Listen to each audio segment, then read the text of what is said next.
Chapter 820A Group of Lunatics. Guild Leader. Sindhart's asking price shocked the several upper echelons he had with him. These were 5 high-potential golden lands. I know what I'm doing. Sindhart barked, having made up his mind. Originally, he had intended to raid Great Lords for some level 40 top-tier equipment and sell the items. However, they were not strong enough to take down level 40+ Great Lords. The only option they had left to earn a large sum of coins quickly was to sell these 5 plots of land. However, they could not sell the land to anyone in the Twin Towers Kingdom. King's Return had already declared their stance in the Twin Towers Kingdom, and nobody was willing to provoke the Super Guild.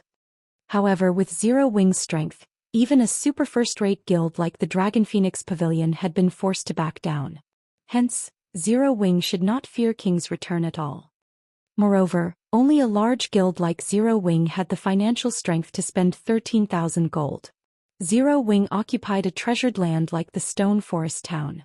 The magic crystals and coins the town generated could tempt even first-rate guilds. Although there were guilds in their kingdom that did not fear King's Return, these guilds would need a relatively long time to gather the required money. Unfortunately, Sindhart could not afford to wait. 13,000 gold? Feng had never expected Sindhart to sell these lands for so little. Based on the current market, these lands were roughly worth 20,000 gold. Even at that price, many people would fight over them. Now, however, Sindhart wanted to sell them for 13,000 gold. Feng could profit greatly if he bought them. Not to mention Starmoon Kingdom and the Twin Towers Kingdom were neighbors. These lands could benefit Zero Wing when it expanded towards the Twin Towers Kingdom. It seems that Sindhart has been backed into a corner. Feng could more or less understand Sindhart's current predicament after seeing the man's anxiety. In Feng's previous life, however, Immortal Light had never ceased to exist. This showed that King's Return had not wiped out Immortal Light in the past. Moreover, he had never heard of King's Return attacking Immortal Light. Immortal Light had most likely relied on itself to solve this problem. Alright, we'll buy these 5 plots of land. Feng nodded. Only we'll need some time to prepare such a large sum. Why don't we conduct the trade in 3 days? 3 days. Sindhart pondered for a moment. Quickly, his tense expression relaxed as he responded, "Thank you. I'll visit Zero Wing personally." Following which, Sindhart led his guild members away from South Lake City. Guild Leader, are we really going to oppose King's Return? Aqua Rose asked Feng through a private message. The Dragon Phoenix Pavilion could not compare to King's Return. Moreover, Glory Empire was not far from Starmoon Kingdom. Once mounts were available in God's domain, the Super Guild's threat to Zero Wing would not be a laughing matter. Don't worry. We're just conducting business. If we stop doing business just because a Super Guild demanded it, we might as well give up competing for dominance over God's domain, Feng said, shaking his head. Moreover, this isn't a major issue. If King's Return were truly angry, it would have annihilated Immortal Light already. If the Super Guild struck, Immortal Light would have no power to resist. Sindhart had helped him in the past. Now he was only returning the favor.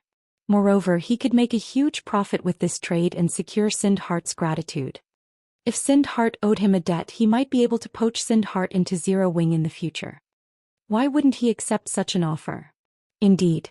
If we can obtain those 5 plots of land, the Candlelight Trading Firm can start its development in the Twin Towers Kingdom. Aqua Rose agreed with Feng's reason. Zero Wing was no longer the weak little guild it had been.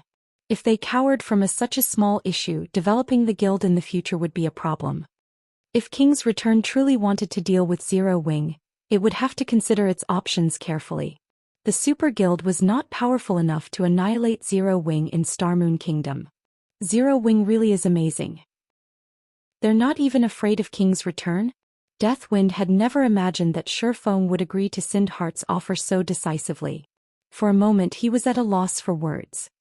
The Wind God's Spear was already impressive for standing up against the first-rate guilds in the Dark Knight Empire. However, Zero Wing was far more amazing. The guild was not even afraid of the titans of the virtual gaming world. I wonder when the Wind God's Spear will conduct itself like Zero Wing? Deathwind's mind wandered. Maybe joining a guild like Zero Wing isn't a bad idea. At this moment, Autumn Goose envied Thoughtful Rain and Blue Bamboo.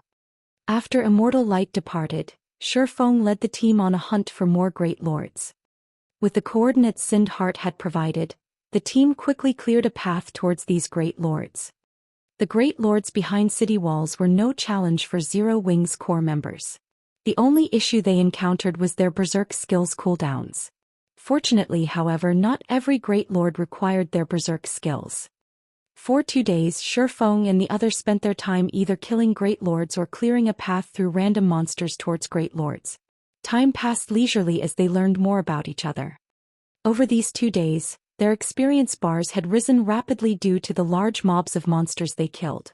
Not only had Feng reached level 40, but Aqua Rose and the others had also hit level 40. This is the last one. Thoughtful Rain looked at the fallen Great Lord as she collected her 20th Great Lord's life force. Oh, not bad. We actually got another Abyss set piece, Feng said after appraising the 3 pieces of equipment he had picked up. Smiling, he said, now we only need 2 more to complete the Abyss set for Berserkers. Although he had used Divine Providence for every Great Lord they had killed during the past 2 days, the Abyss set equipment's drop rate was simply too low. Even with his boosted luck attribute, a limited number of pieces had dropped. Fortunately, the Great Lords in South Lake City only seemed to drop the Abyss set for Berserkers. Otherwise, they would not have gathered 6 pieces. Our job is finally done here. Autumn Goose released a sigh of relief after watching Thoughtful Rain collect the final life force. If not for Zero Wing's help, they would never have killed 20 level 40 Great Lords in 3 days. In the end, the level 100 Tier 3 NPC would have hunted them down until they quit God's domain. However, after realizing that they had completed their quest, Autumn Goose was slightly disappointed.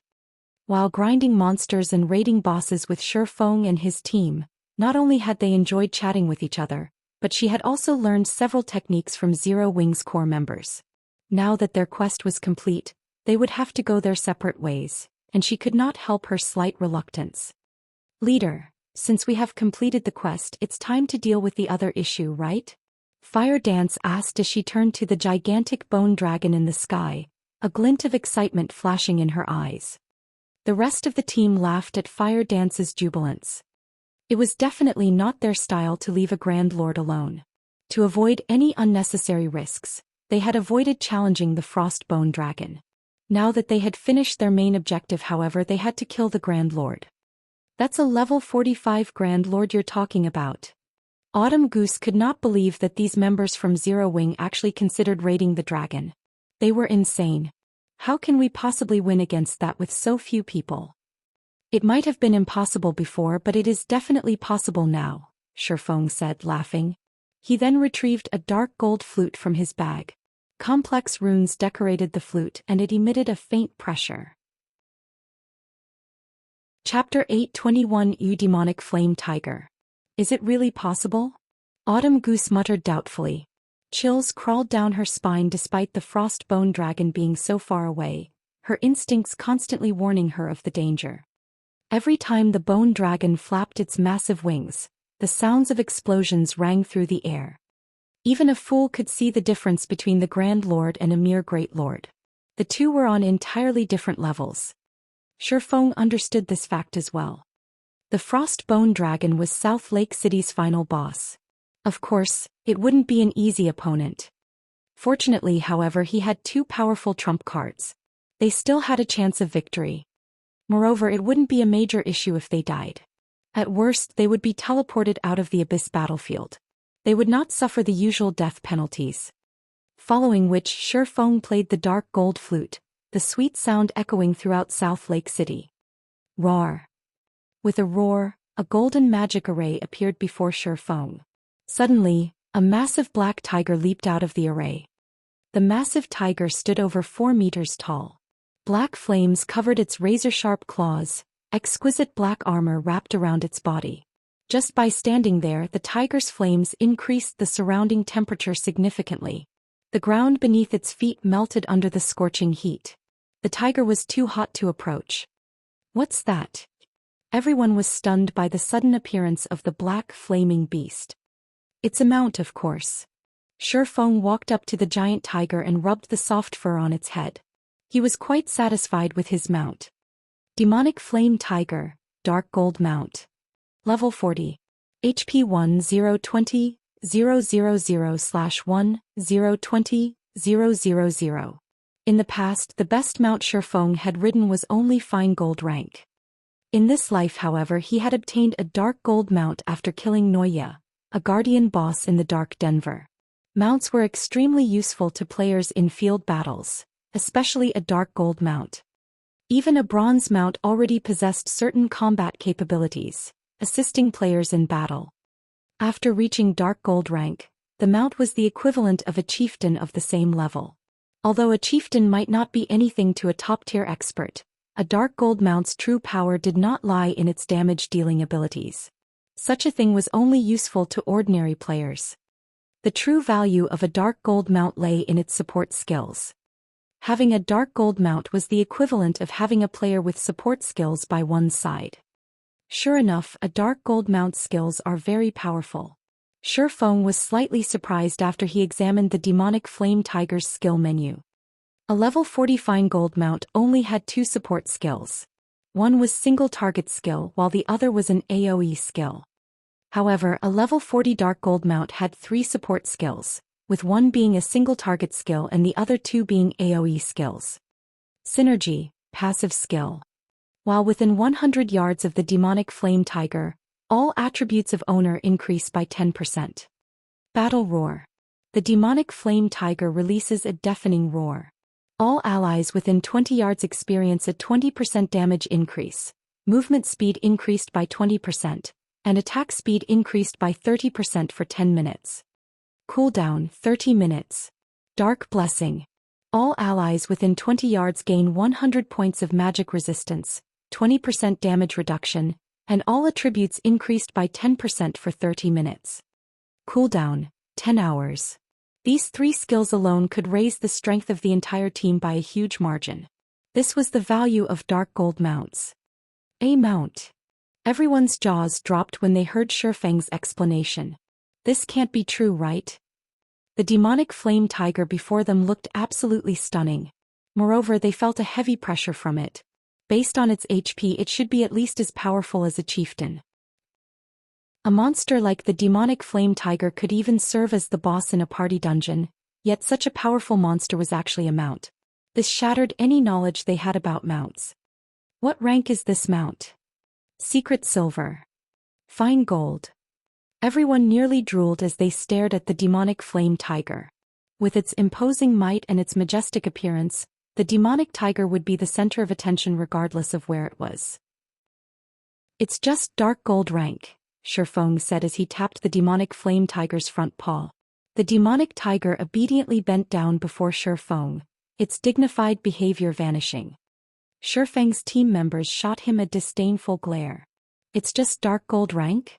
Even though they had already reached level 40, none of them even had a common mount. They just hoped to obtain a bronze or mysterious iron mount. They wouldn't even dare dream of owning a secret silver mount, let alone a fine gold mount. They had never even expected to see a dark gold mount.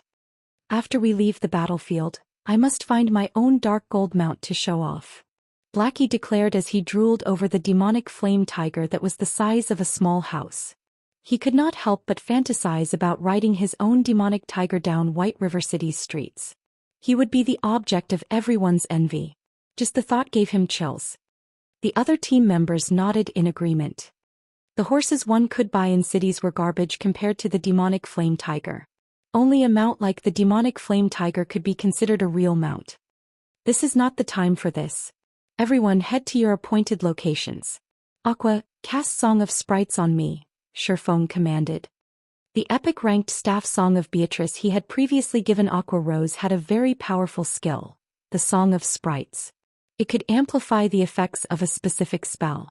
When used on large-scale destruction spells and summoning skills, this skill was incredibly powerful. Feng had long since used up his magic amplification scroll. The Song of Sprites was the perfect skill to replace it. Following which, Feng summoned the Demon Gate. Aqua Rose used Song of Sprites on Feng, instantly buffing the demon summoning by 300%. In the next moment, A Tier 3 battle demon wielding a two-handed sword in one hand emerged from the demon gate. Battle Demon Demon. Level 55. HP 14, 000/14, 000.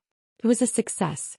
Seeing the Tier 3 battle demon step away from the demon gate, Feng used the Bible of Darkness's ability to rob the battle demon of its will, turning it into a puppet. Is this Feng and these core members' true strength? The instant the battle demon appeared, Autumn Goose, Thoughtful Rain and the others were stunned. A Tier 3 demon was the equivalent of a Great Lord-ranked monster. It was also level 55. That monster could kill them instantly. Just how powerful is Zero Wing? Autumn Goose and the others struggled with their shock. Only now did they finally understand why Zero Wing's members had been so calm against all of those great lords. They even wanted to take on the Frostbone Dragon. With such a powerful summon monster, even with so few members, it was not entirely impossible to defeat the level 45 Grand Lord. Chapter 822 Adjudicator. Glory Empire, Imperial Capital Light City. As the main headquarters of the Super Guild King's return, Light City's prosperity surpassed even that of the Black Dragon Empire's imperial capital. The player population alone exceeded the capital's by 15 million. The player population wasn't the only indicator of Light City's prosperity. Players' levels also displayed the city's success. Currently, God's Domain's mainstream players were around level 32, while some of the more powerful elite players had reached level 35. However, if one wandered the streets of Light City, they would easily spot level 35 elite players.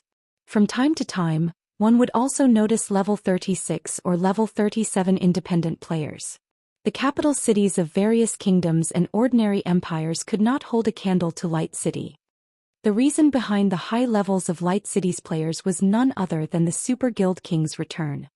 Super Guilds had very long histories in the virtual gaming world. Normally, these Super Guilds had their own means of nurturing experts, and they had no need to recruit powerful players from elsewhere.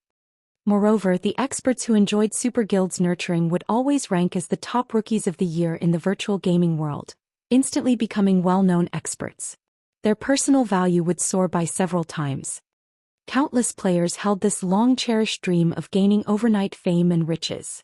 Hence, every year swarms of young players would take part in the internal exam of Super Guilds, fighting to gain membership and participate in the guild's expert training programs. Aside from nurturing its own experts from scratch, King's Return, a super guild that had already existed for a long time, did recruit some experts from elsewhere as well. These experts would become internal members and receive a multitude of resources. If any of these experts became one of the year's top newcomers, they might even earn the privilege of becoming one of the guild's upper echelons. If that happened, they would not have to worry about a lack of money for the rest of their lives. Aqua Rose and Purple Eye were both such players.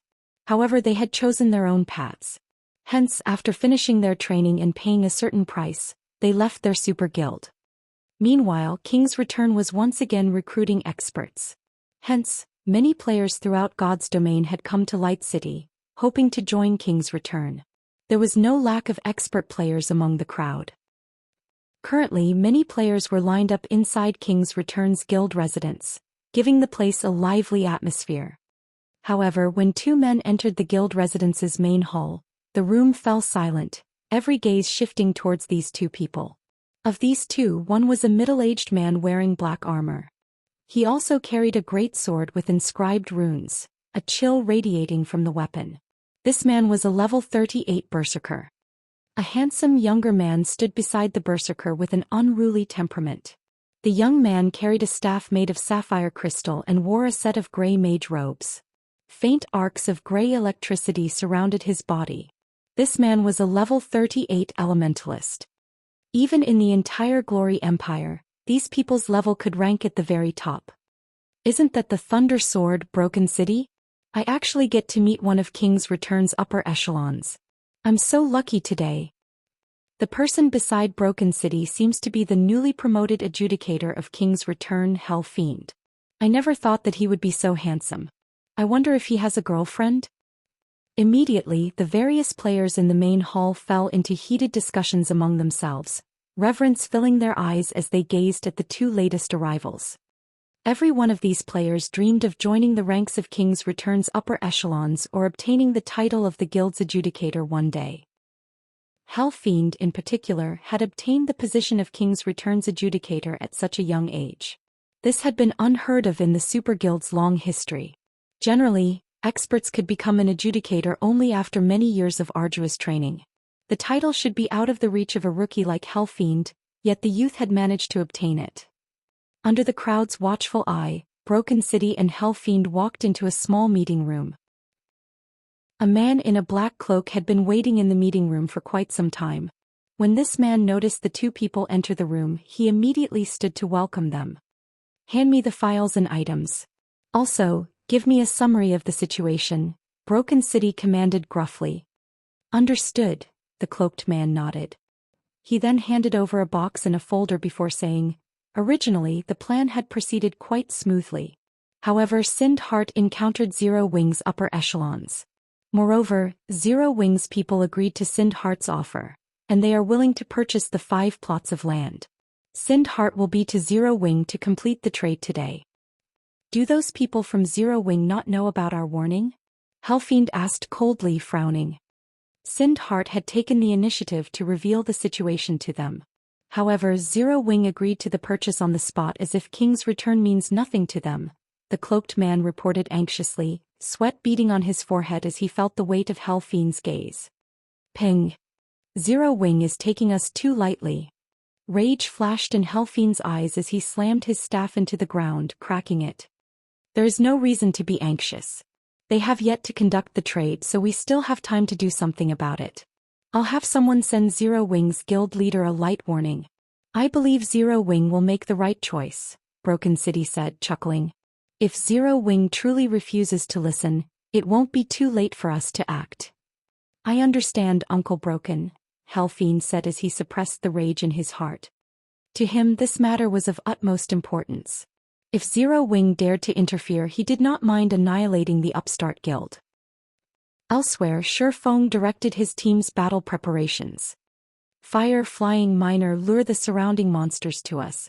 Rain, get ready to use Waterfall. Blackie, get ready to use Stars of Light."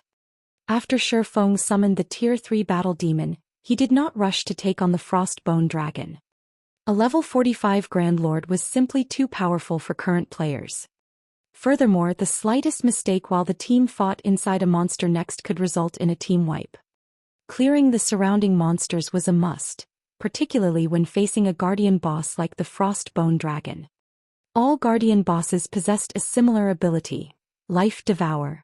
If a team did not respond to this passive skill appropriately, it would not matter how many players charged at a guardian boss. Everyone would simply charge towards their graves. Life Devour allowed guardian bosses to absorb all life force within a radius of 1,000 yards. Be they players or monsters, all those in range would lose 1% of their HPs every 3 seconds. Meanwhile, the guardian boss would absorb this HP. Hence, when going up against a guardian boss, too many people was not always a good thing. Guardian bosses usually had very high HP. Chances were high that players could not even deal enough damage to these bosses to overcome their innate battle recovery. Moreover, when fighting a Grand Lord like the Frostbone Dragon, players' stamina consumption rate would be very high.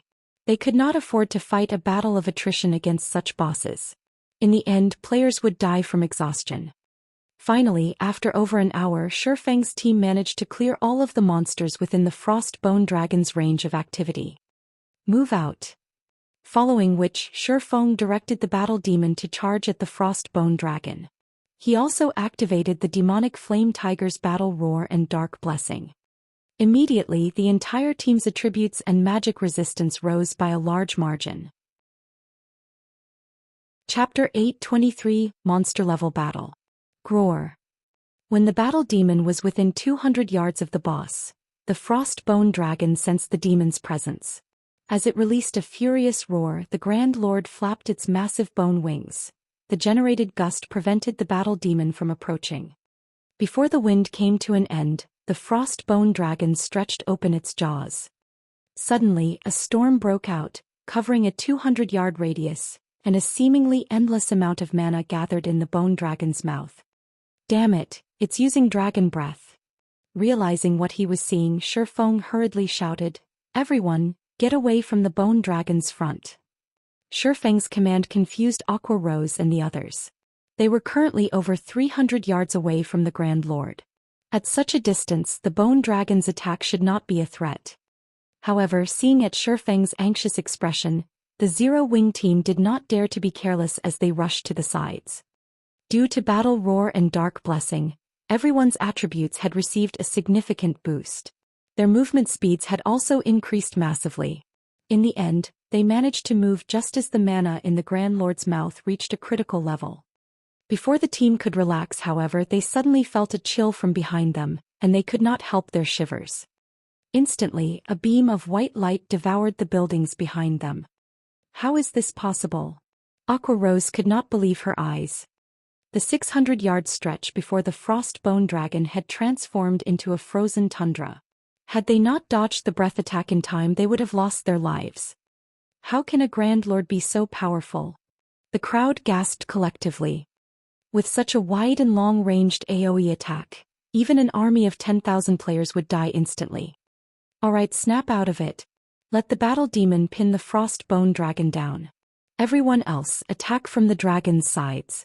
Absolutely do not stand in front of it, Feng immediately commanded, not finding the Grand Lord's powerful attack one bit surprising. The frost bone dragon ruled over a city. Zerg tactics would never be enough for players to kill it. If not for his ability to summon a Tier 3 demon, he would not risk everyone's lives by provoking such a boss. Although the frost bone dragon was more powerful than their team, it was only a level 45 Grand Lord. However, the Tier 3 demon he had summoned was level 55. The difference of 10 levels could mostly make up for the difference in rank.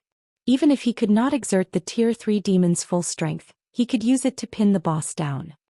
As the breath attack ended, the battle demon, which Feng had previously moved out of the breath attack's range, arrived before the Grand Lord and used a Tier 3 skill.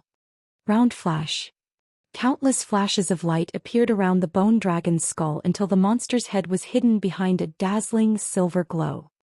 -592,018. The frost bone dragon released a pained cry as its body fell to the ground abruptly, flattening the buildings beneath it. The impact caused South Lake City to tremble. As for Autumn Goose and the others, who had begun their charge towards the frost bone dragon, they were momentarily stunned. With a single hit, the Tier 3 demon demolished a small but visible chunk of the frost bone dragon's HP. This one attack was most likely more powerful than the combined attacks of a player army of thousands. Moreover, this was the first time she had ever seen Tier 3 beings fight against each other. Usually she only saw players tackle monsters. The shock of watching two monsters face each other was intense. This scene allowed them to realize just how weak players were.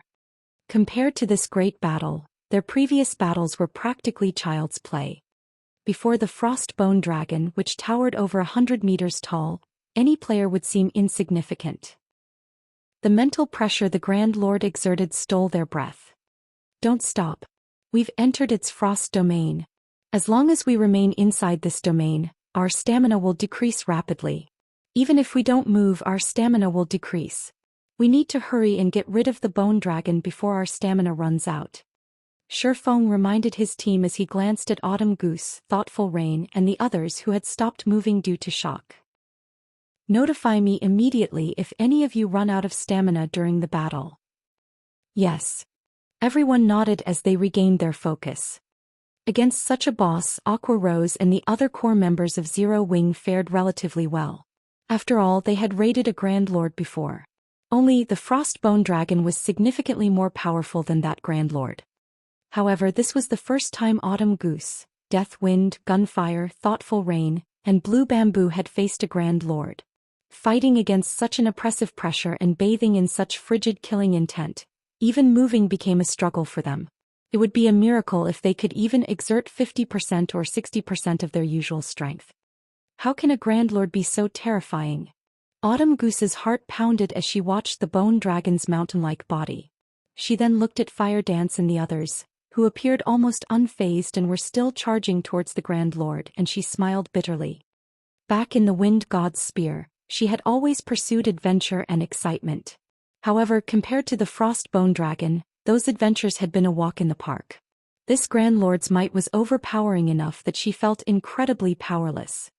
In contrast, despite such an oppressive pressure, Zero Wings members did not show any signs of slowing. With this, one could easily tell that Zero Wings members had long since become accustomed to such battles. For some reason, a random thought invoked a strange feeling within Autumn Goose. This was what she has searched for all this time. While Autumn Goose was caught up in her daze, the Frostbone Dragon slammed its massive claws down onto the battle demon. Unable to dodge the attack in time, Feng could only direct the battle demon to defend itself with its weapon. Boom. -95,164. The ground beneath the battle demon's feet shattered as the demon became embedded into the ground. The surrounding land shook from the impact, a deep fissure forming and spreading towards Autumn Goose. Autumn Goose was momentarily taken aback. Compared to the Frostbone Dragon's destructive power, the great lords they had defeated earlier were nothing more than harmless kittens. However, Autumn Goose still reacted. Although her movements were sluggish due to the Guardian boss's pressure, she had managed to pull her weapon up before her. Ping! The incoming shockwave struck and threw Autumn Goose, a damage of -867 appearing above her head. A gasp tore through the watching players. Despite standing so far away, Autumn Goose still received nearly -900 damage after defending herself successfully. If she had failed to lift her weapon in time, she probably would have lost over 4,000 HP in an instant. As for the Frostbone Dragon's claws, even Kola might die instantly if he received a direct hit. Even after activating his Berserk skill and all of his life-saving skills, he would only survive one attack at most. Fortunately, however, they had a Tier 3 demon to take the Bone Dragon's hits for them.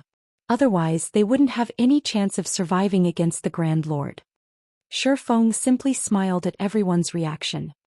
Ordinary bosses could not compare to a Guardian boss. Furthermore, the Frostbone Dragon was a member of the dragon race. It was much stronger than ordinary bosses.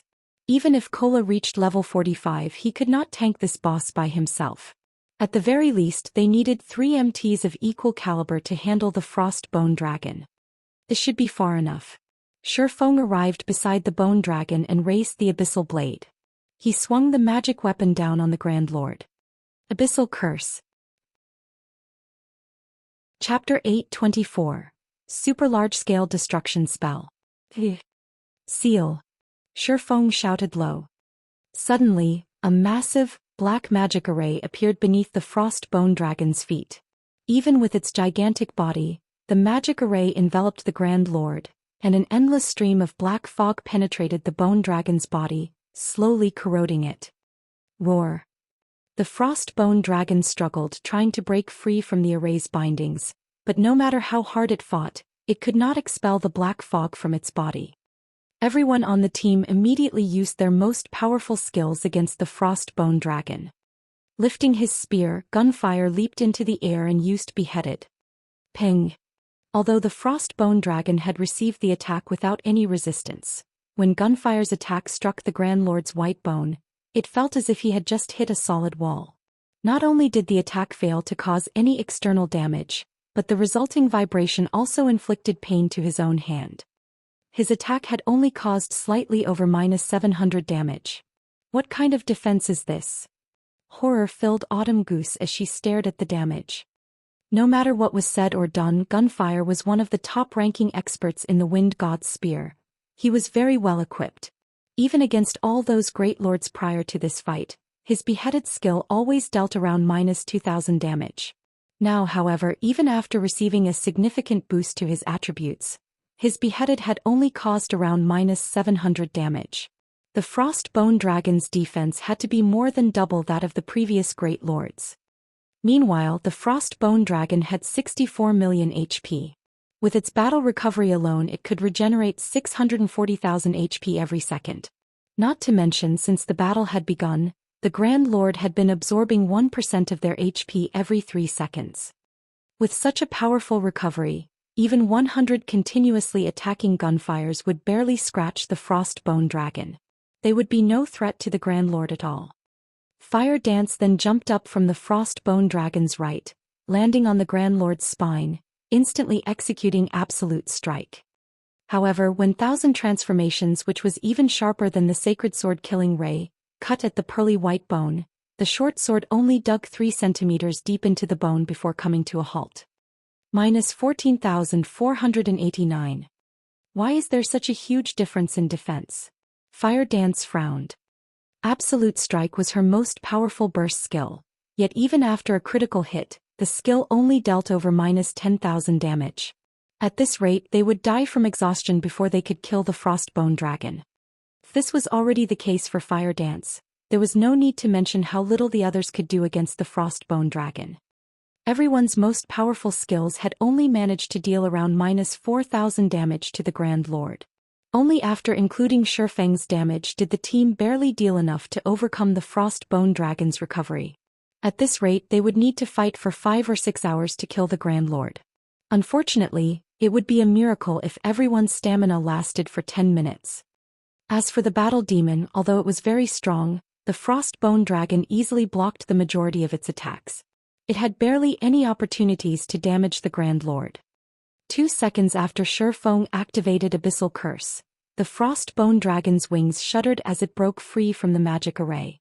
Immediately, it swiped its tail at the Battle Demon, launching a more violent attack than before. In the next moment, an afterimage briefly appeared. Before the Battle Demon under Feng's control could react, the Bone Dragon had sent it flying. Everyone had expected the Battle Demon to suffer an intense amount of damage. However, the Battle Demon only lost around 70,000 HP. That was even less than the damage it had received before. The Bone Dragon's attributes have decreased, Aqua Rose stated as she looked at the Frost Bone Dragon's HP. Currently, the Grand Lord only had a maximum HP of 57,600,000. Its attributes had been decreased by 10%. The players felt joy bloom in their chests. Their will to fight soared. Even to ordinary players, a 10% attribute drop would significantly affect their combat power, much less for a guardian boss like the Frostbone Dragon. Everyone, activate your Berserk skills. Use this opportunity to slay this boss. Feng hurriedly reminded. Abyssal Curse could reduce the Frostbone Dragon's attributes for 10 minutes, so if they could not finish the Grand Lord off in these 10 minutes, it would become much harder to defeat later. They needed to exert all of their strength now. Following Feng's command, everyone activated their Berserk skills at full strength. As for Feng, he activated Heavenly Dragon's Power. Among the several Berserk skills Feng had, Dragon's Power increased his strength attribute the most. With the Tier 3 Battle Demon acting as a meat shield, Feng used Silent Steps and appeared directly behind the Frostbone Dragon. Phantom Kill. Flame Burst. Feng and his doppelganger released a series of 30 dazzling explosions on the Bone Dragon's weakened ribcage. -20,484. -28,497. -41,054. -57,149. 30 consecutive hits struck the Frostbone Dragon, instantly stealing a small chunk of the Grand Lord's HP. Aqua Rose used Song of Sprites and cast the Tier 1 spell Soul Cloud. In the next moment, several dozen damages appeared above the Frostbone Dragon's head, each one devouring over 1,000 HP. In addition, Aqua Rose summoned 3 Blue Fire Crows and 3 Forest Sprites. Although each summoned creature could only deal around -1,000 damage, with the 6 attacking together, they instantly destroyed over 6,000 of the Grand Lord's HP. In terms of damage output, Aqua Rose was only inferior to Feng and Fire Dance. Besides, the Blue Fire Crows were slightly different from the Forest Sprites. The Blue Fire Crows possessed the growth skill. As time passed, they would increase in rank. From elite monsters, the Blue Fire Crow could grow to become lords. At that point, Aqua Rose's damage could even surpass Fire Dance's. Seconds and minutes passed quickly. Under Feng and his team's all-out assault, the Frostbone Dragon's HP quickly fell to 30%. Finally, the Tier 3 Battle Demon was in an extremely miserable state. It currently had less than 20% of its HP remaining. Foolish humans, feel the wrath of the abyss, the Frostbone Dragon bellowed as it suddenly flapped its wings. Xiu. The Frostbone Dragon instantly appeared above South Lake City. In the next moment, an endless amount of elemental mana surged towards the Frostbone Dragon's body from all directions. At the same time, a deep blue twofold magic array appeared above South Lake City as well, enveloping the entire space above the city. The violent power radiating from the magic array threw everyone to the ground as if the end of the world had arrived. It's over. How does the Bone Dragon know such a spell? Shock filled Aqua Rose's eyes as she stared at the magic array above South Lake City. With her understanding of magic arrays, she knew that they had absolutely no chance of defending against the Frostbone Dragon's spell. They could only wait for death to claim their lives. With spells like this, how can anybody defeat the Frostbone Dragon? The other team members felt similarly powerless as they watched. It was technically not impossible to deal with a super large-scale destruction spell like this. However, with the magic array covering the entire South Lake City, how could they escape the spell's range in time? Haha. Go on. Flee. Let's see if you can escape the wrath of the abyss. The Frostbone Dragon laughed. I've been waiting for this. Feng's lips curled into a smile. He had been waiting for this moment for a long time. Immediately he activated Wind Rider. He then switched the aura of wind to the aura of time before looking at Aqua Rose, saying, "Use Song of Sprites on me." It had already been 5 minutes since Aqua Rose last used Song of Sprites. The skill's cooldown should have ended. Although Aqua Rose did not understand what Feng intended to do, she cast Song of Sprites on him.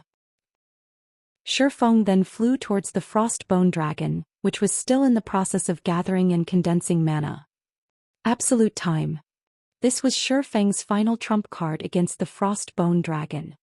If he could not interrupt the Frostbone Dragon's abyssal wrath, a super large-scale destruction spell, trying to deal with the Grand Lord would be sheer lunacy.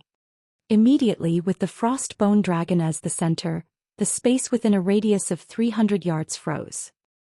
All mana in the area scattered and vanished immediately. No. Due to the sudden loss of mana, the Frostbone Dragon released a pained cry as it suffered a backlash from its spell. Its massive body, which had been over 100 meters in height, suddenly shrunk to only 60 meters or so. Its attributes also fell by 40% as it entered a weakened state for 3 minutes. The Frostbone Dragon's body then crashed to the ground. With its combat power greatly reduced, how could the Frostbone Dragon be a challenge for the team from Zero Wing? Even without the Tier 3 Battle Demon, the Frostbone Dragon was no longer a threat. At this time Feng activated the power of darkness, his attributes soaring once more. He then began a rampant assault on the Grand Lord. When the Frostbone Dragon had less than 500,000 HP remaining, Feng activated Divine Providence before using Flame Burst on the Grand Lord, destroying the Grand Lord's final strand of HP. The instant the Frostbone Dragon died, everyone heard the sound of a system notification. Chapter 825 Loot of a Grand Lord. It's finally dead. They could not help but breathe out a sigh of relief when they saw the Frostbone Dragon falling to the ground, the Grand Lord's HP thoroughly depleted. As the Frostbone Dragon fell to the ground, everyone's experience bars had also abruptly increased by a large margin. So much EXP. A golden glow covered Autumn Goose, Death Wind, Gunfire, Thoughtful Rain, and Blue Bamboo as all 5 of them leveled up from level 38 to level 39, expressions of shock appearing on their faces. Even the combined EXP they gained from killing the 20 Great Lords from before could not compete against the EXP provided by a single Frostbone Dragon. While everyone was celebrating over their success in killing the Frostbone Dragon, a system announcement suddenly surprised everyone. System announcement. Congratulations. You have killed the Guardian boss Frostbone Dragon. War God's Temple reputation plus 20 points. Rewarding 5 basic medals of honor. Wah. We've hit the jackpot this time. We got 5 basic medals of honor. Autumn Goose and the others were similarly stunned by this situation. They never imagined that there would be such great rewards for killing the Frostbone Dragon. They had heard that many large guilds had organized massive expeditions to conquer towns. Meanwhile, aside from earning a large amount of honor points, another important reason these guilds were organizing such expeditions was to increase their reputation with the War God's Temple, as well as obtain basic medals of honor. The higher one's War God's Temple reputation was, the more discounts one could obtain when exchanging for items using honor points. At the same time, after one's reputation with the temple reached a certain level, they could also exchange for higher-ranking items. The high-ranking items available for exchange would tempt even top-tier expert players, much less ordinary expert players. For example, battlefield mounts, rare skills, high-ranking rare potions, and many other items could not be found on the market. Although a battlefield mount was only useful in the Abyss battlefield, the quality of the mount itself was very high. Players could exchange for a bronze mount right from the onset. As one's War God's Temple reputation increased, one could even exchange for a dark gold mount. These mounts could increase a player's combat power in the Abyss battlefield significantly. Not to mention there were also all sorts of rare skills. However, aside from needing a large amount of honor points, these high-ranking items also required one other thing for which to exchange. And that item was the basic medal of honor. Exchanging for a single bronze battlefield mount required 20 basic medals of honor and 30,000 honor points. Without basic medals of honor, even with all the honor points in the world, one would not be able to exchange for items that were truly useful to players. However, it was extremely difficult to obtain a basic medal of honor.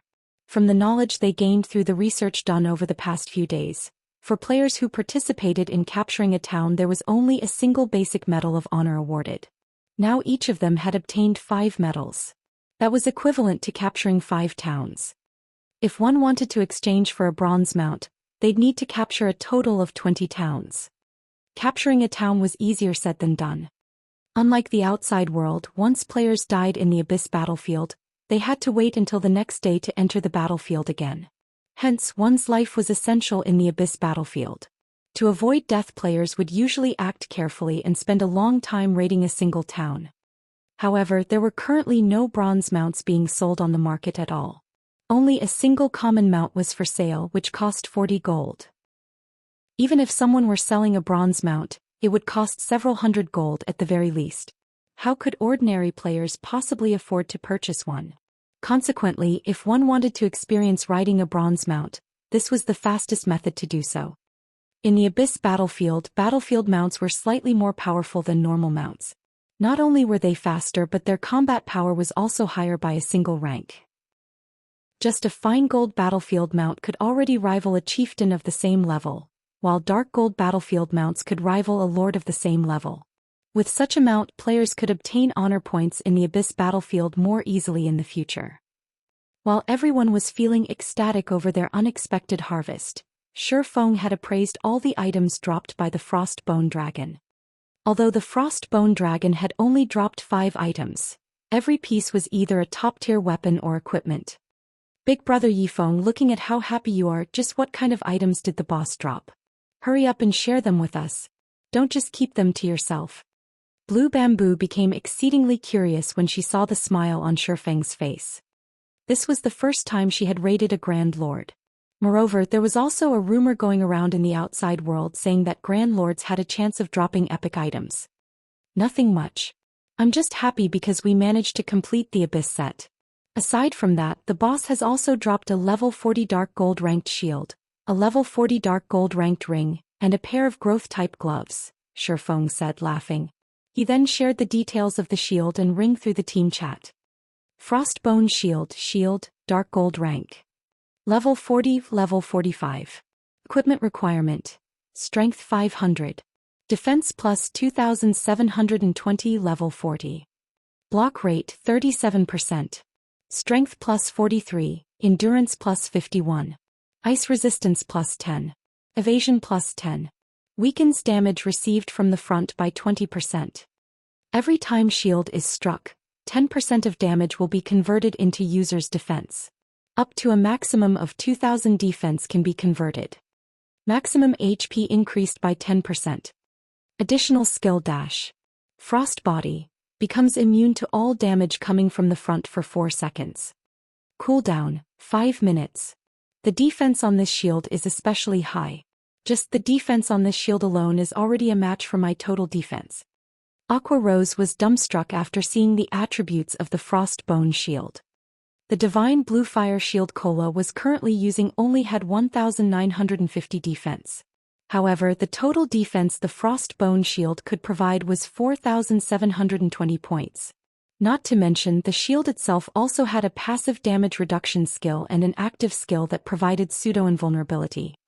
With this shield, they would be able to take on even the super powerful skills of bosses in the future. Particularly when the healers could not keep up with the damage the MT wielding the Frost Bone Shield was taking, said MT could use Frost Body to alleviate the burden on the healers. Ice Spirit Ring, Dark Gold rank. Level 40, Level 45. Equipment requirement. Intelligence 400. Strength plus 15, Agility plus 18, Endurance plus 24, Intelligence plus 55, Vitality plus 37. Casting range plus 2. Casting speed increased by 10%. Magic damage increased by 10%. Attacks have a certain probability to trigger freeze effect, freezing target for 3 seconds. Additional skill dash. Rapid cooldown. Resets cooldown of all skills learned by user. At the same time, removes all control effects and increases casting speed and movement speed by 30% for 10 seconds. Cooldown, 10 minutes. After everyone saw the statistics of the Ice Spirit Ring, their eyes nearly fell out of their sockets.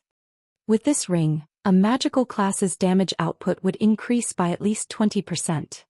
Blue Bamboo said as she greatly admired the Ice Spirit Ring. This was the first time she had seen a ring with such amazing attributes. Ornaments were very rare in God's domain. Their value was much higher than even weapons. Despite being fully geared in top-tier equipment, the ring she currently wore was only a level 20 mysterious iron ring. However, she was very well off already. Many players were still wearing level 10 bronze-ranked rings. However, compared to the Ice Spirit Ring, her level 20 ring was practically trash.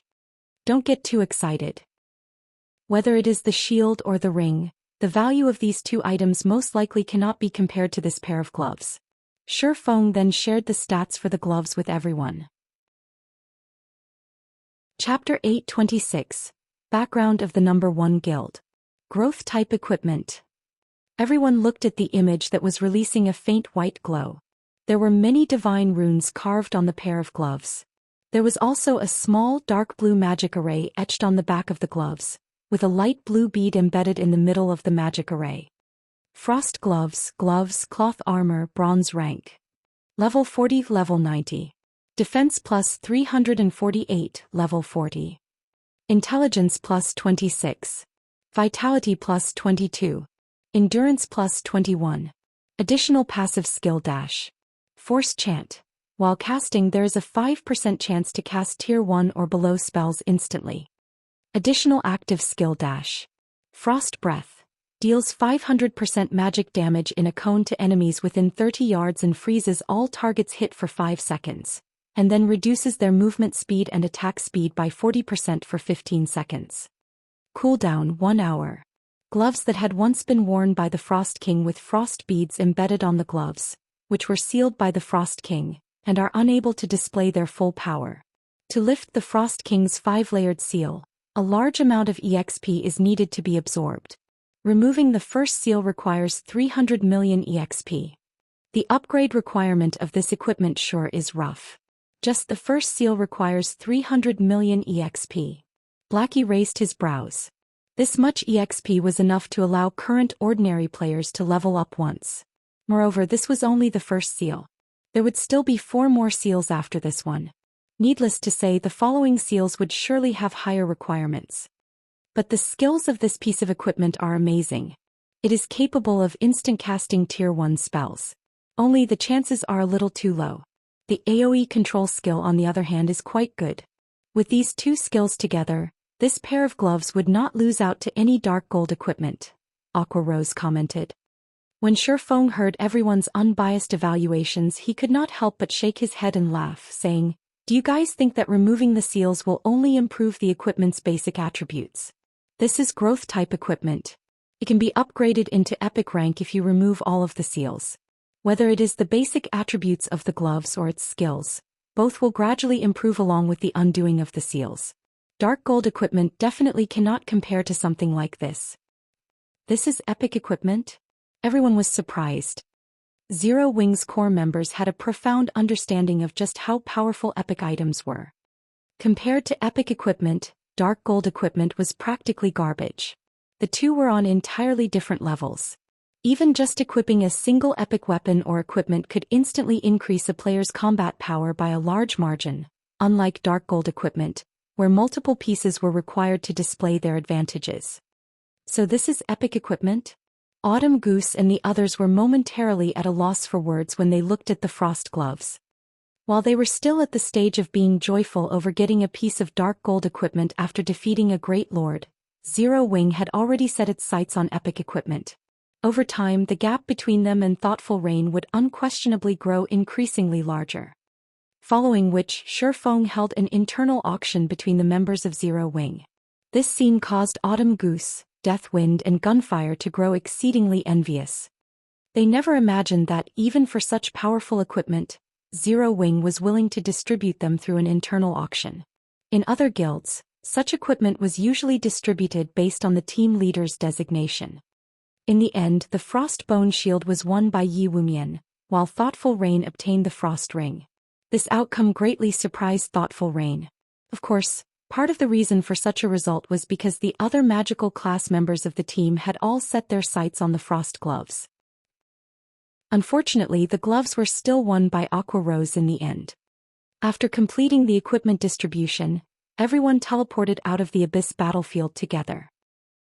As soon as the team appeared at the teleportation array inside the War God's Temple, a wide array of noises immediately entered their ears.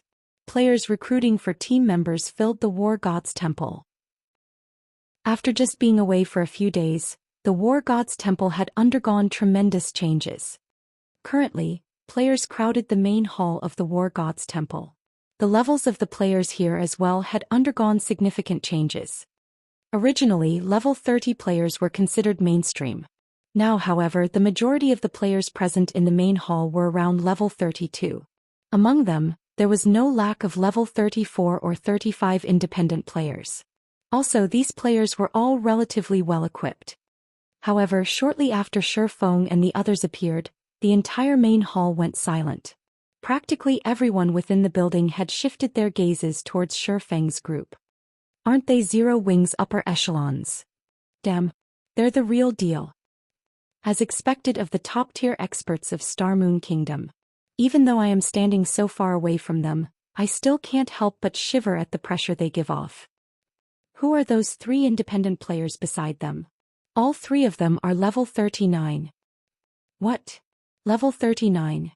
The number 1 player on Star Moon Kingdom's ranking list just reached level 38 not long ago. Did they hide their levels on the ranking list? Just how did they manage to level up so quickly? It would be great if I can mooch off of them. Pros, carry me please. No one could believe their eyes when their gazes landed on Autumn Goose and the others. Feng and the other members of Zero Wing were wearing black cloaks so no one could identify their levels. Autumn Goose and the others, however, were not wearing black cloaks so everyone could see their current levels clearly. At this situation, Autumn Goose and the others could not help but feel slightly embarrassed. If not for Feng bringing them along to kill so many great lords, it would be impossible for them to reach level 39 so quickly. At most, they would have reached level 37 by now. After they returned to the Dark Knight Empire, the other members of the Wind God's Spear would also be shocked upon seeing their levels. Yi Feng, are you not coming with us to turn in the quest? Thoughtful Rain asked as she looked at Feng. I still have some matters to attend to, so I won't be going together with you, Feng said as he shook his head. He had just received a message from Melancholic Smile saying that representatives from King's Return wanted to meet him to discuss an important matter. After considering the situation for a long moment, the only conclusion Feng could come up with for this sudden visit was due to the matter relating to Sind Heart. After all, Zero Wing did not possess any actual connections with King's Return. However, he also felt that the possibility of such a thing happening was low. A super guild like King's Return could easily annihilate an upstart guild like Immortal Light. Just like Nine Dragons Emperor of the Dragon Phoenix Pavilion, King's Return could simply take direct action against Immortal Light. There was no need for them to go through so much trouble to deal with a single upstart guild. However, since people from King's Return had come personally to visit him, no matter what was said and done, it was necessary for him to pay back their sincerity. As for the Silver Legend quest, even if he turned in the quest together with Thoughtful Rain and the others, the most he would get in return was a little EXP. That meager amount of EXP was practically negligible to him. Now that the final arc of the Silver Legend quest was complete, there was no need for him to tag along with the group anymore. Hearing Feng saying so, a hint of disappointment appeared on Thoughtful Rain's face. Zero Wings Guild Residence. Inside the large guild hall, Zero Wings members could be seen moving about busily. All this was due to the appearance of the guild stable. To purchase their own guild mount once they reached level 40, everyone began frantically taking on quests one after another, earning as much money as possible. This situation caused the entire guild to buzz with activity. However, inside the busy hall, two people were currently seated inside the reception room of the second floor, leisurely observing the situation inside the guild. They've managed to run the guild quite well. It's no wonder why Zero Wing is known as Starmoon Kingdom's #1 guild. Unfortunately, the guild's background is poor and it doesn't have any expert nurturing capabilities. A robust man in silver heavy armor spoke disdainfully as he watched the situation downstairs. This man was a level 38 berserker. Although there were many elite players in Zero Wing, at the end of the day, they were only slightly better than the players of Starmoon Kingdom. They were no match for Empire players at all. It was especially true when comparing the levels of expert players. Currently, the highest-leveled player in Starmoon Kingdom had only recently reached level 38. On the other hand, many of the players on Empire ranking lists had already reached level 39. At this moment, the doors to the reception room abruptly opened. Feng, who was currently using his appearance of Black Flame, then walked into the room. Level 40. How could this be? Chapter 827, Sword King Black Flame. As Feng entered the elegant reception room, he did not bother with disguising his current level. The robust man's gaze fixed on Feng, confusion filling his eyes. A guild in Starmoon Kingdom actually had someone higher leveled than the #1 player on the Glory Empire's ranking list. No matter how he thought about it, this was inconceivable. Their levels were already quite high, so they required a tremendous amount of EXP to level up. It was especially true for leveling from level 39 to 40. All those who held their rank on the ranking list practically grinded without rest. Moreover, ordinary experts could not compare to their efficiency. Usually these rankers had groups to lure and damage monsters for them. When the monsters dropped to their final strand of HP, these rankers would strike the final blow, taking the majority of the monster's EXP. Either that or these rankers formed teams who possessed AoE attack spells and had others lure hordes of monsters to these AoE teams. They would then rotate through each team, sharing the EXP as they killed the monsters. The basis of these systems was sacrificing other players' EXP. Only large guilds had the power to employ these methods. With such a grinding efficiency, the EXP these rankers obtained was many times more than what ordinary expert teams could earn while grinding. Only with this technique could they exceed other players by so many levels. Even so, Feng had still surpassed them by such a large margin. I am Black Flame. What business do you have with me? When Feng examined the two representatives, he realized that he had met one of them before. The robust man was none other than the berserker Thunder Tiger, whom he had met when he sold equipment in Blackwing City. Aside from the unruly-looking Thunder Tiger, Feng also recognized the indifferent youth beside the berserker. The youth's name was Ordinary Stranger. In the past, he had been one of King's Return's top 10 summoner experts. These two people were extremely powerful. Both could rank with Starmoon Kingdom's top 10 experts. Even the top-tier experts in first-rate guilds could not hope to compete with either of these two. Their levels alone made this evident. Among the two, one was a level 38 berserker while the other was a level 38 summoner. Most likely, they leveled far faster than even the #1 player on Starmoon Kingdom's ranking list. Their equipment was even more impressive. Both were fully geared with level 35 top-tier dark gold equipment. The staff in Ordinary Stranger's hand especially. One could not judge the staff's quality based on its appearance alone. However, Feng knew that the staff in Ordinary Stranger's hand was a magic weapon. In God's domain, although there were far fewer magic weapons than epic weapons, they were significantly less difficult to obtain. One did not need to kill some kind of super powerful boss to obtain a magic weapon. Players also did not need to complete an epic quest. Instead, a magic weapon's procurement depended on luck. Players might unexpectedly obtain a magic weapon by completing a hidden quest. They might even find a magic weapon when they opened a high-ranking treasure chest. Although magic weapons had helped many players become experts, they had ruined far more. Ordinary Stranger was one of those people who had managed to control a magic weapon in the past.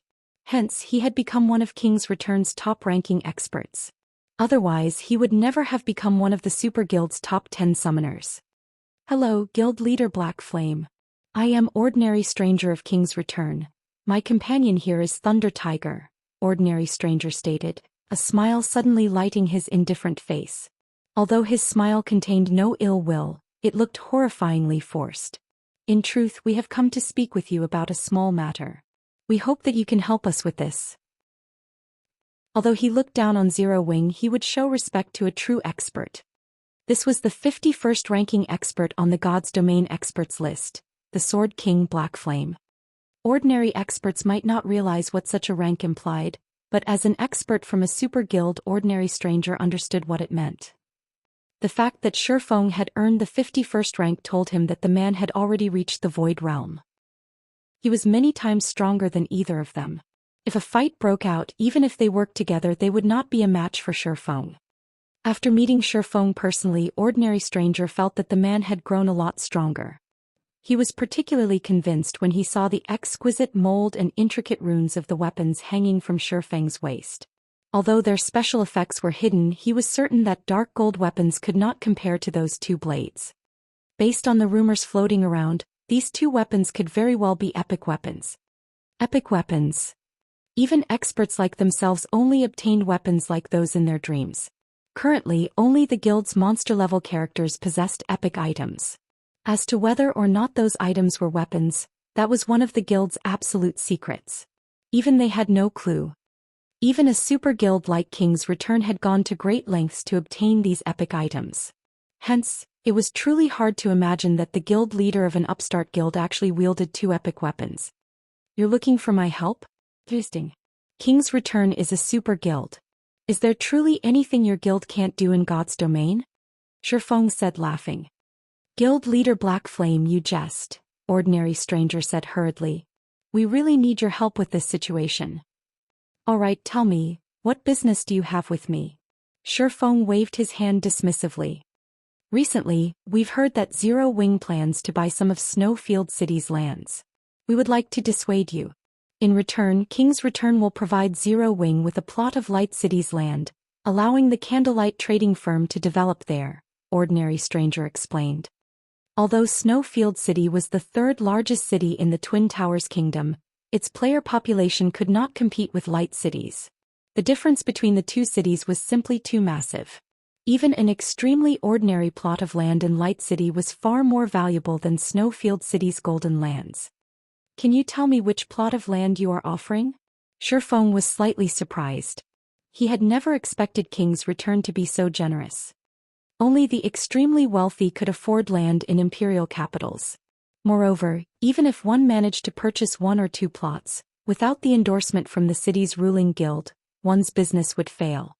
The ruling guild would cause all sorts of trouble to chase away their customers, going so far as to kill the players who dared to spend gold at their shops. This was especially true for imperial capitals in which super guilds had set up their headquarters.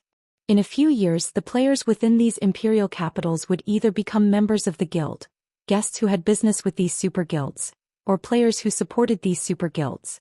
It would be practically impossible these guilds' foundations in their home cities. Hence, even if one could afford the land in an imperial capital, most guilds usually avoided them. After all, these lands would only become expensive paperweights. Of course, it was a different story if one obtained the permission of the ruling guild. This was why Feng wanted to cooperate with Phoenix Rain. Since King's Return would willingly allow the Candlelight trading firm to develop at Light City, once the trading firm set up a shop, that shop would most likely earn more money than 5 or 6 kingdom cities combined. After all, the player population in Light City was that massive. Here it is. Ordinary Stranger took out a drawing. This was none other than the map of Light City.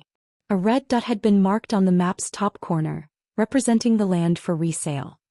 The slums. Chapter 828, Chased Out. Feng thought he had interpreted the map wrong when he examined the marked location. Cities in God's domain generally had many districts. Among them, the most important was the trade area. Normally, when players tried to set up a shop, they purchased land in the trade district. Following the trade area would be the Nobles District. The Nobles District housed the city's library and the War God's Temple. Naturally, players frequently visited these locations. The Commoners District followed the Nobles District.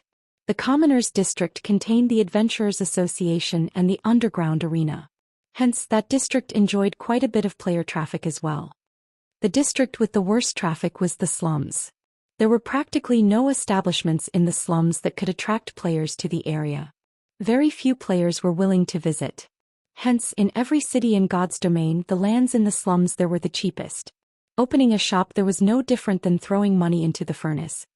"This is your offer?" Feng asked, laughing. After all that talk, King's Return wanted to trade a worthless location for 5 valuable plots of land. Guild leader Black Flame, don't be in such a rush. Many of Light City's lands have already been distributed. We cannot procure good plots of land with so little time. These are the only ones left. However, our superiors have stated that King's Return will allow the Candlelight trading firm to enter Light City to conduct business. If you are in a hurry to develop the Candlelight trading firm in Light City, you can purchase land with potential from others, Ordinary Stranger explained. In Ordinary Stranger's opinion, this offer was a powerful show of faith towards Zero Wing. Light City was King's Return's main headquarters. The city was home to more than 10 million players. In the future, that number could definitely climb to 20 million or even 30 million. It was not an exaggeration to say that every inch of land in Light City was worth its weight in gold. To obtain a share of this golden pie, all Zero Wing needed to do was to turn away from those 5 plots of land in Snowfield City. There were lots of guilds that hoped to set up a shop in Light City. The fact that King's Return had agreed to let the Candlelight trading firm set foot in Light City was an opportunity that many guilds dreamed of, but could not obtain. "What if I refuse?" Feng asked. Although Ordinary Stranger's offer sounded nice, what fool would actually sell the high-potential land they had only obtained after so much trouble? In the end, Zero Wing had nothing more than an empty promise at the loss of 5 very high-potential lands. Wasn't King's Return being a little too arrogant? This Ordinary Stranger was taken aback. He had never dreamed that Feng would actually consider turning his offer down. Coldly he replied, "I hope that guild leader Black Flame will rethink this carefully. King's Return is a super guild. Is it really worth offending us over a few plots of land?" "Alright, enough. You two can leave now," Feng said as he gestured towards the door. "Are you doing this because of Immortal Light?" Ordinary Stranger suddenly said coldly, "Guild leader Black Flame, think this over. I can tell you that Immortal Light is a sworn enemy of King's Return. We must annihilate this pest. If Zero Wing helps Immortal Light, you will incur King's Return's wrath as well." "Now that is interesting," Feng said, his lips hooking up into a grin. He then continued saying, "Do you think that Zero Wing is afraid of King's Return?" Hearing Feng's bold question, both Ordinary Stranger and Thunder Tiger were stupefied. They had not expected Feng to brush the Super Guild off like that. Super Guilds were different from other guilds. They were the true overlords of the virtual gaming world. In the virtual gaming world, aside from the few transcendent powers and other super guilds, nobody would dare disregard a super guild. However, when they thought back to how Zero Wing treated the Dragon Phoenix Pavilion, it was possible that the guild would ignore King's Return's threat.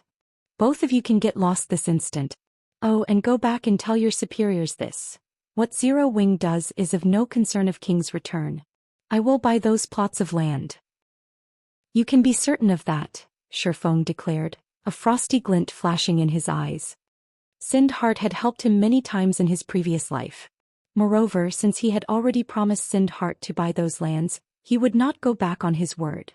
He had only wasted so much time talking to these two representatives to gauge what King's Return's stance was towards Immortal Light. Although Zero Wing could not defeat a super guild in Starmoon Kingdom, it had no reason to fear them either. As soon as Feng finished speaking, the temperature in the room dropped by several degrees. Both Ordinary Stranger and Thunder Tiger suddenly felt their bodies grow cold. Their instincts shouted warnings, reminding them that they were in an extremely dangerous situation and that they could lose their lives at any moment. Both Ordinary Stranger and Thunder Tiger knew that they were not a match for Feng. Helpless, they could only leave Zero Wing's residence without accomplishing their objective. What are we supposed to do now? Thunder Tiger asked as he looked back towards the guild residence. Are we just going to return and report this? What else can we do? Ordinary Stranger had not expected Feng to be this insane. He was actually willing to offend King's Return for a meager guild like Immortal Light. Let's find a quiet location and report to Elder Broken City. We'll let the Elder decide how we should proceed. The two experts immediately ran to a high-class restaurant and rented a VIP room. They intended to report Feng's reply word for word to Broken City. Meanwhile, Feng arrived at the candlelight trading firm. Melancholic, how many strengthening devices has your team completed? Feng no longer carried a fortune. Although he had earned quite a bit through Stone Forest Town and the candlelight trading firm while he had been gone, after deducting the guild expenses and the magic crystals, which could not be sold, he only had roughly 4,000 gold on hand. Of course, to any first-rate guild in God's domain, having 4,000 gold of liquid funds after deducting guild expenses was practically a dream. However, if Feng wanted to purchase those 5 plots from Sindhart, he did not have nearly enough money. He also had a city waiting for him to build. Inside a VIP room in a high-class restaurant. Is that all? Broken City asked with gravelly tone through the video chat. Yes, that is all. After that, Black Flame chased us out, Ordinary Stranger explained softly. Since Zero Wing is adamant about poking its nose into our business, we should teach the guild a small lesson. I'll have Fiend lead the Falcon Legion over.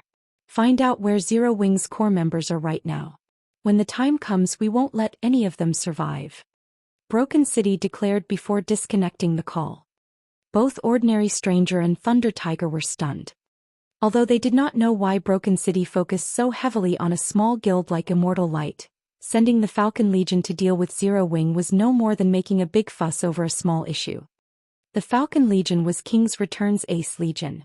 The Legion was comprised of the young experts the guild had nurtured and had been specifically formed to deal with other super guilds' legions. Moreover, Broken City was actually sending the Adjudicator Fiend. One could just imagine how furious the old man was. Chapter 829, 5th Floor Master. Blackwing City. Many players hawked their wares on the wide, flourishing streets of the city. Feng had already reverted to his original appearance and made his way towards the Blackwing auction house. It had only been a short time since Feng last visited the city. The street the Blackwing auction house resided on had become a player market. It was even more lively than an empire's imperial capital. However, unlike other cities, one only needed an entry pass to enter Blackwing City. As players' levels continued to increase, more entry passes dropped. Hence, Blackwing City's traffic had increased by several times. At this point, Blackwing City had become the largest trade hub in God's domain. Even the 4 great empires' imperial capitals could not compete with Blackwing City. The transactions between the various large guilds here were astronomical. If one wanted to point out God's domain's most profitable locations, Blackwing City would definitely be one of them.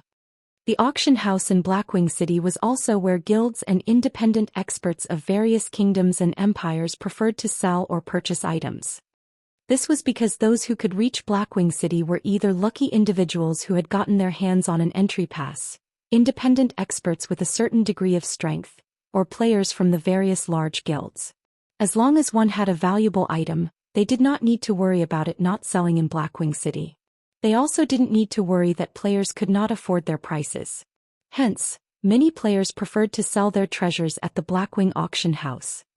Upon entering the Blackwing auction house, Feng discovered even more players inside the establishment than those who camped on the street outside. It was especially true for the registration counters. Long lines of people had queued up in front of the dozen or so registration counters. Why are there so many people here? Feng swept a glance over the sea of players before him. At the very least there should be over 1,000 players present. If not for the Blackwing auction house's extremely large size, it would be impossible to hold so many people. While Feng tried to figure out why there were so many players lining up to get into the Blackwing auction house, he suddenly heard a crisp, pleasant voice from behind him. Feng, so you've received the news as well. Turning to the source of the voice, Feng discovered none other than Gentle Snow, whom he had not seen for quite some time. Currently, Gentle Snow wore a set of silver sacred armor. On her back she carried a silver greatsword engraved with golden divine runes. A hint of bloodlust radiated from the greatsword. This faint bloodlust wrapped around Gentle Snow's body, making the woman seem like a goddess of the battlefield. Walking through the building, Gentle Snow attracted the passionate, watchful gazes of many male players. However, nobody in the room dared to approach Gentle Snow casually. Though her status as Ouroboros's guild leader was part of the reason, the main deterrent was the group of players accompanying Gentle Snow. Among this group, the lowest player was level 37, while the highest was level 39. In a kingdom, these players would rank at the very top of the kingdom's ranking list. Furthermore, every one of these players had an extraordinary origin. This was particularly the case for Hidden Cloud, the level 39 assassin leading the group. Hidden Cloud was a famous character that belonged to the Super Guild 9 Heavens Pavilion. He had been one of the talented newcomers that had entered the virtual gaming world 10 years ago. He had risen to prominence like a comet when he had joined.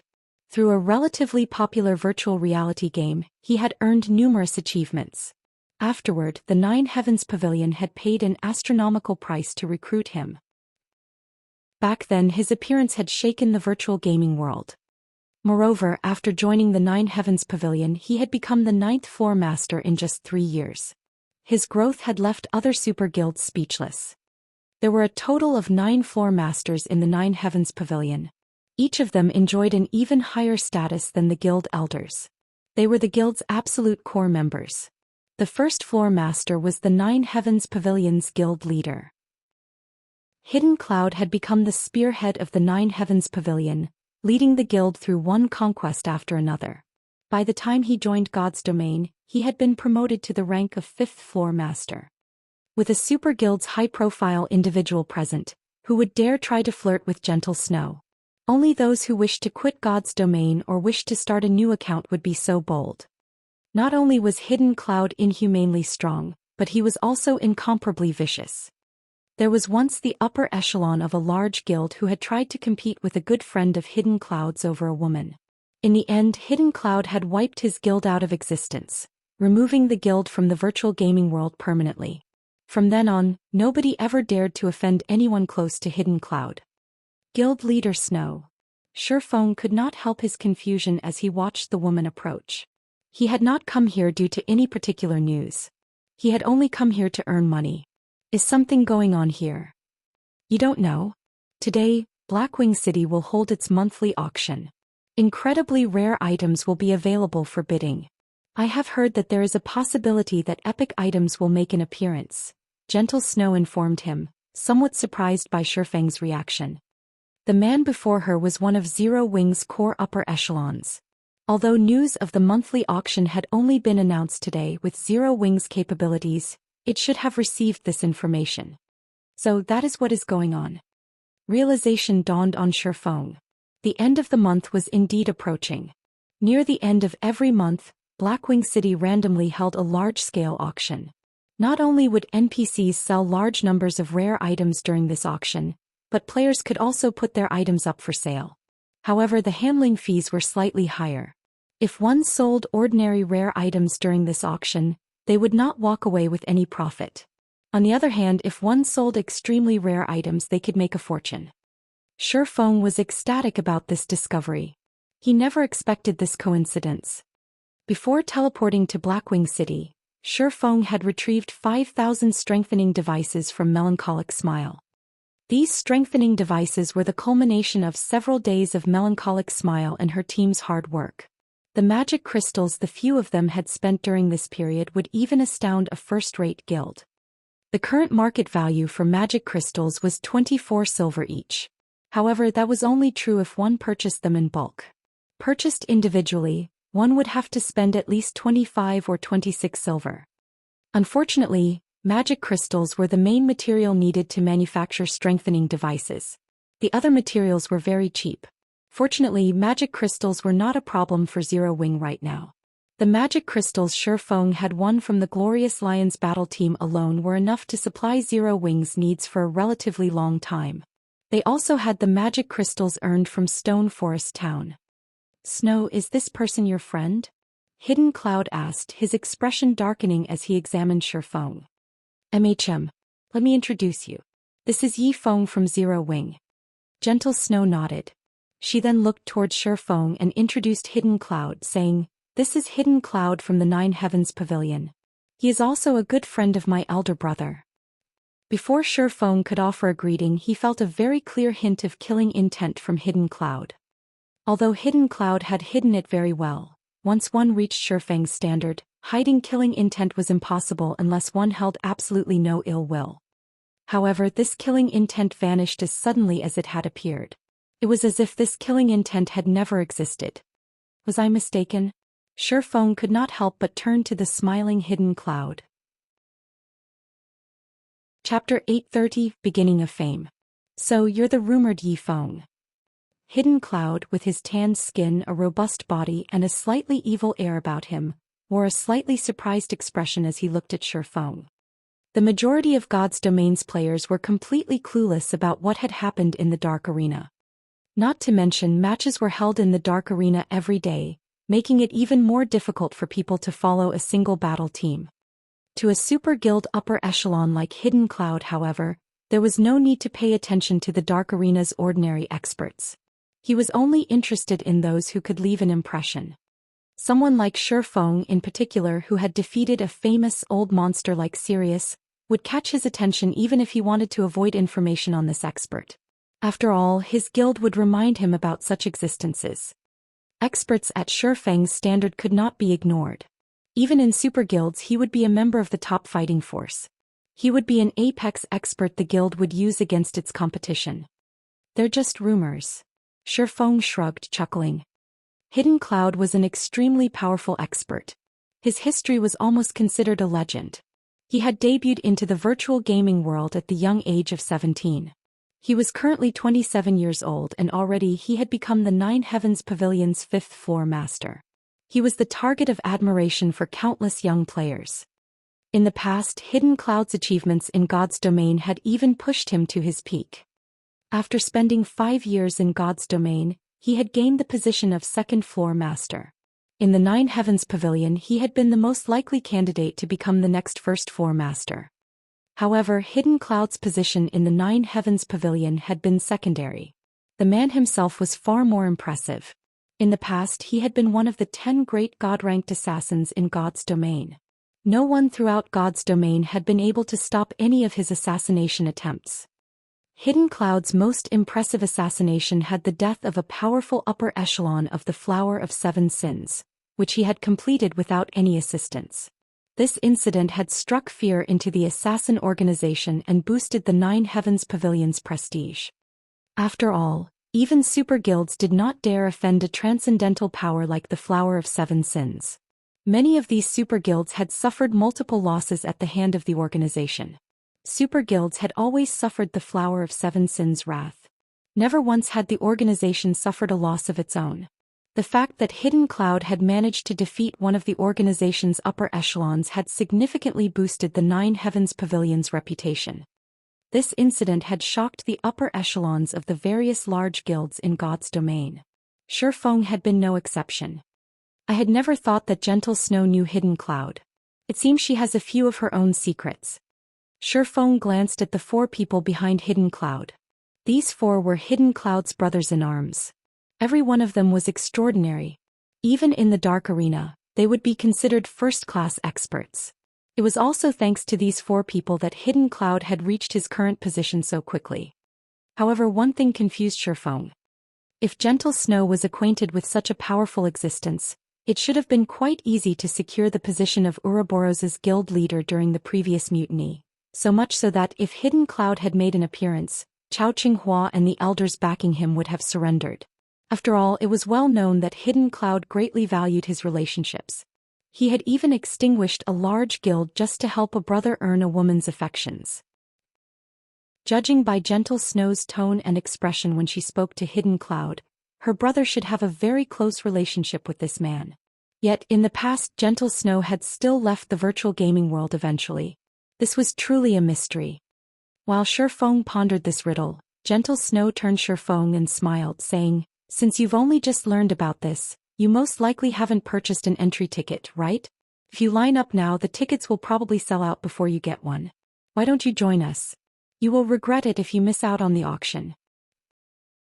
The Blackwing auction house had organized the auction suddenly this time, and many guilds had rushed to purchase entry tickets the moment they heard the news. Now that the auction would begin soon, it was most likely be impossible for Feng to get his hands on a ticket. Feng had helped her earn a fortune in the Dark Arena. She had significantly increased Ouroboros's liquid assets because of it. Although Feng did not know that, Gentle Snow still thought that she should return the favor. After all, aside from helping her earn money, Feng had also helped her secure Ouroboros. As soon as Gentle Snow extended the offer, Hidden Cloud's expression darkened slightly, his gaze sharpening as he turned to Feng. "Thank you for your kind offer. However, I have another matter that I need to deal with first, so it is best if I don't disturb you." Feng did not wish to miss this rare opportunity. He needed to register his auction items quickly. As for whether or not he could enter the auction itself, that was not important. After all, his goal was to make money. "How much time do you need?" Gentle Snow prodded. "Roughly half an hour," Feng said as he glanced at the long queue. Although there were a lot of people at the registration counters, the registration process was simple and did not take very long. He should be able to finish what he needed in half an hour. That won't be an issue. In any case, there is still some time before the auction officially begins. "I can wait here for you in the meantime," Gentle Snow offered after a moment of consideration.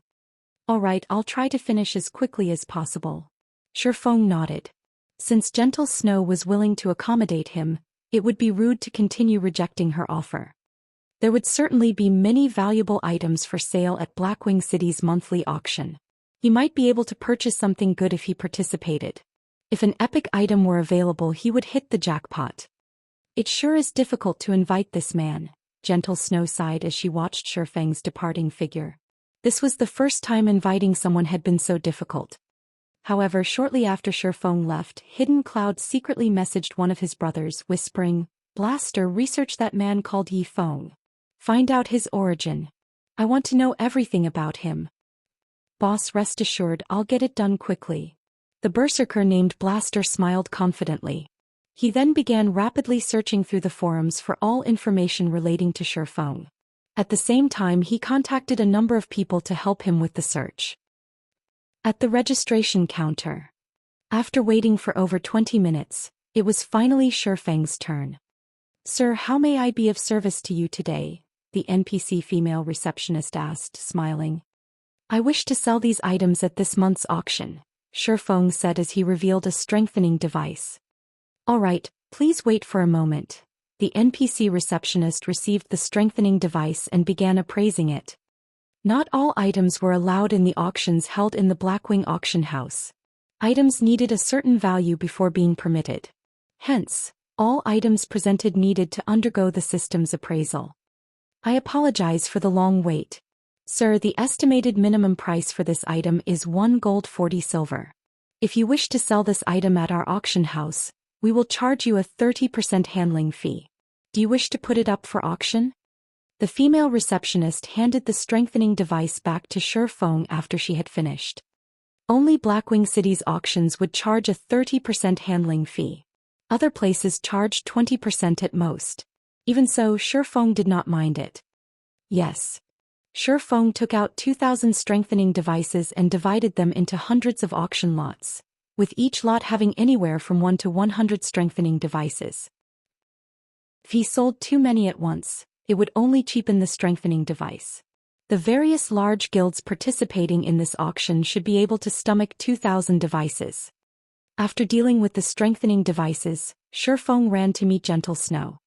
He then entered the auction venue with Gentle Snow and her companions, quietly waiting for the auction to start. At this time, Blaster sent Hidden Cloud a private message reporting, "Boss, we've learned everything there is to know about that brat." Chapter 831, Great Disturbance. There sure are a lot of high-ranking NPCs participating in the auction this time, Feng commented as he swept a glance over the NPCs on the second floor, an amused smile appearing on his face. High-ranking NPCs? At Feng's comment, Gentle Snow turned to the second floor. Indeed, there were quite a number of NPCs present. But isn't it normal for high-ranking NPCs to participate in the Blackwing auction house? This was not her first time attending an auction in the Blackwing auction house. She had even attended high-ranking auctions before. Players were not the only ones to compete over items up for auction. NPCs similarly contested over the items. However, after some of her own research, Gentle Snow more or less understood these NPCs' function. These NPCs were here to make sure items were sold at an appropriate price.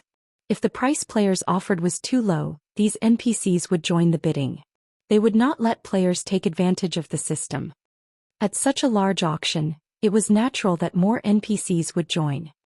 However, when players tried to purchase an item as long as the price they offered was higher than the item's actual value, these NPCs would automatically relent and end their bidding. In response, Feng smiled and nodded, saying, "It is very normal.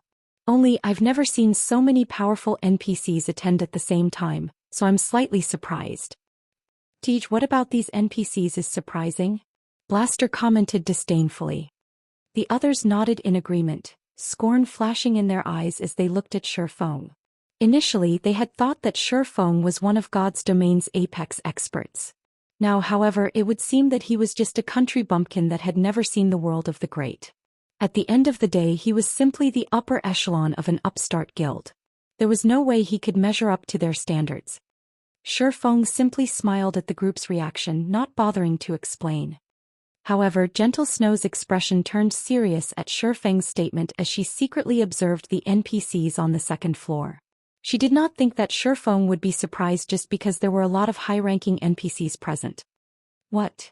How can this be? When Gentle Snow's eyes fell on a handsome youth in a suit of golden armor and an exquisite cape, she was shocked.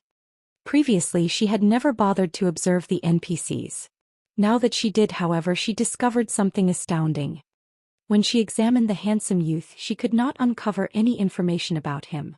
She could not even see the most basic of information such as his name or level. Even after activating an advanced identification skill, she was still left empty-handed. More frighteningly, when her gaze fell upon the youth, he actually turned and returned it, observing her. However, this youth simply smiled before turning away. Although they had only exchanged glances for a brief instant, Gentle Snow felt as if she had been suffocating. In that instant, she had felt as if her life was no longer her own. She had never encountered such an NPC before. She had not even experienced this feeling when she met with a Tier 5 NPC in an imperial capital. Tier 5 NPCs were considered top-class individuals even in an empire. Players could not encounter them casually. She had only met one due to a special quest. Moreover, there were also over a dozen Tier 5 NPCs on the second floor. Even if one added together the Tier 5 NPCs in an empire, there would be fewer than those that were here now. It was no wonder why Feng was surprised. "Yi Feng, with so many high-ranking NPCs participating in the auction, will something happen?" Gentle Snow sent Feng a private message, wearing a nervous expression. Events frequently occurred throughout God's domain. If players could resolve these events, they could earn decent rewards. However, the penalties for failure were equally heavy. When these events occurred, players' consent did not matter. As long as one was within the event's area, the system considered the players to have accepted the quest. Events in God's domain varied in terms of sizes. The larger an event was, the more horrific its punishment would be. She had met the Tier 5 NPC due to an event. In the end, said event had claimed the lives of 99% of the tens of thousands of players that had been present. A lot of equipment had dropped that day and very few players had survived. She had been one of the lucky few. Unfortunately, because the event had not been completed, neither she nor the other survivors had received a reward. However, compared to the players that had died, she was considered very lucky. With so many Tier 5 NPCs here, she could not imagine what would happen if an event occurred. It's nothing major. Based on what I have learned, one can determine the value of the items that will be up for auction by the number of high-ranking NPCs that participate. The more NPCs that attend an auction, the more valuable the items will be that appear in said auction. Ordinary items wouldn't attract these hidden dragons, Feng explained. He could tell what Gentle Snow was worried about. So that's the case. It's no wonder why you would check the second floor. Gentle Snow finally understood. Her tense mood began to vanish. However, Feng had hidden one truth from the Snow Goddess. More high-ranking NPCs joined an auction when there were more risks. It was especially true when an NPC like that mysterious young man attended. God's Domain was not a game that let players have their way easily. During the game's initial stages, conflict was limited to players. However, as players reached higher levels, the game would gradually introduce a new type of conflict: the conflict between players and NPCs. In the past, a powerful NPC had even robbed Feng. Hence, money wasn't the only thing necessary to purchase an item from the Blackwing auction house. It was a simple matter if one purchased an item from another player. However, if one purchased an item sold by an NPC, they would have to stay on guard. One might win the bidding for an extremely precious item, but keeping the item would depend on their ability. While Gentle Snow and Feng conversed in secret, the auction had officially begun. Above the auction stage, a beautiful female NPC wearing a white evening gown approached the stage as the auction's hostess. However, as soon as everyone noticed this beautiful, curvaceous NPC, their jaws dropped in shock. This NPC beauty was a level 220 Tier 4 Great Wizard. In any city she would be an Overlord-level NPC. However, such an existence had actually been tasked to host this auction. Everyone marveled at Blackwing City's wealth and influence. While the various players struggled with their days, the first auction item appeared before them. After examining the item's information, these players were thrown back into their stupor. The item was a golden tablet, radiating a purple-gold glow. Complex runes and images had been carved into the metal. With a glance, it was obvious that this tablet was anything but ordinary. A secret technique. Damn, this can't be real, right? The system is so generous to sell something like this at the very beginning. Our guild must have that. We had been right to join the Blackwing auction this time. Notify the others and tell them to purchase coins immediately. Buy as many as you can. We cannot let other guilds obtain this. Ordinary large guilds were completely clueless about the excitement that tore through the crowd. However, various super guilds and super first-rate guilds were thrown into chaos. These representatives eyed the golden tablet like ravenous wolves. Blaster, notify the guild elders immediately. Tell them to send as much money as they can as quickly as possible. Hidden Cloud shouted, excitement coloring his face. I understand. Not daring to delay, Blaster rushed out of the auction house and rapidly contacted the Nine Heavens Pavilion's elders. Chapter 832 Crazy Auction. Feng was similarly stunned for quite some time after seeing the auction window. A secret technique. This was a treasure that every expert dreamed of obtaining. He had never expected something so shocking to be the Blackwing auction house's first item. If he could obtain this golden tablet, he could help even more people from Zero Wing grasp a powerful combat technique. While Feng recovered from his shock, the bidding for the golden tablet had begun. Bidding for the golden tablet started at 100 gold. However, a few players present instantly bid on it like madmen. 110 gold. 120 gold. 700 gold. It only took a few short seconds to stun many of the players present. The golden tablet's starting bid had already been beyond many players, yet for just a piece of a broken tablet, someone was actually willing to pay 700 gold. Even to a third-rate guild, this was an astronomical price. A single third-rate guild would have 400 or 500 gold at most. Only second-rate guilds and above could afford such a price. Second-rate guilds, however, unless they had lost their minds, would not spend all their liquid funds on an unknown tablet piece. Suddenly, Hidden Cloud shouted, 1,000 gold. This tablet belongs to the Nine Heavens Pavilion. Once again, many players were dumbfounded. They had never expected a super guild like Nine Heavens Pavilion to be so insane as to willingly spend 1,000 gold on the golden tablet. Such big words. Do you think this item belongs to your family or something? A female elementalist with an exquisite body laughed pompously. 1,500 gold. Quiet Melody, what's the point of fighting it? Do you really think the Sacred Temple can compete with the Nine Heavens Pavilion? Hidden Cloud laughed. He then raised the bid, saying, 1,600 gold. To develop the guild, the Sacred Temple had recently spent a lot of coins to purchase land and magic crystals. Hence, the temples should be running low. It could not compete with the Nine Heavens Pavilion's financial strength right now.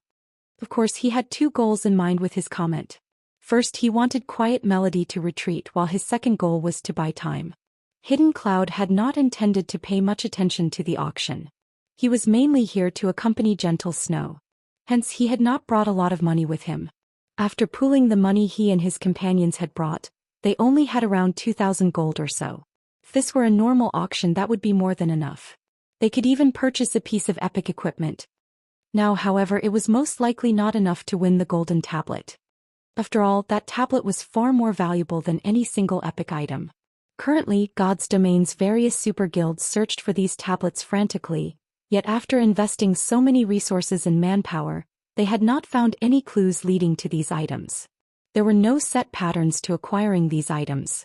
It was purely based on luck. Now that this tablet had appeared, he would spend more than 10,000 gold if he could purchase the golden tablet, much less several thousand. This item was like God's Domain's golden lands. Not only was it unique, but its value would also grow in the future. One could only encounter a treasure like this, not find one. However, his guild needed time to collect the required money. This made Hidden Cloud somewhat anxious. Haha. I never thought that the famous Hidden Cloud would be so arrogant. Quiet Melody covered her mouth with the back of her hand and laughed. Her laughter mesmerized many of the male players in the auction venue. It seems you really don't have much money on hand right now. Well then, I'll gladly buy this golden tablet on your behalf. 3,000 gold. The entire venue suddenly fell silent. The various guild representatives and the many independent players could not believe what they had just heard. 3,000 gold. With that much money, one could buy an ordinary plot of land in an imperial capital. Even to super guilds, this was a large sum of money, yet someone was willing to spend it on a piece of a broken tablet. This was insane. Just what kind of item is this? Gentle Snow was astounded when she heard Quiet Melody's bid. As expected of the Sacred Temple's Vice-Temple Master, Feng, on the other hand, silently praised the beautiful Quiet Melody. He had not expected the woman to see through Hidden Cloud's troubles with just a glance and act on it. While bidding for an item in a Blackwing auction, the item would be sold to the highest bidder once a period of time passed without a competing bid. Moreover, if one did not have enough money on hand, they would not be able to bid. Hidden Cloud's expression instantly soured when he noticed that his ploy had backfired. 3,000 gold was already far beyond his limit. If he had not provoked Quiet Melody and had gradually increased the bid, he could have earned some time for his guild to send more money. Now, however, he had lost the opportunity. Snow, how much money do you have with you? Lend it all to me. I'll pay you back with 10%, no 20% interest later. How about it? Hidden Cloud asked anxiously. Gentle Snow hesitated. Although she did not know the golden tablet's function, she could not outbid a super guild. However, her goal in coming here was to buy some items that were useful to her guild. If she lent all of her money to Hidden Cloud, it would be difficult to purchase the items she needed. After all, such auctions did not happen very often. 30%. Hidden Cloud shouted after hearing the hostess reporting the bid a second time. All right, I have 1,700 gold with me, Gentle Snow said after considering her options. Gentle Snow immediately traded 1,700 gold to Hidden Cloud, boosting his finances to 3,700 gold. 3,100 gold.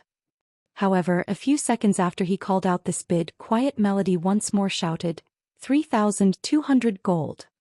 At this point, Quiet Melody lost her composure. Although she had prepared some money before coming to the auction, she had not prepared a lot. Recently, to develop its businesses, her guild had purchased several plots of land. Hence, her available funds were limited. For this auction, she had only brought 3,500 gold. After Quiet Melody placed her bid, the other members of the sacred temple began to borrow money from other participants. However, a crisp sound echoed throughout the venue. 3,500 gold. Everyone immediately turned their gazes towards the new voice, discovering a beautiful young woman of similarly extraordinary origins. Phoenix Rain. Hidden Cloud glared at the smiling Phoenix Rain, who sat in the back row on the first floor. I am truly sorry, but the Dragon Phoenix Pavilion has set its sights on this item as well, Phoenix Rain said, smiling softly. Recently she had made a huge fortune in the Dark Arena. Although she had already spent some of that fortune for this auction, she had brought 4,000 gold with her. It was also obvious that both Hidden Cloud and Quiet Melody were reaching their limits. Hence she had more than enough to obtain the golden tablet. 3,700 gold. Hidden Cloud yelled out his final bid. At the same time, he secretly sent a message to Blaster demanding, Blaster, is the money not here yet? Boss, they're still in the process of collecting money right now. They've already mailed some of it to me, but I'll need to wait for another minute to receive it. Blaster was also jittery. However, the process of sending money in God's domain was not instantaneous. There was a short transfer time. 3,800 gold. Phoenix Rain increased the bid by 100 gold without hesitation. Both Hidden Cloud and Quiet Melody frantically tried to borrow money. However, borrowing such a large sum in such a short time was easier said than done. And yet, after Phoenix Rain had announced her bid, Feng motioned towards the hostess and said, 4,000 gold. Chapter 833, Stone Tablet Obtain. Yi Feng. Phoenix Rain's mouth twitched slightly when she saw Feng suddenly raise his hand. She hadn't expected him to be here. Moreover, he had placed such a high bid. This placed her in a somewhat awkward position. She only had around 4,000 gold on hand. It would be difficult for her to continue bidding. However, Phoenix Rain's surprise was minor compared to the shock everyone else in the venue felt. This had been a contest between God's domain's major powers, yet someone from a lesser guild had actually dared to outbid them. He had practically issued a direct challenge. How does he have so much money? Surprise flashed in Hidden Cloud's eyes when he turned to the calm Feng. He had already read through the information his team had collected about this man. Feng had been an unknown pawn before entering God's domain, an insignificant existence that did not warrant his attention.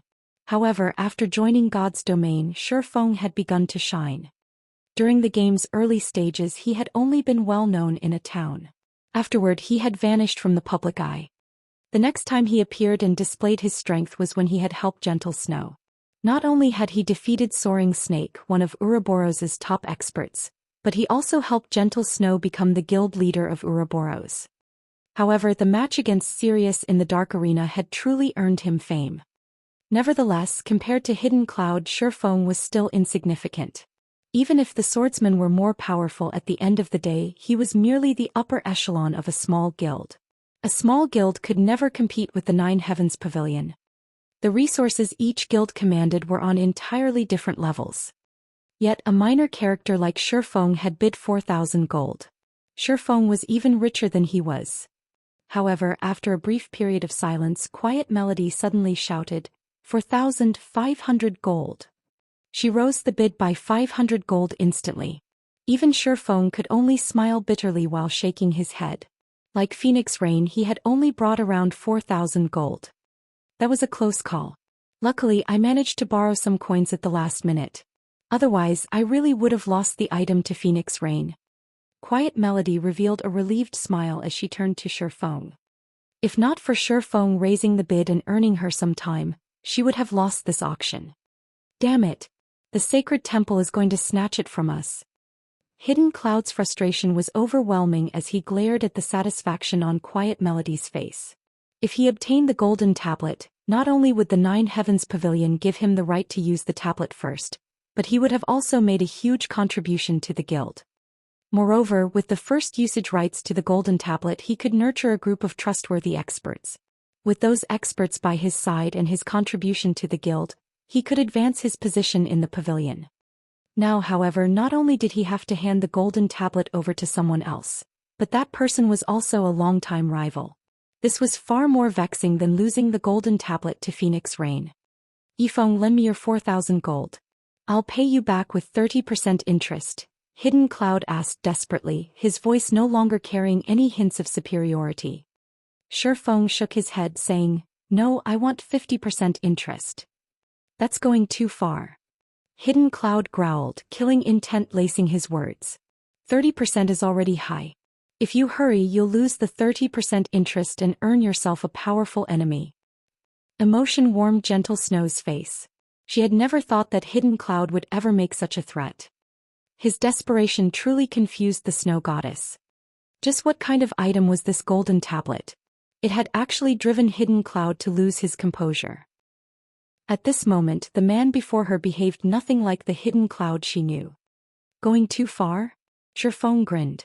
Unhurriedly, he pointed his finger at the distant Phoenix Rain, saying, "The Phoenix Pavilion Master has also asked for a loan. Since you don't want to borrow it, I can lend it to the Phoenix Pavilion Master."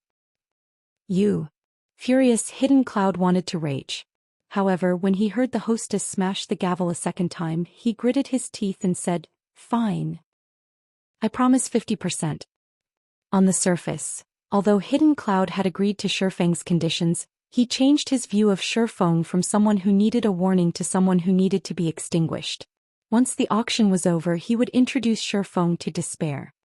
Meanwhile, Feng had long since been prepared as he quickly retrieved a contract and handed it to Hidden Cloud. The terms of the contract were very simple.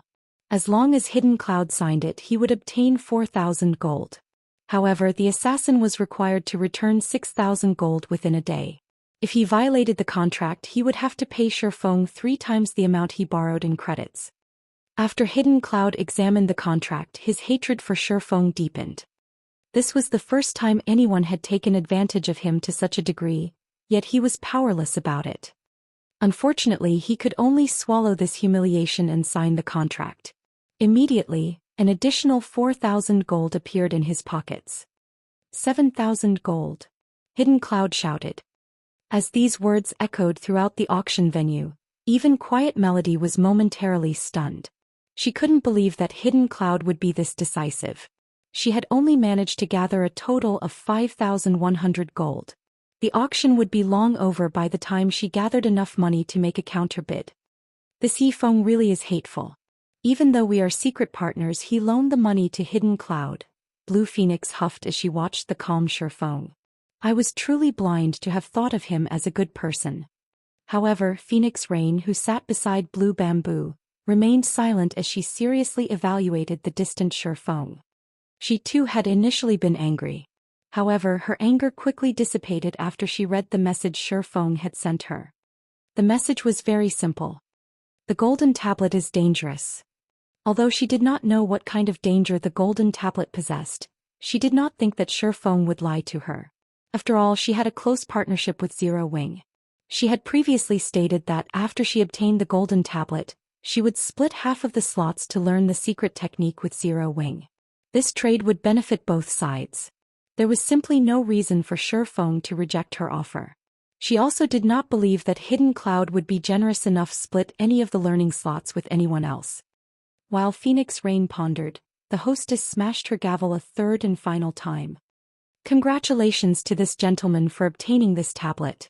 Let us give him a round of applause. The beautiful hostess announced as she clapped her hands. I finally got it. At this moment, Hidden Cloud felt ecstatic. When the golden tablet rested in his hands, wondrous fantasies of a powerful future filled his mind. He then shifted his gaze to Feng, ridicule flashing in his eyes. Now that I've obtained the tablet, I'll take care of you soon. Feng paid no heed to Hidden Cloud's gaze. Instead, his eyes shifted towards the venue's second floor.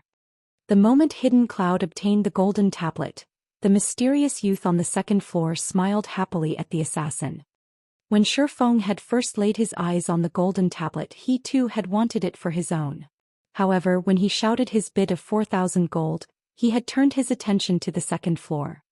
Indeed, just as Feng had guessed, this golden tablet was not some kind of treasure at all. It was a fatal poison. The instant he announced his bid, the mysterious NPC on the second floor had shifted his gaze towards him. Feng had lived in God's domain for many years, so he was very familiar with the game's NPCs.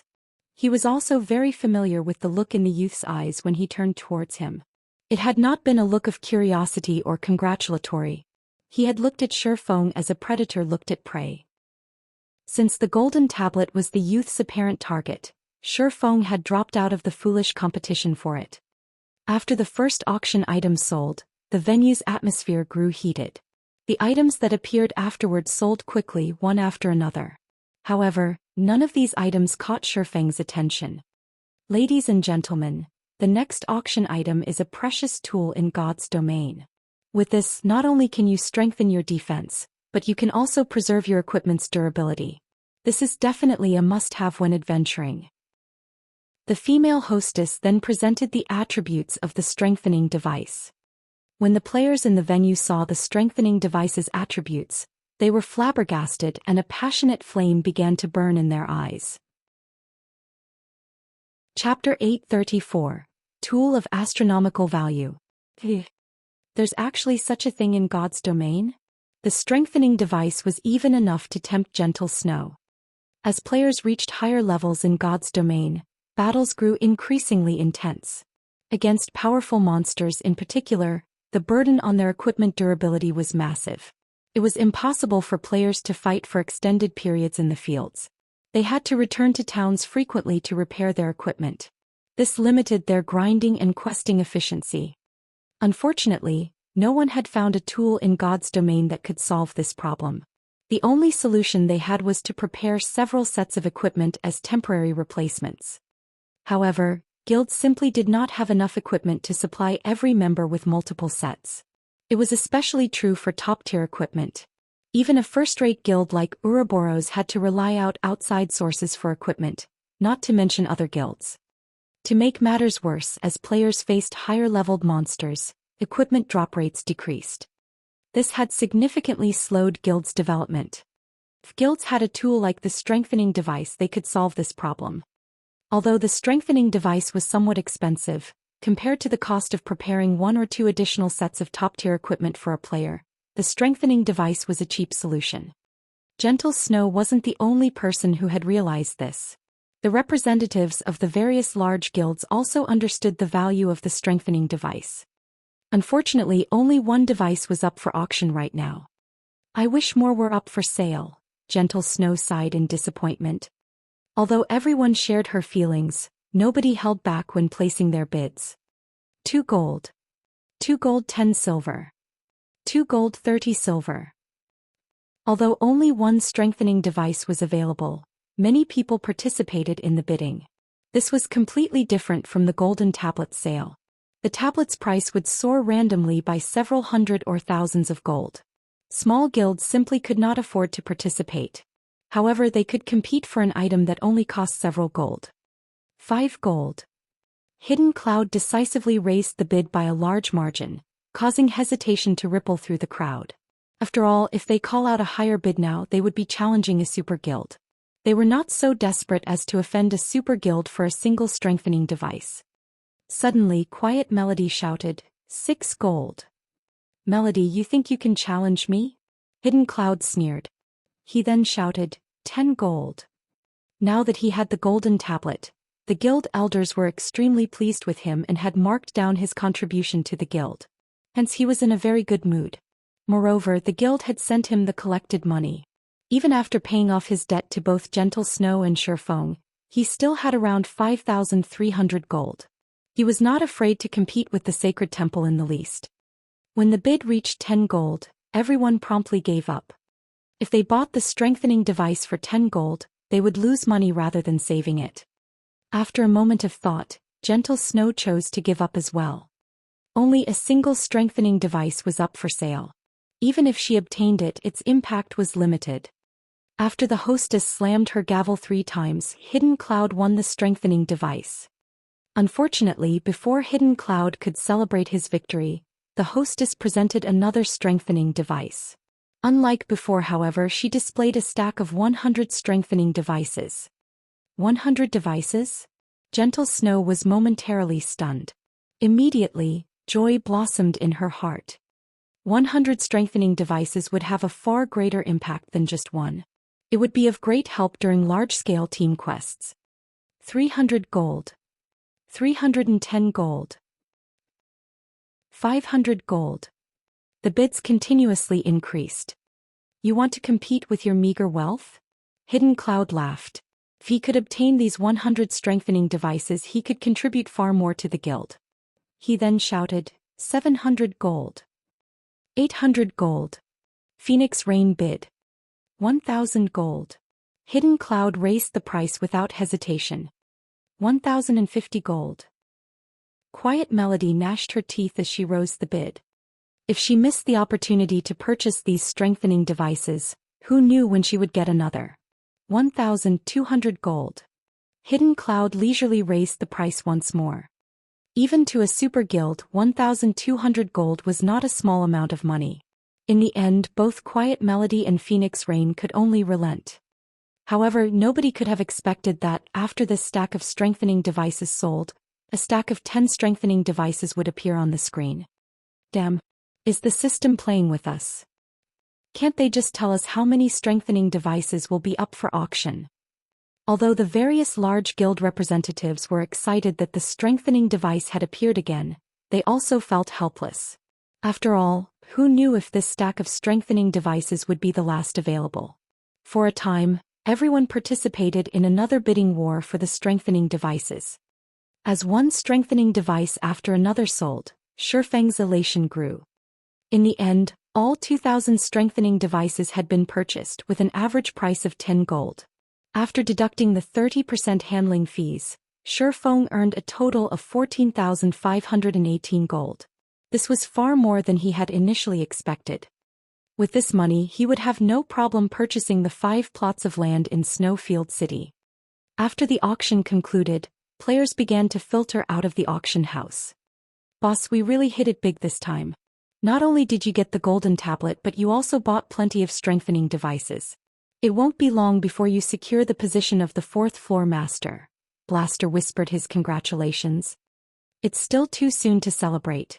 Now that we have the rights to the tablet, as long as you guys put on a good show, it will only be a matter of time before I become the 4th floor master. Hidden Cloud laughed.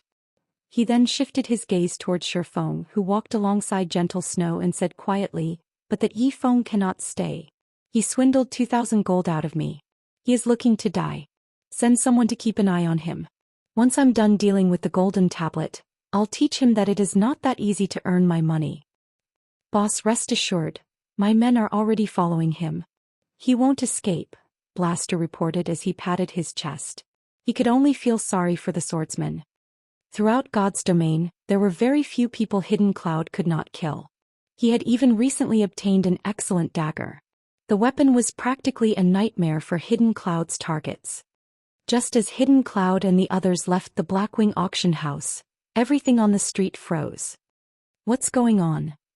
The players wandering the street were shocked. None of them could move, not even a step. They couldn't even make their fingers twitch. It was as if time had stopped and only their minds remained active. As the space had frozen, fear surfaced in everyone's hearts. They felt as if they stood in the middle of a ferocious beast's nest, and this ferocious beast had already stretched its jaws and was prepared to devour them all. Even Phoenix Rain, Quiet Melody, Gentle Snow, and the other top-tier experts were astounded by this surprising event, much less the various ordinary players. After all, it wasn't just players who could not move. Even the level 180, Tier 2 guards patrolling the street had been rendered immobile. Meanwhile, without anyone's notice, a black figure had appeared in front of Hidden Cloud and quietly overlooked the assassin. Chapter 835, Soul Disintegration. Who is that? Phoenix Rain, who had just exited the auction house, watched the mysterious youth slowly walk towards Hidden Cloud in disbelief. This was the first time she had encountered such a situation. Blackwing City was not an ordinary city. Even the city patrols were far superior to an imperial capital's. Yet despite at the daylight hour this NPC acted so boldly. The most unbelievable part about this situation was that even the Tier 3 guard captains had been frozen in place. This mysterious youth's power was incredibly frightening. "What are you trying to do?" Hidden Cloud asked the mysterious youth before him. He had only managed to force these words out after an intense struggle. He could clearly feel how terrifying the man before him was. The bloody glint in the man's eyes alone made him involuntarily shiver. Before this man, his power was as insignificant as a speck of dust. If this man wished it, he would lose his life instantly. His only option right now was to delay for time. What kind of place was Blackwing City? It was probably the safest location throughout God's domain. There was no way Blackwing City's authorities would allow an NPC to do as they wished. Haha. You sure are an interesting little fellow. You're still trying to buy time? I advise you to give up. Although you are still in Blackwing City, this space is in a completely different dimension. Even a Tier 5 divine mage, adept in space magic, won't detect us here. The mysterious man smiled calmly at Hidden Cloud's question. Alright, will you hand over the golden tablet on your own, or will I have to retrieve it myself? Although the youth's words had not been loud, every player on the street had heard him very clearly. What? An NPC is robbing someone? Is this some kind of event? Isn't this NPC too strong? He's actually making a move inside Blackwing City. This isn't a legendary quest, right? The watching players were both excited and scared. Although this chance encounter was interesting, they were afraid of being caught up in the incident. A meaningless death at their levels would be a major, unfortunate loss. Golden tablet? What is that? I don't know what you're talking about, Hidden Cloud said, his mouth twitching as he stared at the mysterious youth. That golden tablet was his hope of advancing his career in the Nine Heavens Pavilion. Not only had he spent a large sum of money to obtain it, but the pavilion's upper echelons had also heard of his procurement already. If he simply handed the tablet to this NPC and returned to report to his superiors that he had lost it, acting as if nothing had ever happened, he would only enrage the Nine Heavens Pavilion's elders and guild leader. Handing over the golden tablet was scarier than death. Hearing Hidden Cloud's words, Feng glanced at the assassin, admiring the man's courage. When he had encountered an NPC robbery in his previous life, he had tried to resist as well. Unfortunately, he had not experienced a positive outcome. As he had not been strong enough, the NPC had successfully robbed him. However, being robbed was one thing. The true problem lay in the fact that said NPC had attacked. Dying by an NPC's hand had a far more severe penalty than an ordinary death. Moreover, the more powerful the NPC was, the heavier the punishments players received when that NPC killed them. Feng had been considerably lucky. His murderer had only been a Tier 4 Sword Emperor. In the end, he had lost 2 levels and suffered a weakened state for 5 days. Meanwhile, no matter how he looked at it, the mysterious youth was definitely stronger than a Tier 4 Sword Emperor. A lot stronger. You're not gonna hand it over? The youth sighed. It seems that I have to do it myself then. As soon as the NPC finished his statement, he stretched out a finger and lightly tapped Hidden Cloud's forehead. Ping. Ah! Hidden Cloud screamed with pain, sounding as if this pain came from the depths of his soul.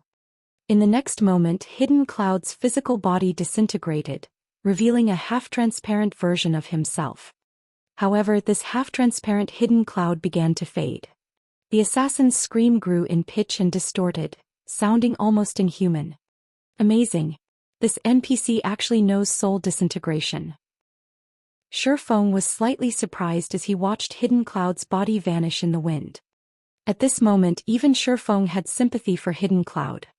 Feng had only seen soul disintegration in a video in the past. Not only could this attack kill players, but it could also damage a player's soul directly. It was similar to when he absorbed players' immortal souls. An immortal soul, as the name suggested, was an immortal existence. No matter how much damage an immortal soul took, it could recover. When Feng absorbed the immortal souls of the players he killed, he had only absorbed a tiny portion. Even so, this prevented the players from logging into God's domain for a short time. Soul disintegration was different. It was a skill purely meant to shatter a player's soul. It could destroy a player's immortal soul completely. Experiencing one's soul disperse was far more severe than someone or something absorbing a portion of it. Although players could also recover from this damage, it took far more than not logging in for 2 or 3 days. Feng would not be surprised if Hidden Cloud could not log into God's domain for half a month. Why fight it? Though even if you had handed it over, I would have still killed you. The mysterious youth shook his head as he looked at the golden tablet that had fallen from Hidden Cloud's body.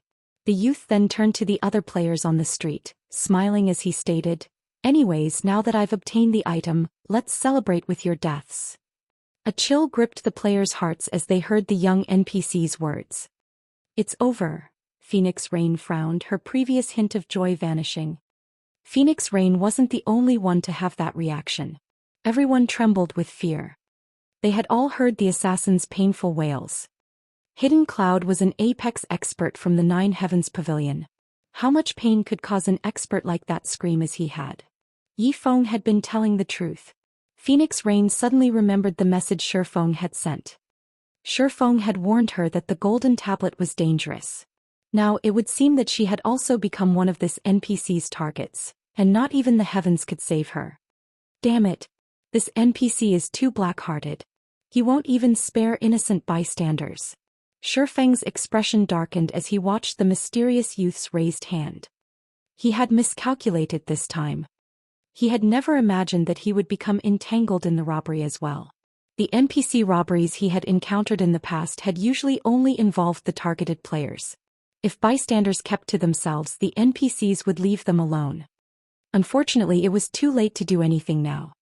In the next moment, an endless amount of mana gathered in the youth's hand. It was as if he had sucked all of the mana in this space into his palm. With this much mana, the spell the youth was conjuring was likely stronger than a tier 5 skill. The mysterious youth smiled and pointed a finger to the sky. Immediately, the black ball of mana shot up from the youth's hand. After reaching a certain height, a crack suddenly appeared in the mana ball. Chapter 836, Tablet Secret. Just who is this mysterious youth? Feng was slightly shocked as he looked at the cracking ball of mana in the sky. The skill the youth had used was a tier 5 curse. Dark Paradise. Even tier 6 gods would fear this move. The power that the curse contained could turn all the players on this entire street into ashes instantly. Most likely, the penalty they would suffer would not be any lighter than Hidden Clouds at all. Disappear. The mysterious youth then flew up towards the sky. In the next moment, the black ball of mana transformed into a black hole that began sucking and devouring everything in its surroundings. As the suction grew stronger, the black hole expanded. Players on the street were even getting pulled off the ground. Damn it! Feng abruptly activated Heavenly Dragon's power and Blade Liberation, and his strength attribute immediately surpassed that of a Lord-ranked monster of the same level. Space Freeze, the skill that the youth had used earlier, was partially a control skill. After activating Heavenly Dragon's power, Feng became immune to all control skills. Unfortunately, the strength suppression as well as an extremely powerful mental suppression was still present inside the frozen space. Even without the original control effect, moving inside the frozen space remained impossible with the attributes of current players. Only by using twofold Berserk did Feng have a chance of moving. Sure enough, this strength suppression is intense. When Feng tried to shift his body, it felt as heavy as lead. Oh, there's still someone who can move? The mysterious youth was slightly surprised as he swept his gaze towards Feng. You are the first tier 1 class capable of moving under my domain. At this moment, Feng could already twitch his fingers. However, his body was still immobilized. Unfortunately, under Dark Paradise, even if you can move, you cannot escape. However, as soon as the mysterious youth said these words, a low shout entered everyone's ears. Shatter!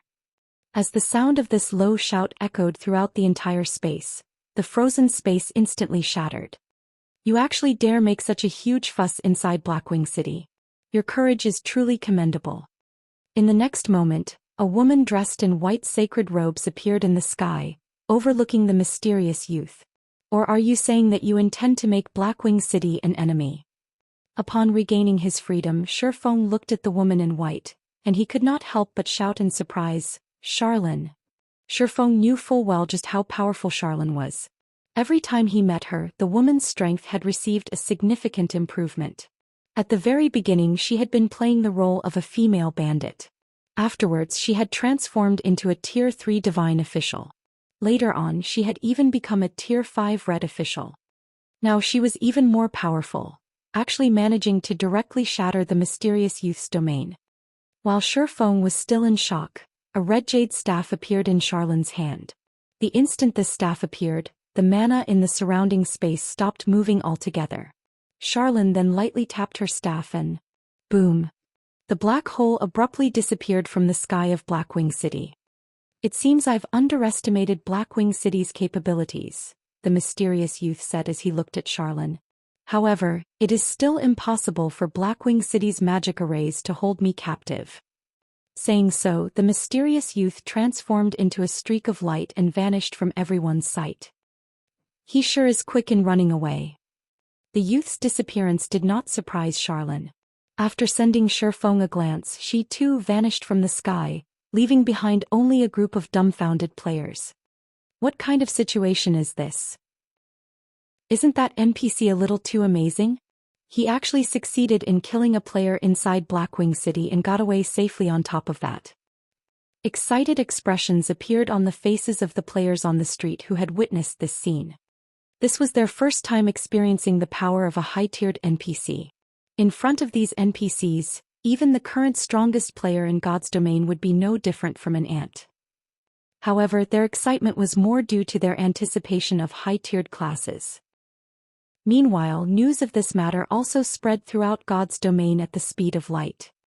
"I never thought that there would also be such a risk when buying NPC-sold items from an auction. It seems I'll have to be careful when purchasing items in the future." When Gentle Snow thought about her purchases for the guild, she could not help growing anxious. Let alone that mysterious youth, even a level 100 Tier 2 NPC could put her in a huge bind. If a Tier 3 NPC appeared, then only death would await her. In reality, Gentle Snow wasn't the only person who had such thoughts. The representatives of the various large guilds shared her fears. In the future, when they were purchasing treasures sold by NPCs in an auction, they would have to estimate properly whether or not they had the ability to protect the treasures they wanted to acquire. If they were not confident in protecting a treasure, they would not buy it. Otherwise, they could lose both their lives and money. "He's finally gone." Feng breathed out a sigh of relief as he saw the mysterious youth disappearing. Had Charlene come even 1 or 2 seconds later, he would have had to surrender to fate and gotten sucked into the black hole. At that time, not only would he have lost several levels worth of EXP, but he also would not have been able to log into the game for several days. It definitely would have dealt a fatal blow to his gaming career. However, as soon as Feng relaxed, Charlene's voice suddenly entered his ears. "Come to the library. I have some things to say to you." System: you have triggered the Epic Quest Tablet secret. Quest content: head to White River City's library and meet with Charlene. What?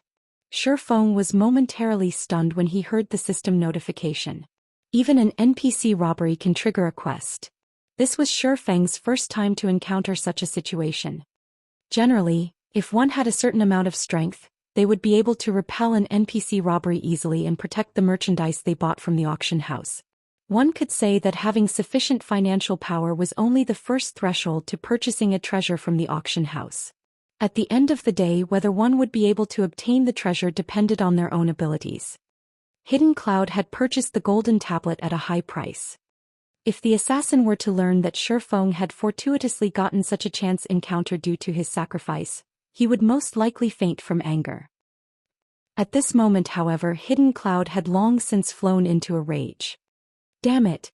Damn it! That damnable NPC actually dared to steal my tablet. Hidden Cloud bellowed as soon as he exited his virtual gaming cabin, an extremely ugly expression on his face. Now that he had lost the golden tablet, the upper echelons of the guild would definitely be angry. This feeling of falling from heaven straight into hell maddened Hidden Cloud. After Feng had triggered the quest, he did not hurry to return to White River City. Instead, he bade farewell to gentle snow and secretly went to a private location and disguised himself. He then returned to the Blackwing auction house and placed the remaining 3,000 strengthening devices up for sale at the establishment.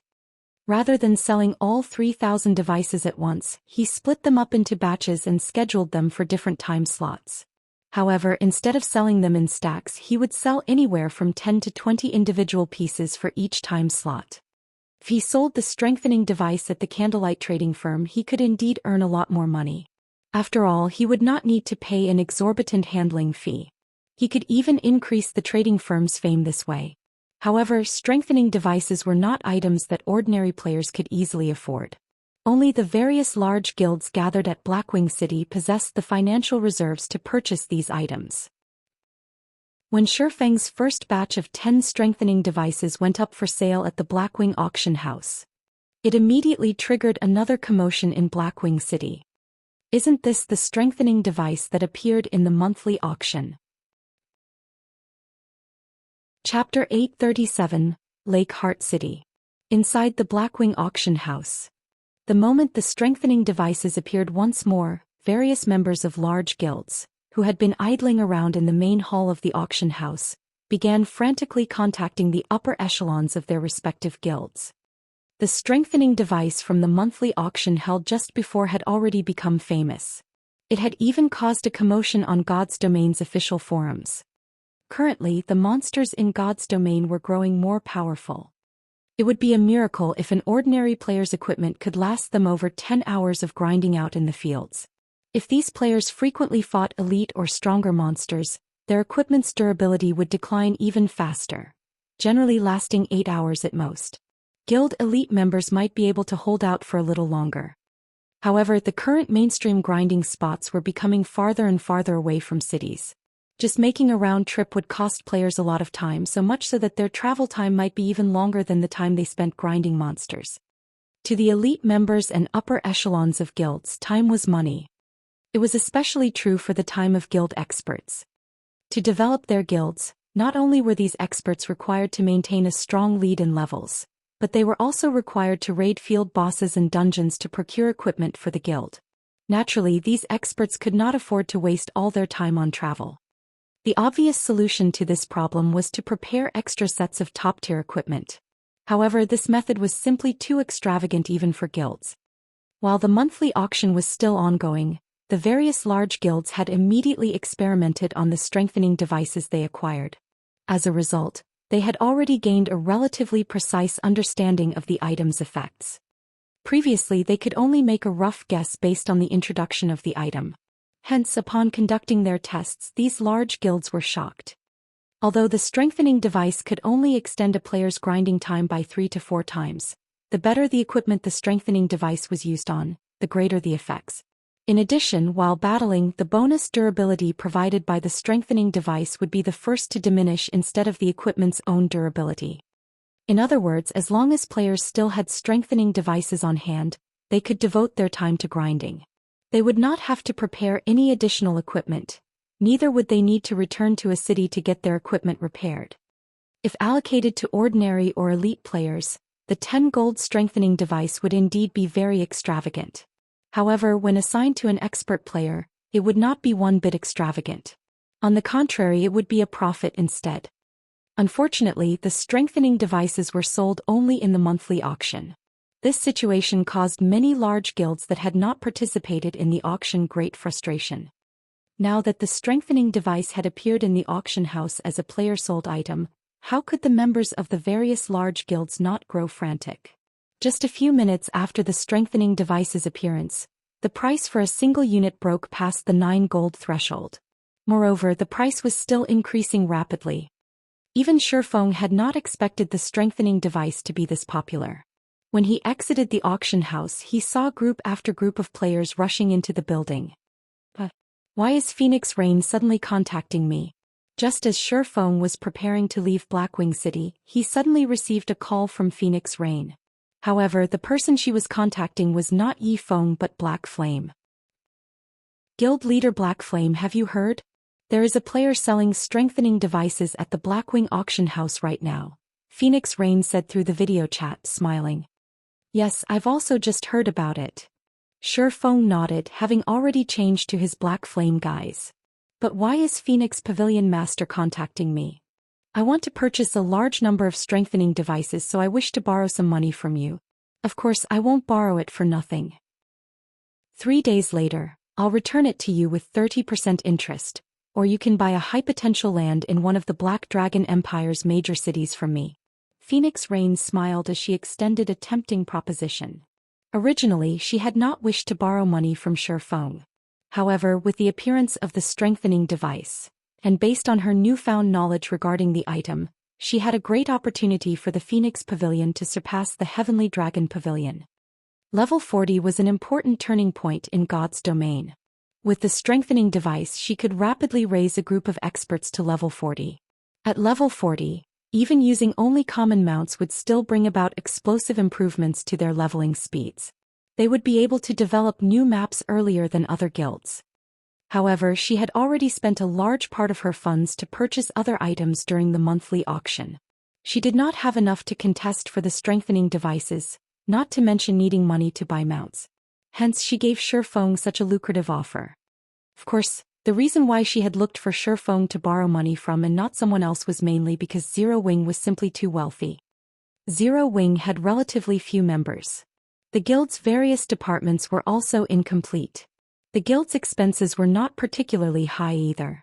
Moreover, Zero Wing was the proud owner of Star Moon Kingdom's wealthiest trading firm, the Candlelight Trading Firm. The guild also possessed the enviable Stone Forest town. The guild's daily profits were in no way inferior to even those of a super first-rate guild like the Dragon Phoenix Pavilion. Due to these reasons, the wealth Zero Wing possessed could make even her envious.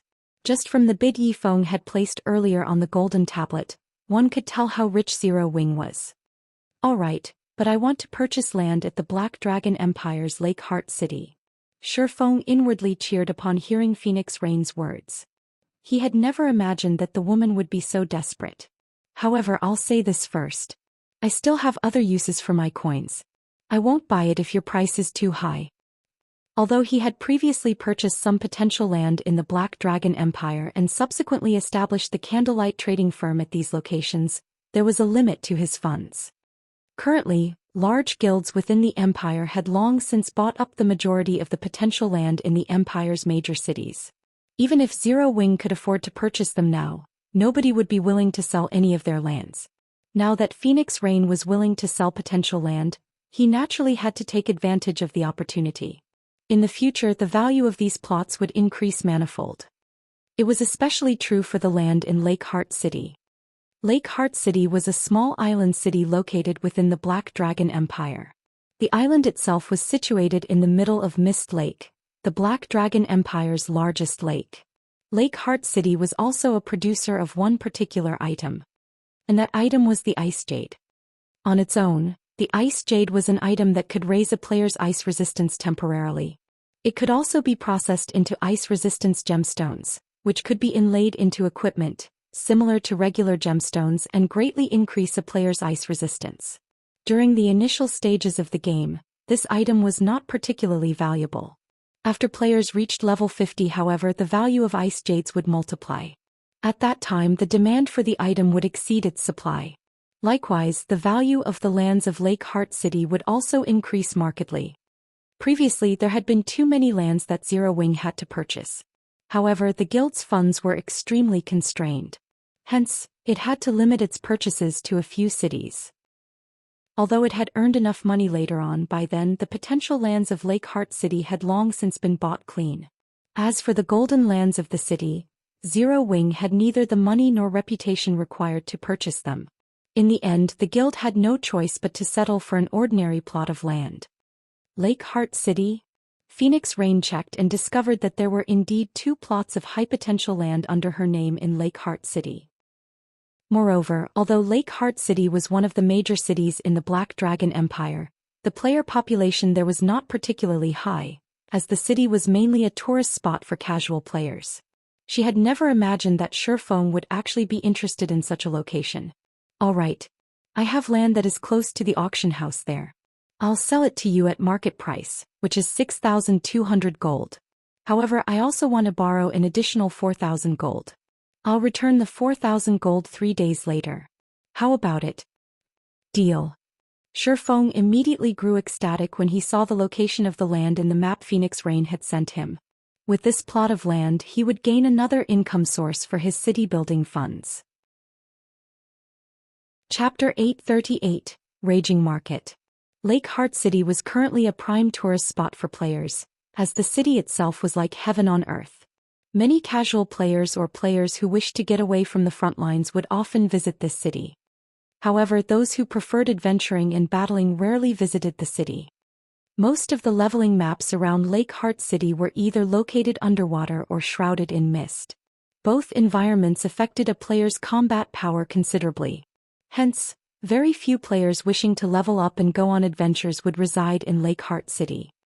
Due to players reaching higher levels and the increasing number of maps and dungeon bosses requiring high ice resistance, the presence of the ice jades eventually attracted a lot of attention to Lake Heart City. In the past, the city had very quickly gained popularity, becoming the 6th most populous city in the Black Dragon Empire. The prices of land there had skyrocketed overnight. Feng never imagined that he would receive such a fortunate offer as a result from selling the strengthening devices. After agreeing on the trade conditions, Feng and Phoenix Rain decided to meet up in White River City. If one wanted to trade lands, they needed to do it through a city hall through either of two methods. The first method was a relatively fast but troublesome process, while the second method was simple but time-consuming. Feng usually left the responsibility of purchasing lands to Aqua Rose and Melancholic Smile. They would then transfer the ownership of these lands to him through a random city hall. This way he didn't need to make a trip to the city hall. However, this method of transferring ownership had a verification period of 1 day. The other method was for him to go to the relevant city hall in person. By doing so, he could complete the transfer procedures immediately. Currently, Feng was in no hurry to obtain the land in Lake Heart City. Hence, there was no need for him to travel there personally to complete the transfer of ownership. During the time Feng and Phoenix Rain were chatting with each other, one notification after another popped up in Feng's system notification window. System: the 20 strengthening devices you placed on auction have been sold. After the deduction of the processing fees, a total of 164 gold 85 silver has been added to your bag space. System: the 20 strengthening devices you placed on auction have been sold. After the deduction of the processing fees, a total of 165 gold 64 silver has been added to your bag space.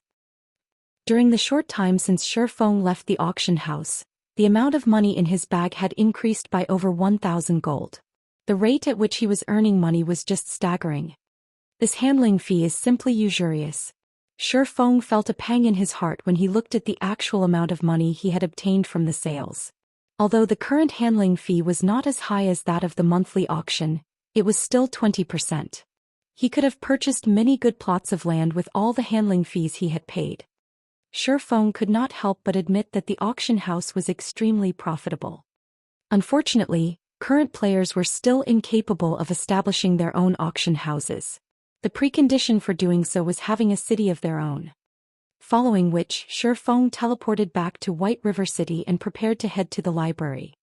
The golden tablet held a great temptation for Feng. A secret technique was a treasure that could allow players to learn advanced combat techniques directly. To guilds, not to mention several epic weapons, even the value of a fragmented legendary weapon was incomparable to that of a secret technique. If he could obtain the golden tablet, it would definitely improve the overall strength of Zero Wing's core members by a large margin. Upon exiting the teleportation hall, Feng took out the dark gold whistle from his bag and blew it gently. As the sound of the whistle rang out, a magic array appeared on the street. The demonic flame tiger then emerged from the magic array.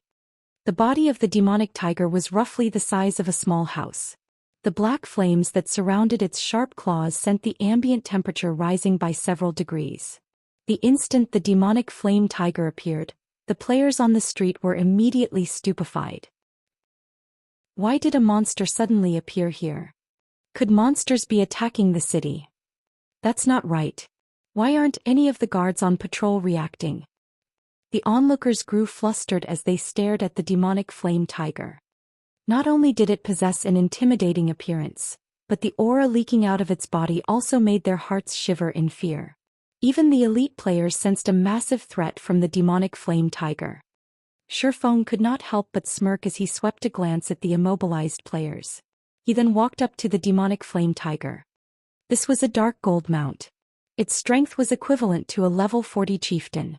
Naturally, it is not something ordinary players could handle. Has that person lost his mind? He's actually going up to it. Is he not afraid of getting killed? Everyone thought that Feng had lost himself to fear as they watched him approach the demonic flame tiger.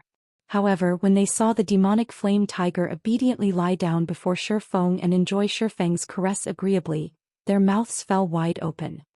However, an even more shocking scene occurred in the next moment as Feng mounted the demonic flame tiger. "Let's go!" Feng shouted lowly. Suddenly, the demonic tiger let out a loud roar and took a step forward. It then transformed into an afterimage that disappeared before everyone. What? That's a mount.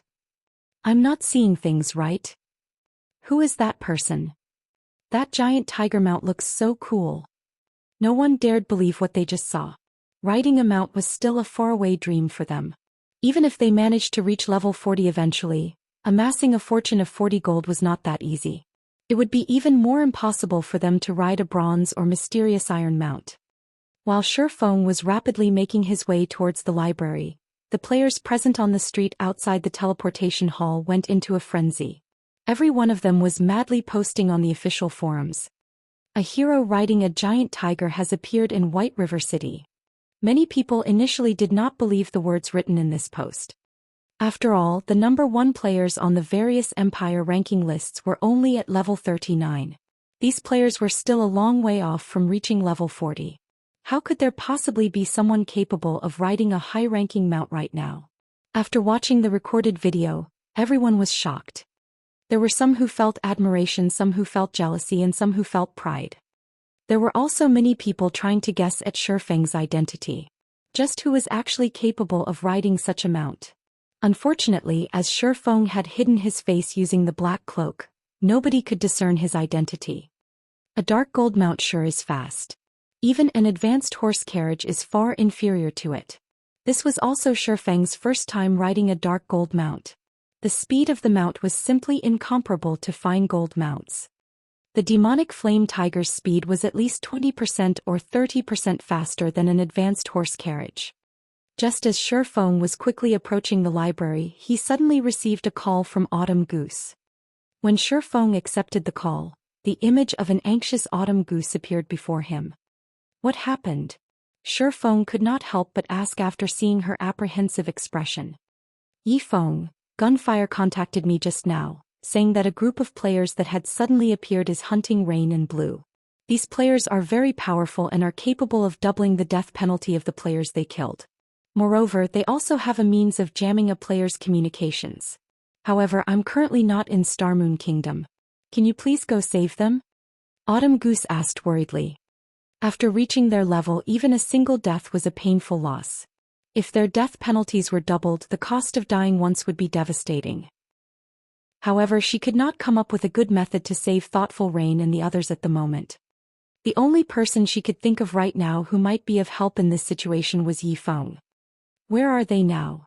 Feng was initially stunned, but he immediately said in a hurried tone, "I'll head over there right away."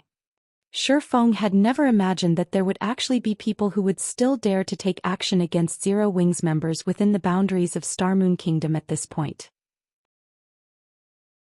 Chapter 839, Crystal Maze. Hearing Feng answer without hesitation, Autumn Goose was touched. She also felt slightly envious. The reason why she had joined an independent organization like the Wind God's Spear was precisely how the people within the organization treated each other like family. If one of them got bullied, they would fearlessly help out their companions regardless of the cost. They did not behave like guild members who had to worry about various aspects even when helping out a companion. Generally, players in the upper echelons of guilds like Feng were even less likely to make a move casually. People in his position would usually ascertain what kind of enemy they were going up against first and make a decision only after determining the potential profits and losses. However, Feng had not done any of this. Instead of asking who their enemy was, the first thing Feng wanted to know was the whereabouts of Thoughtful Rain and Blue Bamboo. Such a situation generally would never happen in a guild. Some experts ambushed Rain and the others at the Crystal Forest. The enemies were wearing black cloaks, so they did not find out anything about those experts. Moreover, their ambushers operated silently. Fortunately, Rain and Blue managed to use the instantaneous movement scrolls you gave them before to escape. However, based on what Gunfire told me, those people were there specifically to kill Rain and Blue. They definitely will not let them get away. Here are the coordinates of where the ambush took place.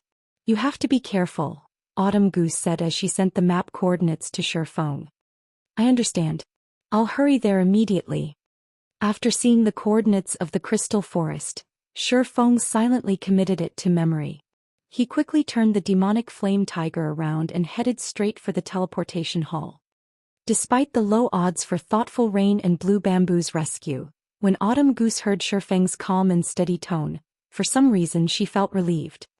The travel time from White River City to the Crystal Forest aside, just getting from the nearest transfer point to where Thoughtful Rain's group got ambushed would require at least 2 hours.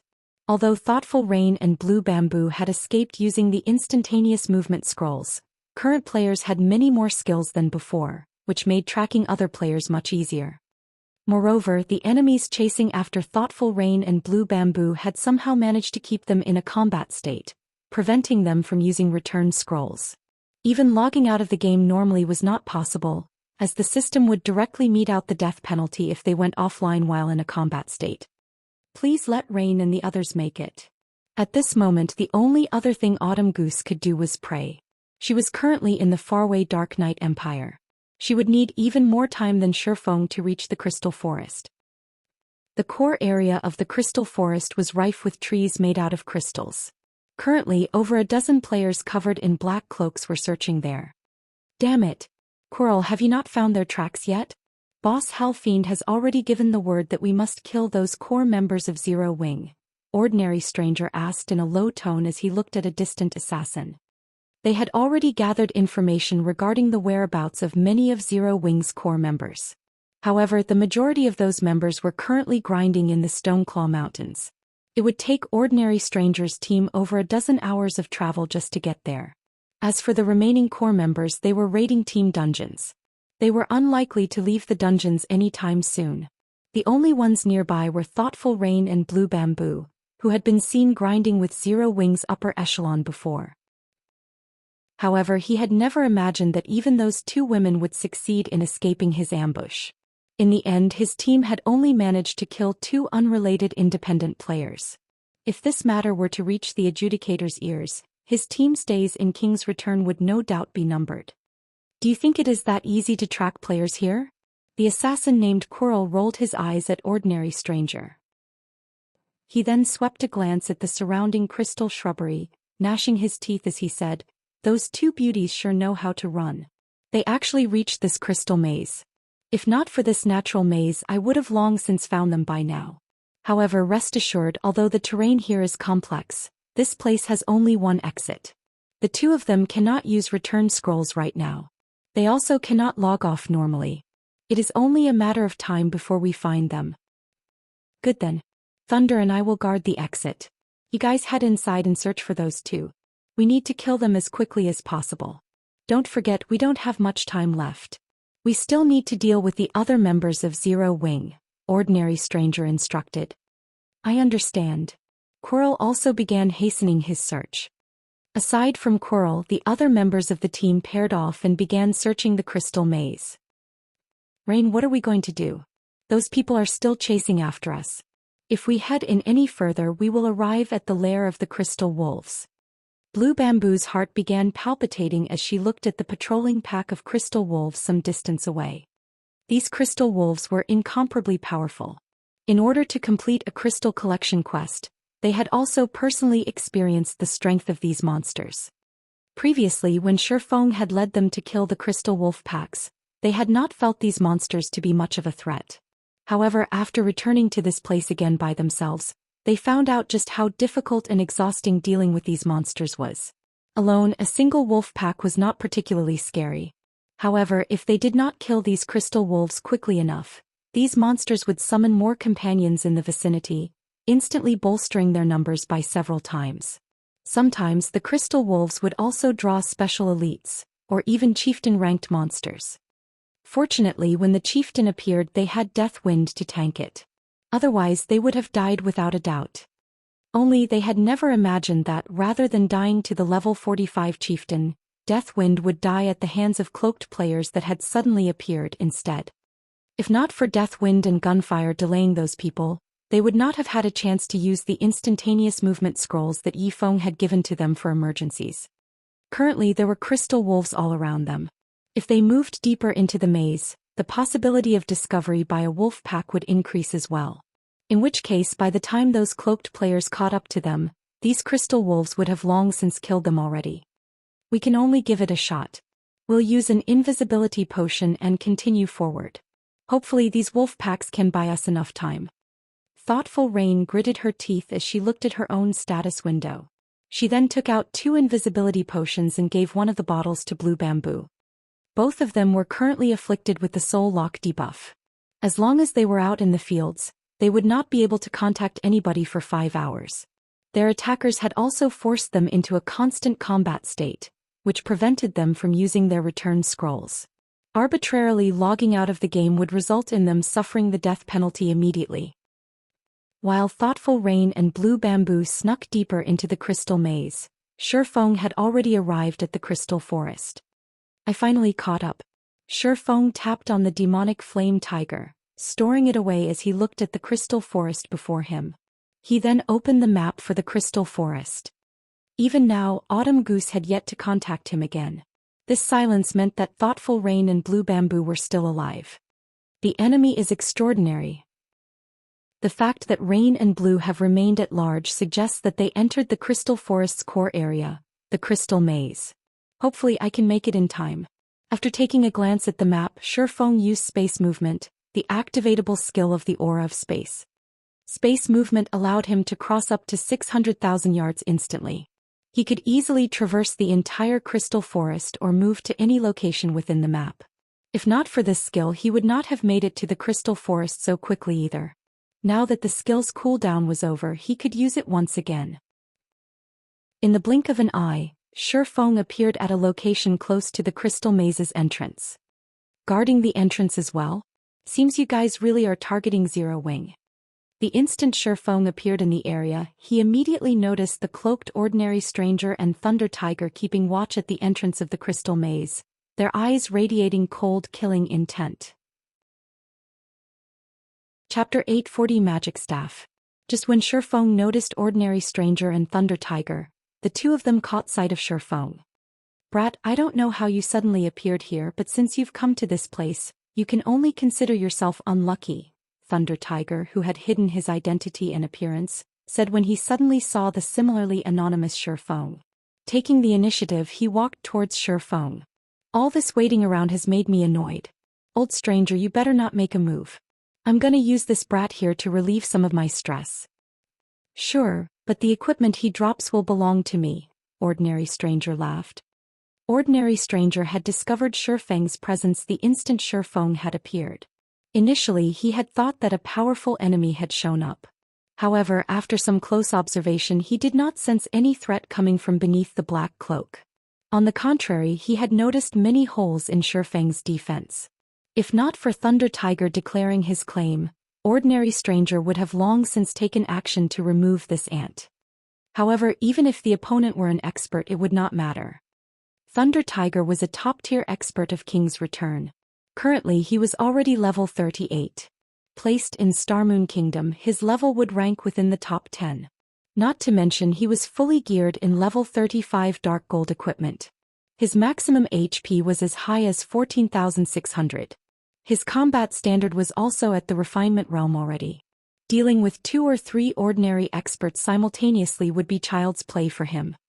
Even if the opponent were an expert of the same combat standards, Thunder Tiger was a refinement realm expert of King's Return. The guild had long since presented the Berserker with a Berserk skill. As long as Thunder Tiger activated this Berserk skill, he could kill a refinement realm expert easily. He could even defeat a flowing water realm expert. In the off chance that Thunder Tiger was no match for this new arrival, Ordinary Stranger himself could still back up the Berserker. If he and Thunder Tiger worked together, they would be practically invincible in Star Moon Kingdom. Only Zero Wing's Black Flame and Yi Feng could cause them to feel fear. No one else was worth mentioning. As soon as Ordinary Stranger finished speaking, Thunder Tiger retrieved a two-handed saber from his back and used charge at Feng. When using charge, controlling the sudden increase in speed was extremely difficult for ordinary players. As a result, they would usually reveal flaws in their attack. However, Thunder Tiger was different. He had long since mastered this skill. By adjusting his center of gravity, he had managed to apply his increased speed to his attack, creating his own charging slash. He had transformed a system-generated skill into a personal skill. Not only did his saber speed up, but the power contained within it also increased. Even a shield warrior of the same level would have to retreat several steps, breaking their stance. Boom! As the two-handed saber landed, sparks scattered into the surroundings. A silver one-handed sword actually stopped Thunder Tiger's lightning-fast saber. What? Thunder Tiger was shocked as he stared at Feng standing steadily in his original position. The charging slash getting blocked did not come as a surprise to Thunder Tiger. However, this was his first time to encounter an enemy who could remain standing steadily after receiving his charging slash. Even Broken City, an Elder of King's Return, had to retreat half a step after receiving this attack of his. This situation was simply inconceivable. Tiger, be careful. We've got a tough one. Ordinary Stranger warned hurriedly after realizing that their enemy this time was no common player. As he began casting a spell, he added, "We'll deal with him together." "I understand." Thunder Tiger's expression had turned serious as well, the contempt he felt before disappearing completely. He promptly used Whirlwind Slash in an attempt to drive Feng away. However, as soon as he started swinging his gray saber, a streak of blue light struck his weapon. A crack in space also appeared along the path the blue light had taken. Ping! Thunder Tiger felt his hands going numb as his saber came to an abrupt halt. It felt as if he had just struck an iron wall. Immediately after, however, a powerful impact shook him, forcing him to retreat 4 steps before he could stabilize his body. Damage of -1,338 points appeared above the Berserker's head. He had instantly lost close to 10% of his HP. "Who are you?" At this moment, even if Thunder Tiger were a fool, he would understand that the man before him was definitely stronger than himself. In just a single exchange of skills, he had lost over 1,000 HP. Feng's strength could practically rival a chieftain of the same level. Before Thunder Tiger could react, a streak of blue light instantly slashed his body. Although the Berserker had tried to defend himself with his saber, he was simply no match for the speed of the sword light. -7,151. The lightning effect having triggered, Feng's attack instantly took away half of Thunder Tiger's HP. The Berserker himself also went flying over 10 yards away. "Who am I?" At this time Feng laughed. "You dared to come and find trouble with Zero Wing, yet you still ask who I am?" Hearing Feng saying so, whether it was Thunder Tiger or Ordinary Stranger, both of them immediately shuddered as a name appeared in their minds. Sword King Black Flame. Why is he here? Ordinary Stranger's expression darkened, his heart roiling with confusion. Their operation this time was top secret. They had even placed a soul lock on the targets of their ambush. The two women should have no way of contacting anyone from Zero Wing. Hence, the possibility of them encountering Black Flame here was practically non-existent. Yet now Black Flame had appeared before them. However, Ordinary Stranger gave no further thought to this matter. Since Black Flame was here, there was only one thing they could do right now. Escape. They had next to no chance of winning against Black Flame in a direct confrontation. Their only hope for resisting Black Flame was to meet up with the Falcon Legion. In the next moment, Ordinary Stranger waved his staff and cast the Tier 1 spell Summon Flame Spirit. A level 38 special elite flame lizard appeared immediately. Following which he used one of the activatable skills of his magic staff, Undead Sacrifice. Suddenly, the flame lizard let out an agonized wail as the red flames covering its body turned into an emerald green, its body doubling in size. Its rank had increased from Special Elite to Lord as well. Undead Lizard, Undead Lord. Level 38. HP 3, 600, 000/3, 600, 000. Such a powerful monster was more than enough to deal with a top-tier expert. Moreover, as a summoner he could form a soul link with his summoned creature, which allowed him to transfer 50% of the damage he received to it. However, Ordinary Stranger knew quite well that even with the Undead Lizard Thunder Tiger and he were still no match for Feng. They had a very clear understanding of just how powerful experts of Feng's standard were. He had summoned the Undead Lizard only to delay Feng. The Undead Lizard was a speed-type monster. At the same time it possessed multiple control skills. Could surely pin down Feng and give them an opportunity to escape. Retreat. Ordinary Stranger waved his staff and shot elemental bullets at Feng. Simultaneously he willed the Undead Lizard forward to attack Feng. Thunder Tiger no longer held back either as he activated his berserk skill Heart of Fury. The skill instantly increased his strength by 80%, his endurance by 50%, and his movement speed and attack speed by 50% for 2 minutes. After activating his berserk skill, Thunder Tiger turned around and fled without hesitation. Looking at the oncoming elemental bullets and Undead Lizard, Feng sneered and said, "Don't you think it's a little too late to be escaping now?" Saying so, he abruptly stabbed the abyssal blade into the ground. Chapter 841, Taboo Skills Might. You're not getting away. Feng deflected the elemental bullets using Killing Ray while activating one of the abyssal blade's skills. Abyssal Curse. Immediately, a black magic array appeared on the ground. With Feng as the center, it covered a radius of 30 yards, instantly enveloping the Undead Lizard, which was the size of a small house, as well as Ordinary Stranger and Thunder Tiger. Endless streams of black mist flowed into their bodies. Not good. It's an UI control skill. Ordinary Stranger frowned. Right now it felt as if his body was stuck in quicksand. He could not move at all. He had never imagined that Feng would have such a trump card as well. At this moment, not to mention him, even the Lord-ranked Undead Lizard was immobilized. As a result, Feng had readily broken through the Lord's defensive line and was currently charging rapidly at them. Tiger, delay him, buy me some time. Ordinary Stranger no longer tried to hold back as he activated his berserk skill Mana Detonation, his attributes increasing by a large margin. At the same time he used Mental Exemption, becoming immune to all control effects for 5 seconds. He then began chanting an incantation, causing the surrounding mana to churn violently. Thunder Tiger nodded in response to Ordinary Stranger's instructions. Activating Brilliant Will, he removed the control effect of Abyssal Curse, then shifted in front of his summoner companion. "Come, let me have a look at the abilities of the Sword King." Thunder Tiger bellowed as he stomped down, shattering the ground underfoot. He then swung his two-handed saber abruptly at the swordsman rushing straight at him. Tier 1 skill Storm Slash. Over a dozen wind blades flew at Feng, every one of them targeting his blind spots. Unlike the normal attacks of players, the wind blades of Storm Slash appeared simultaneously. There was no time lag between each attack, preventing Feng from evading them entirely. Moreover, Storm Slash was a skill that could not be blocked, only dodged. It was an extremely rare skill of the Berserker class. This skill was also the trump card Thunder Tiger usually used to kill experts of equal standards. For players who did not know the intricacies of this skill, they would generally defend themselves with their weapons.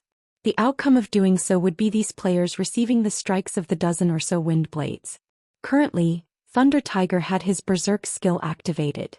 The destructive power of his Storm Slash could easily instant kill Feng. Try to block it if you can. Thunder Tiger could not help but sneer as he saw Feng remaining steadfast in his charge forward. Unfortunately for Thunder Tiger, he had grossly underestimated Feng's understanding of God's domain. When the wind blades arrived before Feng, he was already within 20 yards of Thunder Tiger. He promptly used the Tier 2 Taboo skill Instant Strike. Suddenly, Feng vanished before the wind blades of Storm Slash and reappeared in front of Thunder Tiger, faint arcs of electricity circling Feng's body. Thunder Tiger panicked. He instinctively executed Whirlwind Slash. However, before the Berserker's whirlwind slash could complete even half a rotation, numerous blue arcs of lightning devoured him whole. In the next moment, Thunder Tiger's HP dwindled at a rate visible to the naked eye until it finally hit 0. How is he so fast? Thunder Tiger's eyes widened as he looked at where the strikes had landed.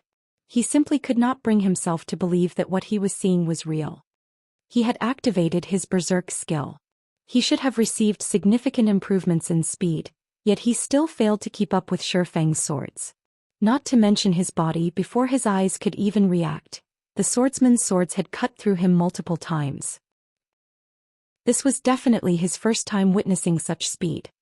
Standing a short distance away, fear similarly covered Ordinary Stranger's face. He had never dreamed that Thunder Tiger would not manage to delay Feng for even a short while despite having activated his Berserk skill. Fortunately, Feng was still roughly 10 yards away. The time it would take for the swordsman to reach Ordinary Stranger was more than enough for him to finish casting his spell. At that time, although the spell would not kill Feng at the very least, it would help buy Ordinary Stranger time to escape. Where's he? During the brief moment Ordinary Stranger was lost in his thoughts, Feng, who had been standing in front of Thunder Tiger, actually vanished. Hua! Suddenly, Ordinary Stranger felt a pang at his heart. Without him noticing, a long sword wrapped in blue electric arcs had emerged from his chest. You! Turning his head around, Ordinary Stranger discovered Feng standing right behind him. He had actually failed to notice the swordsman approaching him altogether. It was as if Feng's presence was completely non-existent. Seeing his HP decreasing without any signs of stopping, Ordinary Stranger was at a loss for words. He and Thunder Tiger were both top-tier experts of King's Return. They could easily become top-class existences in any kingdom they went to. Although he had long since known that he and his Berserker companion were no match for Feng, he had never imagined that the gap between them was actually so enormous. At this moment, even if he related everything that had happened here to someone else, most likely nobody would believe him. Although Ordinary Stranger still wished to say something, he was already out of time as his vision suddenly turned gray, his body falling to the ground. When he died, he dropped 2 pieces of cloth armor. There were actually 2 Refinement Realm experts. It's no wonder Rain and the others were no match for them. Although Feng had failed to discover the identities of thoughtful Rain's assailants, he clearly grasped the combat standards of the 2 from the battle just now. With the strength of those 2 players, they would be hard-pressed to find any opponents capable of opposing them. Unfortunately for them, they had encountered him today. Not to mention he had even activated a Tier 2 Taboo skill to deal with them. Following which, Feng picked up the items that the 2 dropped. He then summoned the demonic Flame Tiger and headed straight into the Crystal Maze. Deep inside the Crystal Maze, the members of the Falcon Legion were currently busy clearing out the crystal wolves blocking their path. They were moving increasingly closer to the lair of the crystal wolves. These 2 beauties sure know how to run. They're hiding wherever there is danger. However, let's see how you'll continue escaping once you enter the lair of the crystal wolves, Quirrell muttered as he switched his footwork. Like a black gale, the dagger in his hand struck at a level 45 Special Elite Wolf. Without giving the Special Elite Wolf any opportunity to react, Quirrell landed blow after blow with his daggers. Although the Special Elite tried to resist, none of its attacks could connect with the assassin's body. Little by little, Quirrell plundered away the Special Elite's HP, wielding the pitch-black daggers in his hands rapidly. A short moment later, the Special Elite Wolf, whose HP had been in the hundreds of thousands, fell to the ground. From start to end, the wolf had never once managed to land a hit on Quirrell. Team leader Quirrell sure is amazing. His skill level has improved again. In the guild's next class competition, his ranking will no doubt increase once more, a nearby level 37 female assassin said, her face filled with admiration as she looked at Quirrell. Don't make a fool of yourself. Team leader Quirrell has very high expectations. With your standards, do you think you will be able to gain his favor? Let's just hurry up and clear away these crystal wolves.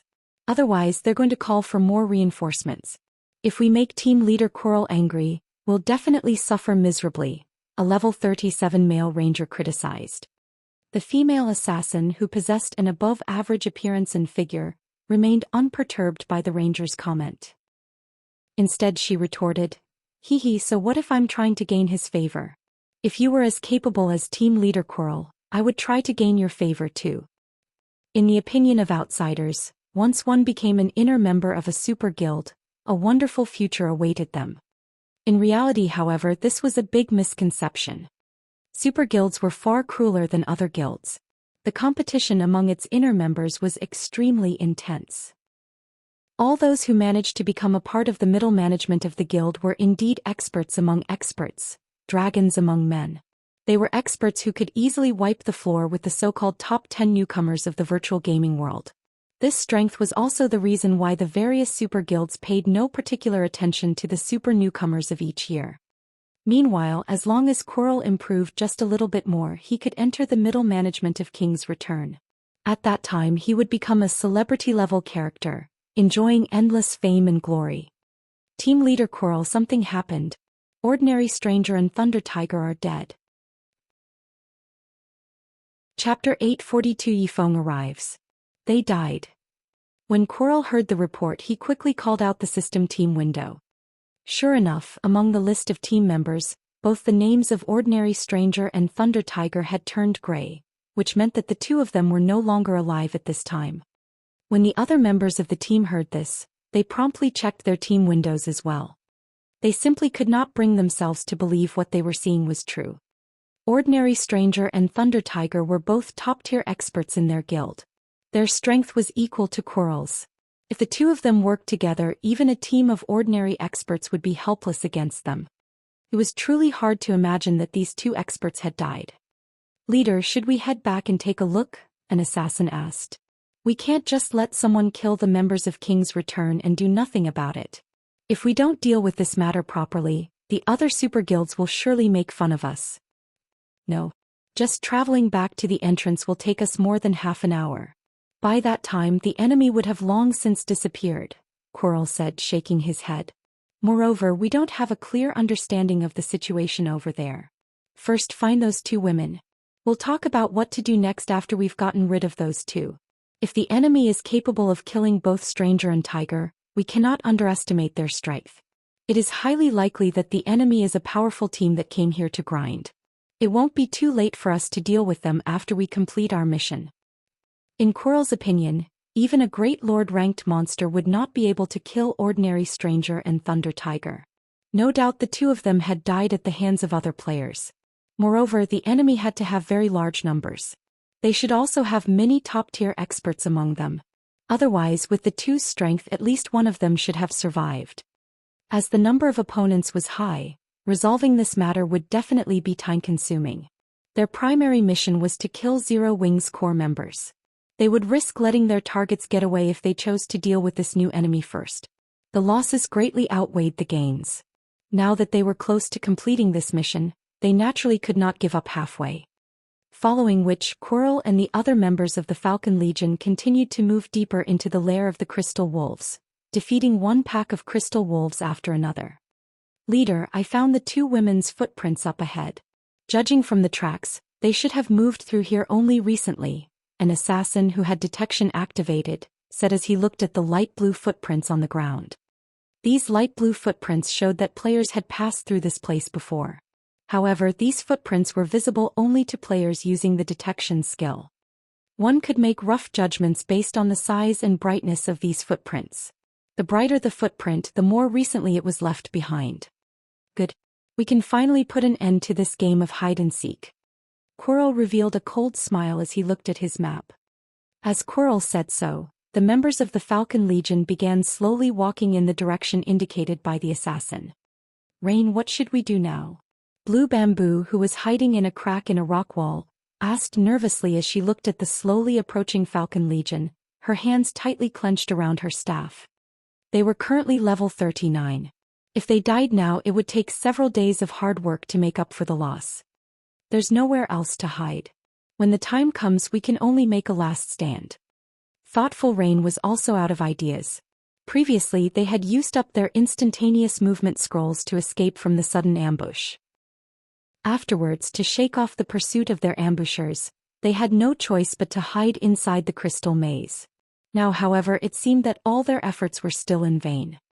As the 18 members of the Falcon Legion moved increasingly closer, Thoughtful Rain and Blue Bamboo began casting their respective spells, resolved to fight to their very last breaths. Roar. When the Falcon Legion was roughly 100 yards away from Thoughtful Rain and Blue Bamboo, a roar suddenly resounded throughout the cave. The members of the Falcon Legion halted their steps as they turned to look for the origin of this roar one after another. They immediately discovered a tiger the size of a house slowly approaching them, step by step, the paws of this tiger covered in pitch-black flames. Surprisingly, there was actually a person sitting on top of this giant tiger. However, as this person wore a black cloak, the members of the Falcon Legion could not discern this person's appearance or identity. They could only tell that this person was a man. A player. A hint of fear woke in Quirrell's heart as he looked at this cloaked man riding the giant tiger. He had already used an identification skill, which confirmed that the man on the tiger was indeed a player. Then this situation could only mean one thing. The mysterious player before them was at least level 40. As for the giant tiger, needless to say, it was this player's mount. Moreover, its quality should be very high. Currently in God's domain, the top 10 players on the ranking list of empires were only level 39. Quirrell had yet to hear of anyone reaching level 40. Since this mysterious player had managed to attain such a level, needless to say, his strength was extremely extraordinary. Leader, that person is coming over. What should we do? A level 37 ranger asked somewhat anxiously. The ranger could feel significant pressure coming from the demonic flame tiger before them. However, the player capable of possessing such a mount was definitely even more powerful. For a time, the members of the Falcon Legion were at a loss as to what to do. Let's find out what his goal is for now. Quirrell did not hurry in making a decision. Although they had the advantage in numbers, the fact that the other party dared to walk over all by himself showed that he had no fear of them whatsoever. Otherwise, he would have long since turned around and left. When dealing with such an expert, making rash decisions was not wise. Isn't that Big Brother Yifeng's mount? The giant tiger gave Blue Bamboo a great sense of familiarity. However, she was also somewhat uncertain. After all, the likelihood of them encountering Feng at this place was abysmally low. That's right. That is indeed the demonic flame tiger. Thoughtful Rain's eyes flickered with joy. She had never thought that they would be able to meet Feng here. However, after a brief moment of joy, her heart filled with anxiety. After all, she could tell that the Falcon Legion was specifically targeting the core members of Zero Wing. Meanwhile, Feng was someone important in Zero Wing's upper echelon. He was sure to be one of the Falcon Legion's targets. If they found out Feng's identity, they would immediately jump him for sure. Every member of the Falcon Legion was an expert. Many in the Legion were capable of defeating Gunfire and Deathwind in a one-on-one. Among them, the leading assassin Quirrell was incomparably powerful, trouncing even the experienced Deathwind in just a few moves. Feng would definitely end up in an extremely dangerous situation if these 18 experts surrounded him. Just as Thoughtful Rain was thinking of a way to warn Feng. Seated atop the demonic flame tiger, Feng looked down at Quirrell, who stood at the head of the team, and asked, "So you're the ones looking for trouble with Zero Wing?" When Quirrell heard Feng's question, his expression suddenly changed. He immediately understood Feng's objective. Moreover, he was very certain that ordinary strangers and Thunder Tiger's deaths had something to do with Feng. Kill him. Quirrell abruptly retreated and activated stealth. Hearing his command, the members of the Falcon Legion sprang into action. The 3 shield warriors of the team abruptly shifted to the forefront. The healers retreated, the assassins entered stealth, and the magical classes began chanting their spells. Everyone reacted with practiced motions. What is Big Brother Yifeng trying to do? Blue Bamboo could not help but gape when she witnessed this scene. Let's give him a hand. I'll help open a path for him. Blue, you heal him, Thoughtful Rain said hurriedly. However, as the two of them rose from their hiding place, a gigantic crimson magic array appeared on the ground where the Falcon Legion stood. This skill was none other than the aura of Fire's skill, Firestorm. Suddenly, flames devoured the Falcon Legion. Despite the 3 shield warriors of the team reacting very quickly and activating shield wall the instant the flames appeared, when bathed in the violent flames, the 3 of them still lost over half of their HPs in the blink of an eye. Naturally, the other classes fared much worse. By the time the flames dissipated completely, the entire area had turned into a scorching hell. Just like that, 13 out of the 18 players died. All at once, the situation of the Falcon Legion took an abrupt turn. Chapter 843. Showing off one's trivial skills before a master. At the sight of his companions reduced to ashes, Quirrell's mouth twitched slightly. This large-scale destruction spell came all too suddenly. Evidently, Feng had long since been prepared to cast the spell while he was approaching them. He had only voiced that question earlier to tempt them into attacking him and draw them into his trap. They did not have any time to evade this surprise attack at all. If not for Quirrell being near the edge of the spell's coverage, he would not have been able to utilize the brief invulnerability wind steps provided to rush out of the flames in time. At this moment he would have most likely suffered the same fate as his 13 other companions. "Leader, what should we do?" a level 37 elementalist asked softly. "We'll retreat," Quirrell replied, gnashing his teeth. Although he didn't want to back off since the man before them was capable of defeating Ordinary Stranger and Thunder Tiger, just the 5 of them would not be able to do anything to him at all. Previously they had 18 players on their side. Enough hands to activate a magic array to suppress their opponent. Now, however, that plan was no longer viable. If they remained to fight, the only outcome would be a complete team wipe. "Don't think you can escape that easily." Feng smirked slightly as he looked at Quirrell and the others gradually moving away from himself. With quick steps he approached the closest level 37 elementalist. Previously, in order to survive his firestorm, these players had already used up all their life-saving skills.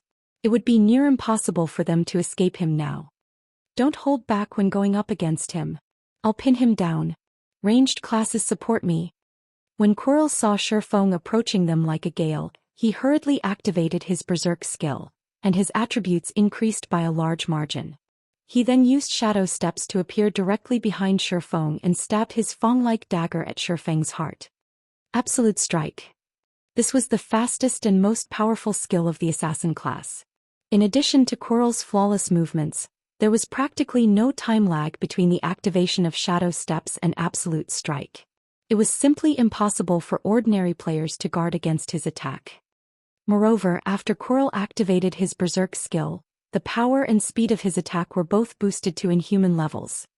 The elementalist at a distance also shot one fireball after another at the locations Feng dodged to, his coordination with Quirrell seamless. The ranger standing on the other side likewise sent a barrage of frost arrows at Feng, his attacks accurately targeting the swordsman's vital points. Looking at the coordination of the 3 players, even thoughtful Rain and Blue Bamboo, who rarely fought other players, could tell that their enemies were very powerful. Immediately, panic appeared on their faces. All at once, however, Feng disappeared. Quirrell's and the others' attacks all struck air. "Where is he?" Quirrell hurriedly observed his surroundings. Suddenly, his eyes widened as he rushed at the distant elementalist, shouting, "Dodge quickly!" At this moment, Feng had already appeared behind the elementalist using silent steps. He then violently swung the sacred sword in his hand.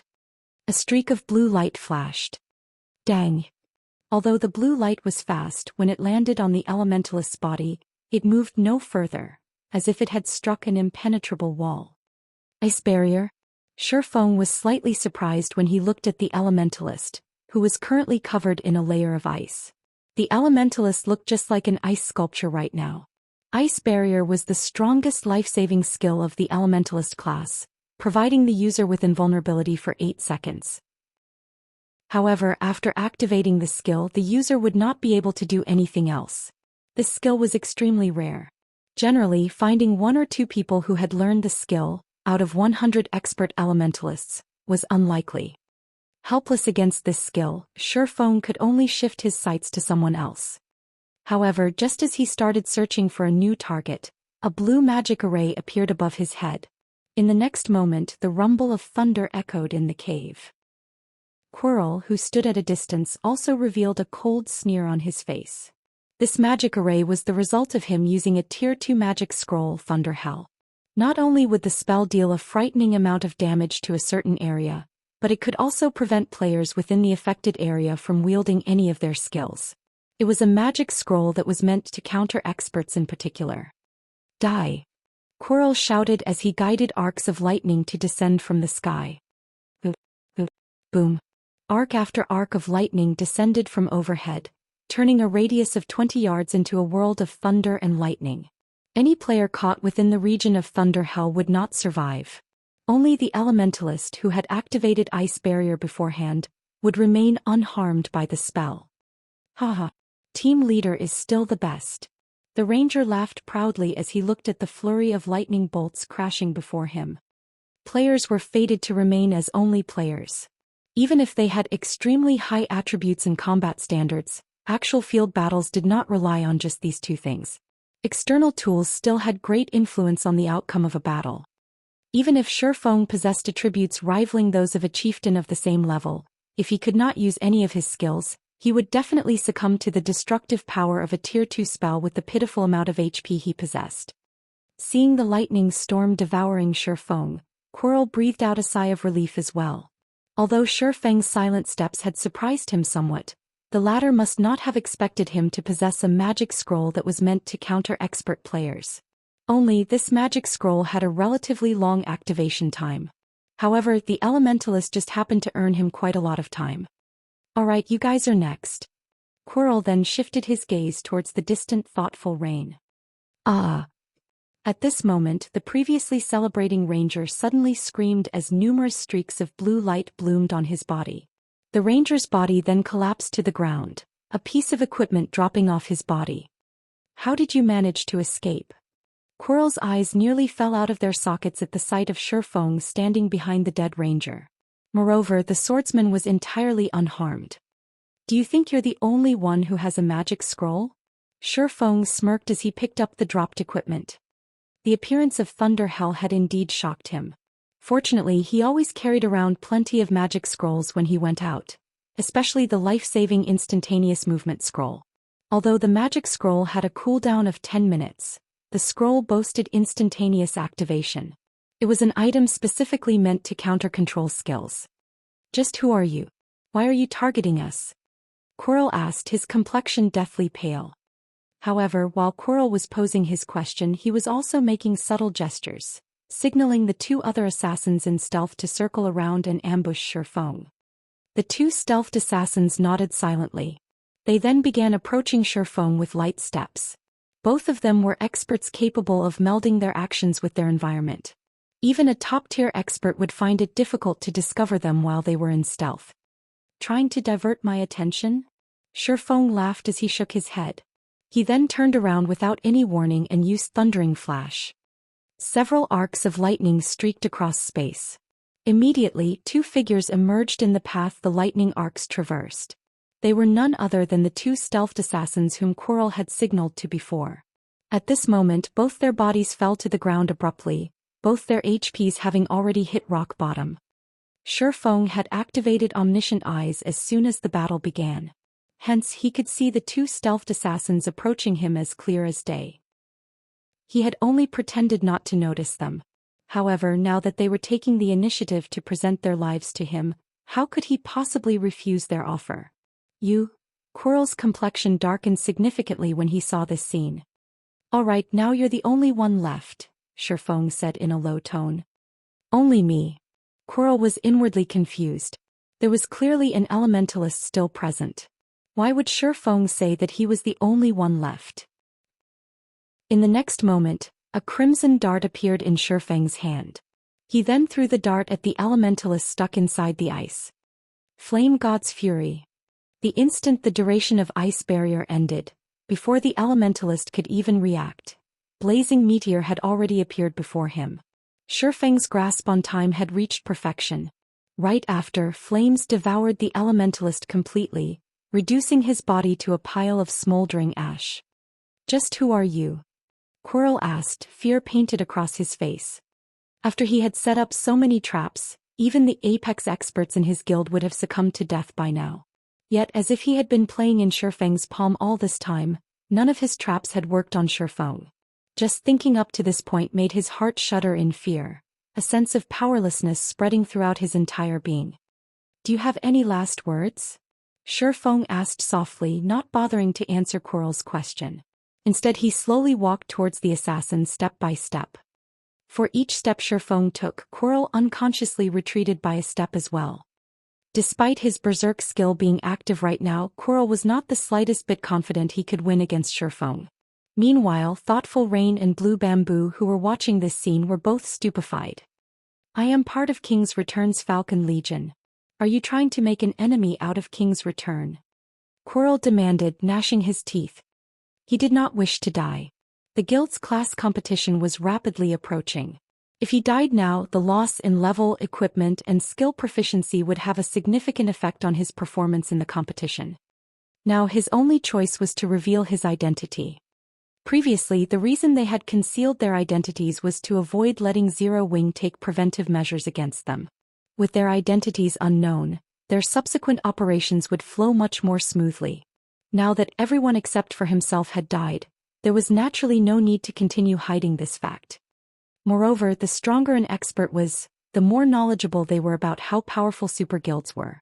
If the opponent still dared to make a move even after he revealed this fact, this person would definitely be a fool. Chapter 844, Field of Swords. What?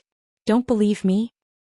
Upon seeing Feng showing no signs of stopping, Quirrell hurriedly took off his black cloak and displayed his King's Return guild emblem.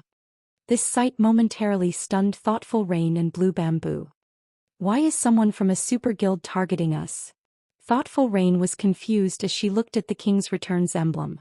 She no longer possessed her previous joy at seeing Feng defeating the Falcon Legion. On the contrary, she felt somewhat worried instead. Although she had come into contact with virtual reality games only recently, she still knew just how powerful an existence a super guild was. In current society, virtual reality games had over a century of history already. The super guilds of virtual reality games were just like major celebrities. In the real world, one often saw news coverage of these existences. Hence, it was difficult for one not to know about them. Among them, King's Return operated slightly differently from other super guilds. The guild would occasionally recruit expert players. Regarding popularity, King's Return greatly surpassed the other super guilds.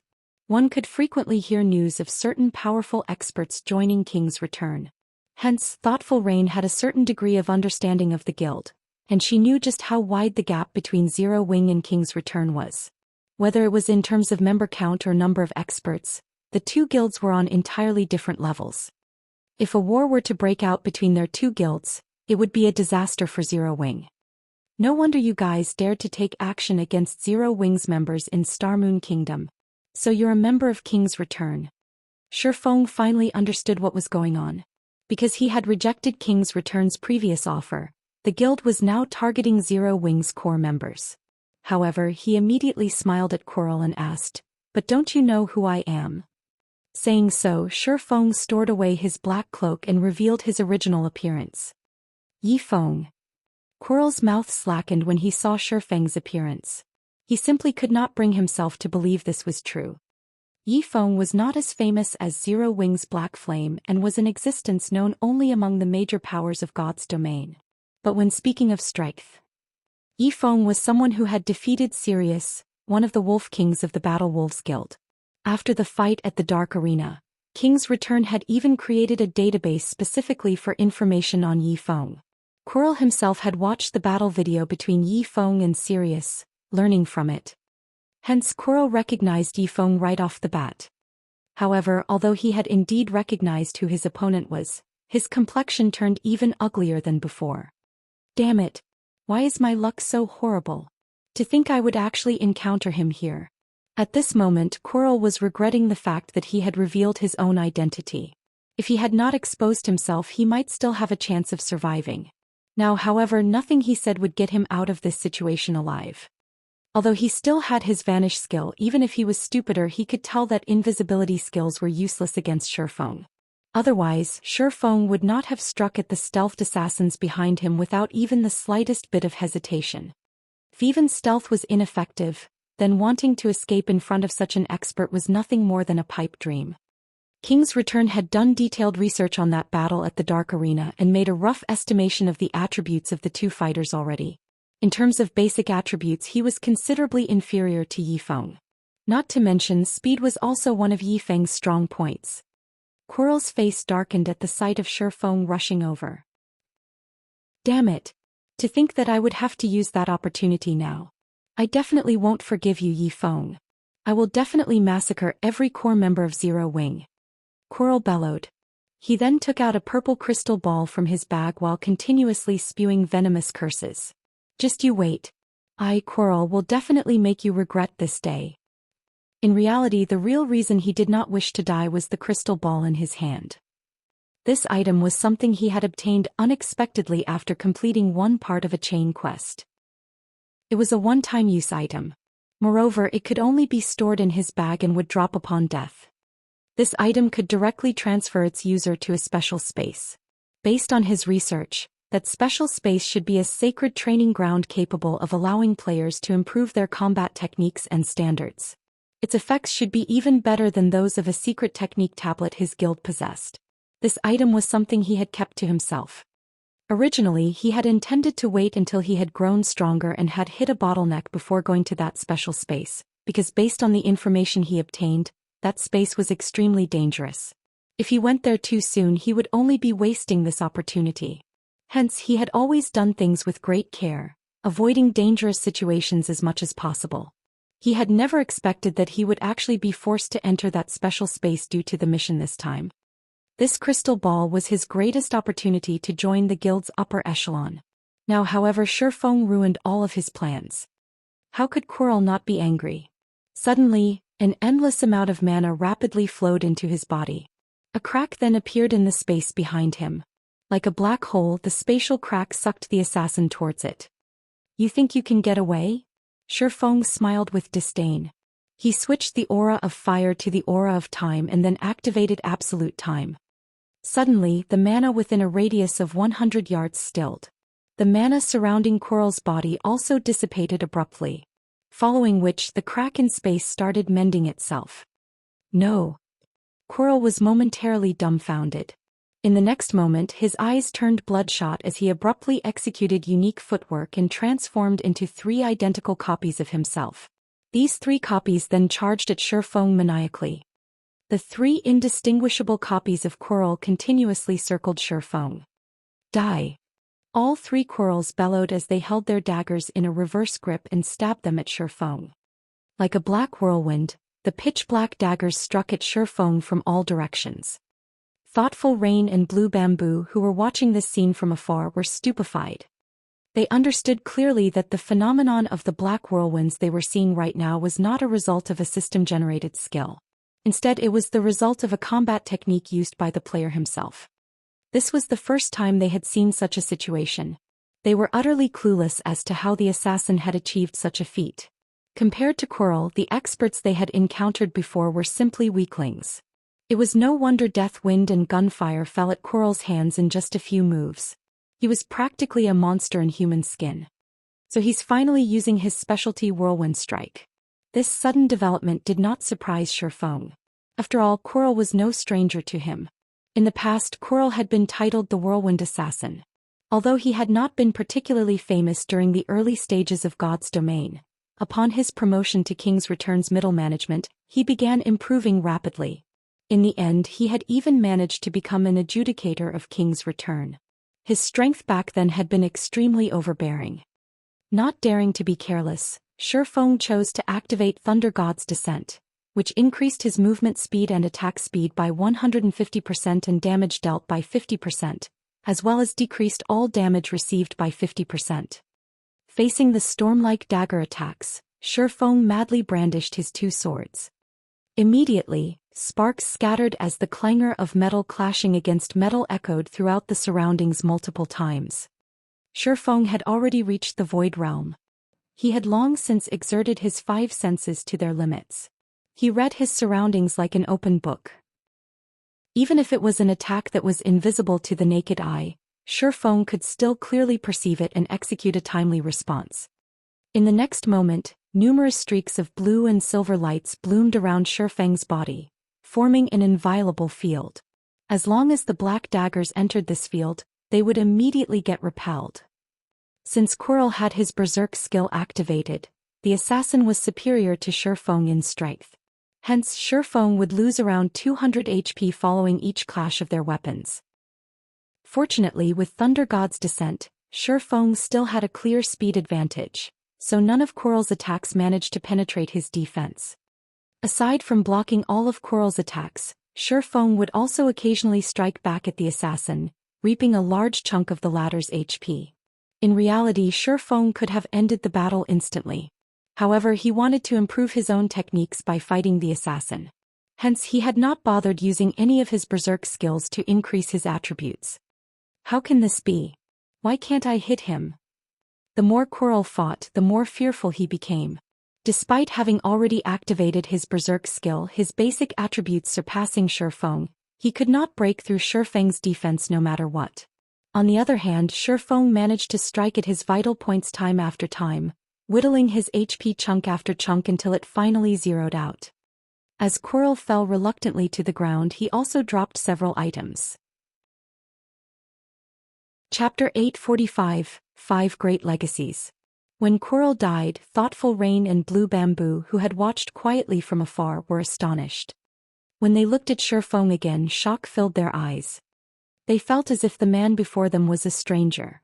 This was the first time they ever truly understood Feng's strength. Those two were simply too strong. Words alone were no longer sufficient to describe this level of strength. This was the first time they had ever witnessed such an intense battle. Their eyes had not been fast enough to keep up with the combatants' speed, let alone their bodies. If they had fought Quirrell, the battle would have ended as soon as it had begun. In the end, however, Feng was still superior. Big Brother Yifeng is so strong.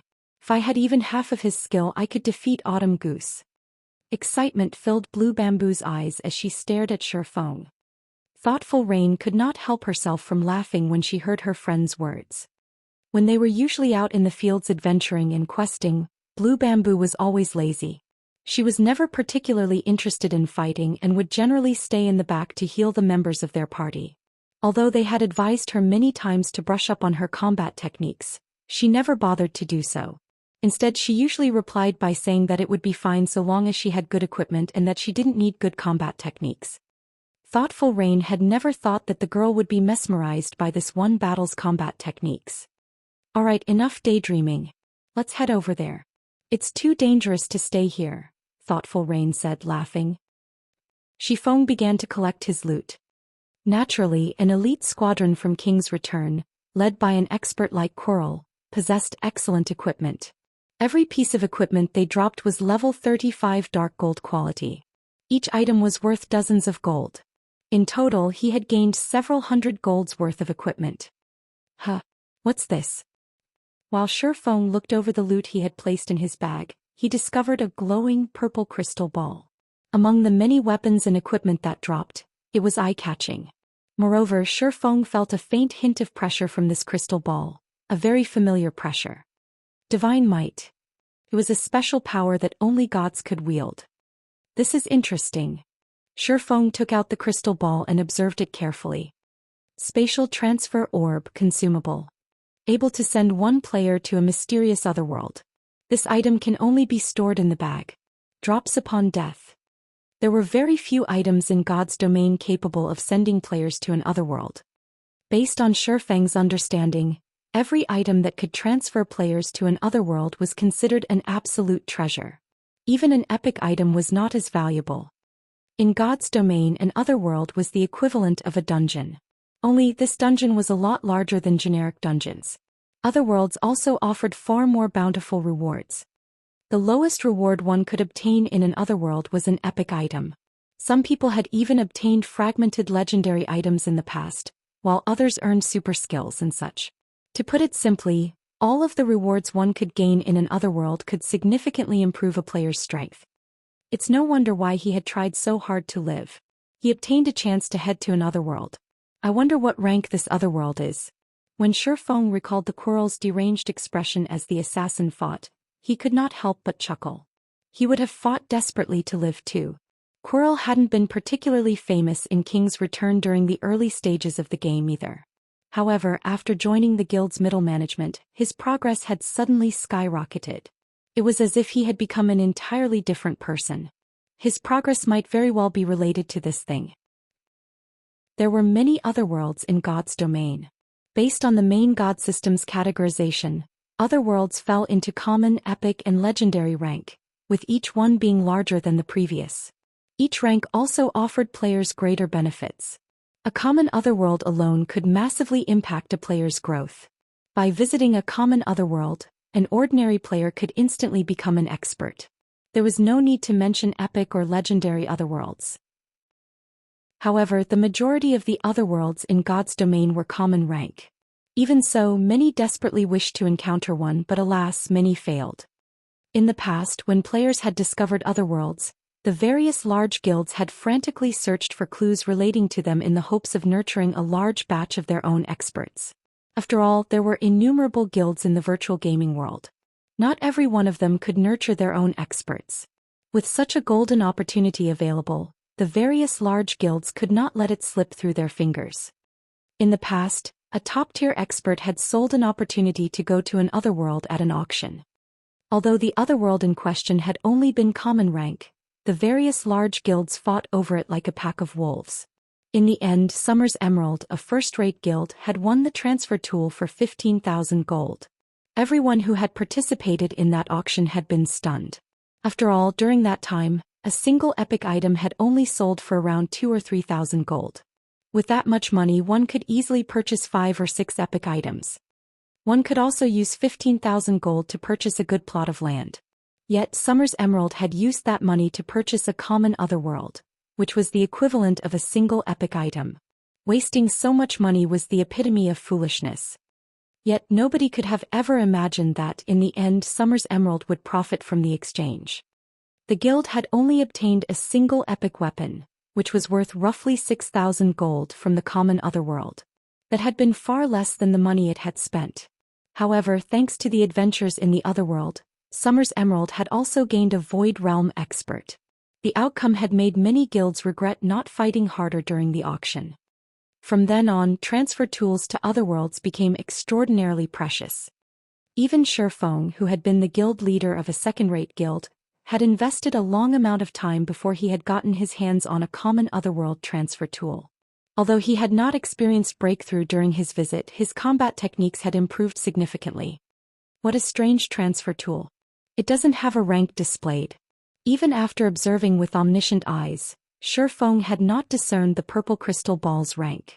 This was the first time he had encountered such a situation. However, although there was no rank displayed, the crystal ball reminded Feng of something. Otherworld transfer tools. This was a good option to cultivate guild experts. The general populace had yet to learn of otherworlds. They were also not well known by the various large guilds.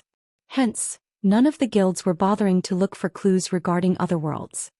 Although Feng only knew 5 or 6 clues, no one else had obtained any of these otherworld transfer tools. He could head out to search for them.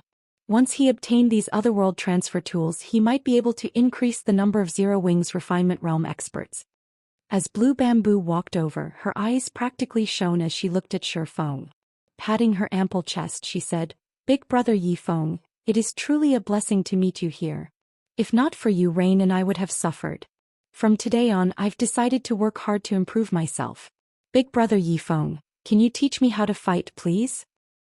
I only hurried over here after hearing from Autumn Goose that you were ambushed. Fortunately, I made it in time. It is a good thing that you wish to learn how to fight. Unfortunately, as I am not a cleric, I am not particularly clear as to how clerics should fight. However, I can have Violet teach you. Her combat standard ranks at the very top of our guild." Feng chuckled. "Really?" Blue Bamboo's eyes flashed with excitement when she heard this. She had only made the comment as a joke. She knew full well just how busy Feng was. How could he possibly have time to teach her? However, she had not expected to get a chance to learn from her idol. She felt as if she were dreaming. "Of course. When have I ever lied?" Feng nodded. "By the way, why did you two come to the Crystal Forest? Didn't you already finish your quest?" "We thought we had finished it. However, after I handed the quest in, I received another special quest that requires me to collect a crystal heart. However, we have yet to obtain it," thoughtful Rain explained. Crystal Heart. What kind of quest is this? Feng was slightly surprised. He knew how to obtain the Crystal Heart. One had to kill the Crystal Wolf King. The quest was not easy to complete alone. Thoughtful Rain then sent Feng the quest details. How did you receive this quest? Feng could not help his shock upon reading the quest introduction. The quest Thoughtful Rain had accepted was no ordinary quest. Rather, it was one of Starmoon Kingdom's 5 great legacy quests. The Witch's Sin. Chapter 846, Witch's Sin. When Feng read the quest introduction, he wondered if he had read it wrong. However, after reading it a few more times, he was 100% certain that this quest was one of Starmoon Kingdom's 5 great legacy quests. Is this quest very difficult? Thoughtful Rain asked when she saw Feng's shocked expression. I can't say for certain, but it should be more difficult than an epic quest, Feng explained. Just for the first phase of your quest, you have to kill the Crystal Wolf King to obtain the Crystal Heart. There were many legacies in God's domain. However, in Starmoon Kingdom there were 5 legacies known to be the strongest. The Witch's Sin was one of them. These 5 great legacies were all peak legacies. Unfortunately, there was no concrete method to triggering any of these 5 great legacies quests. It was highly possible for one to trigger the quest after completing an ordinary quest. Those who encountered these 5 great legacy quests were extremely lucky. They were the system's pampered children. After all, peak legacies were extraordinary. As long as one succeeded in their class change, they would improve their strength tremendously. Until now, throughout Zero Wing, only Feng and Violet Cloud had managed to obtain a hidden class. One could just imagine how rare hidden classes were. However, stumbling upon one of Starmoon Kingdom's 5 great legacies and completing one were completely different matters. Most importantly, there would be frightening consequences if one failed the quest after accepting it. Those who failed a basic legacy quest would, at worst, be barred from logging into the game for a certain amount of time. They could continue challenging the quest once they were able to log back into the game. As for legacies that provided hidden classes, players only had one chance. Failing these legacy quests usually resulted in a single death. However, the punishment for failing the 5 great legacy quests was extremely severe. Not only would one lose 3 levels, but they would also enter a weakened state for 10 days.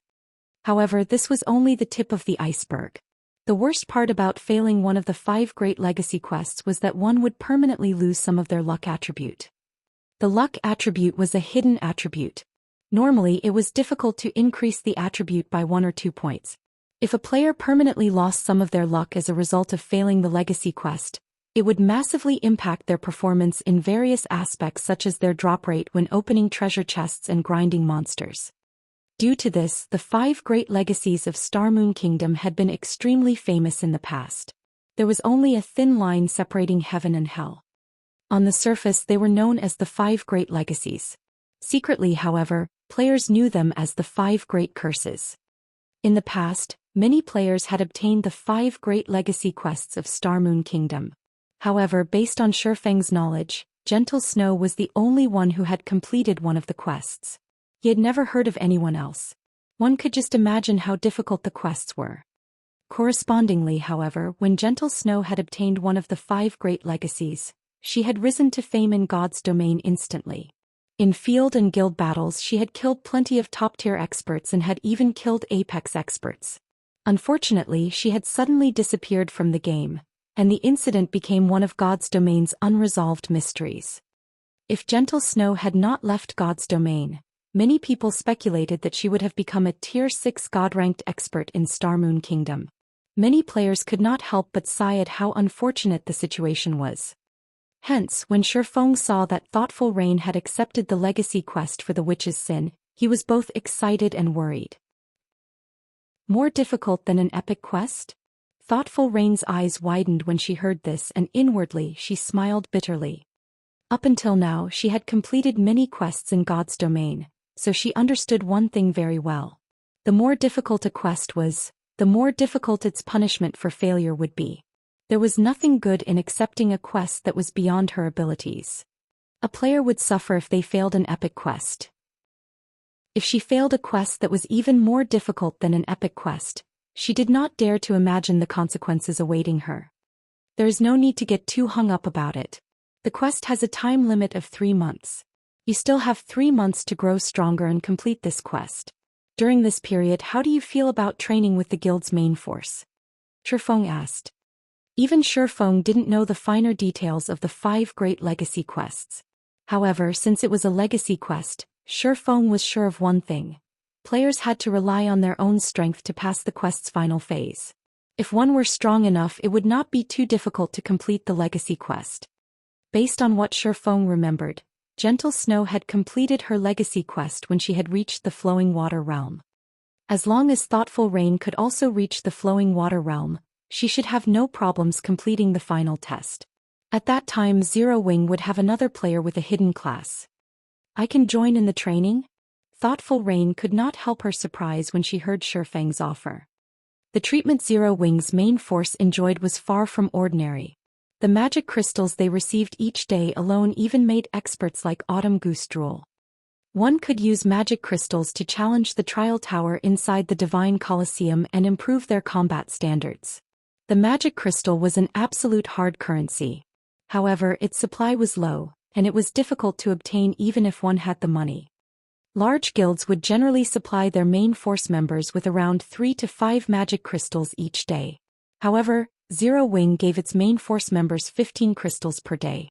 In other words, Zero Wing's main force members could challenge the trial tower up to 15 times each day. Even the members of large guilds could not catch up to their development speed. Moreover, based on what she had heard, Zero Wing's main force members also got to watch all sorts of battle videos. These battle videos included expert battles that were not available on the internet. In addition, they could also spar against top-tier experts like Fire Dance. However, the most amazing part about being a member of Zero Wing's main force was the rumored 100-berry wine.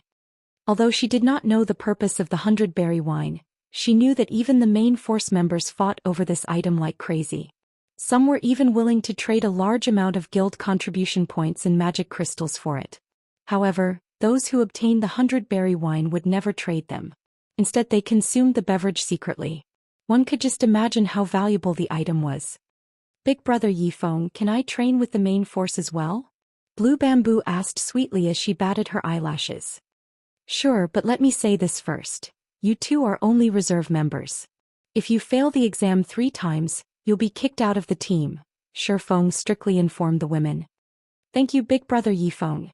When Autumn and the others hear about this, they will die from envy. Blue Bamboo could not help but giggle when she thought about the benefits the main force members enjoyed. Right, how long will it take before you two are released from your locked state? Feng asked. Roughly 2 hours, Thoughtful Rain replied after she took a look at her status window. Although their enemies were already dead, the soul lock debuff was in effect. They were still stuck in a combat state and could not use a return scroll to leave. Blue, have you learned the Dispel skill? Feng asked Blue Bamboo. Cleric's Dispel skill was not mainstream. Moreover, the skill was relatively rare. Very few clerics had it. However, this skill had a miraculous effect when raiding certain bosses. Dispel could remove a positive buff from an enemy. To bosses who loved buffing themselves, this was the equivalent of yanking out their fangs and claws. The Crystal Wolf King was one such boss.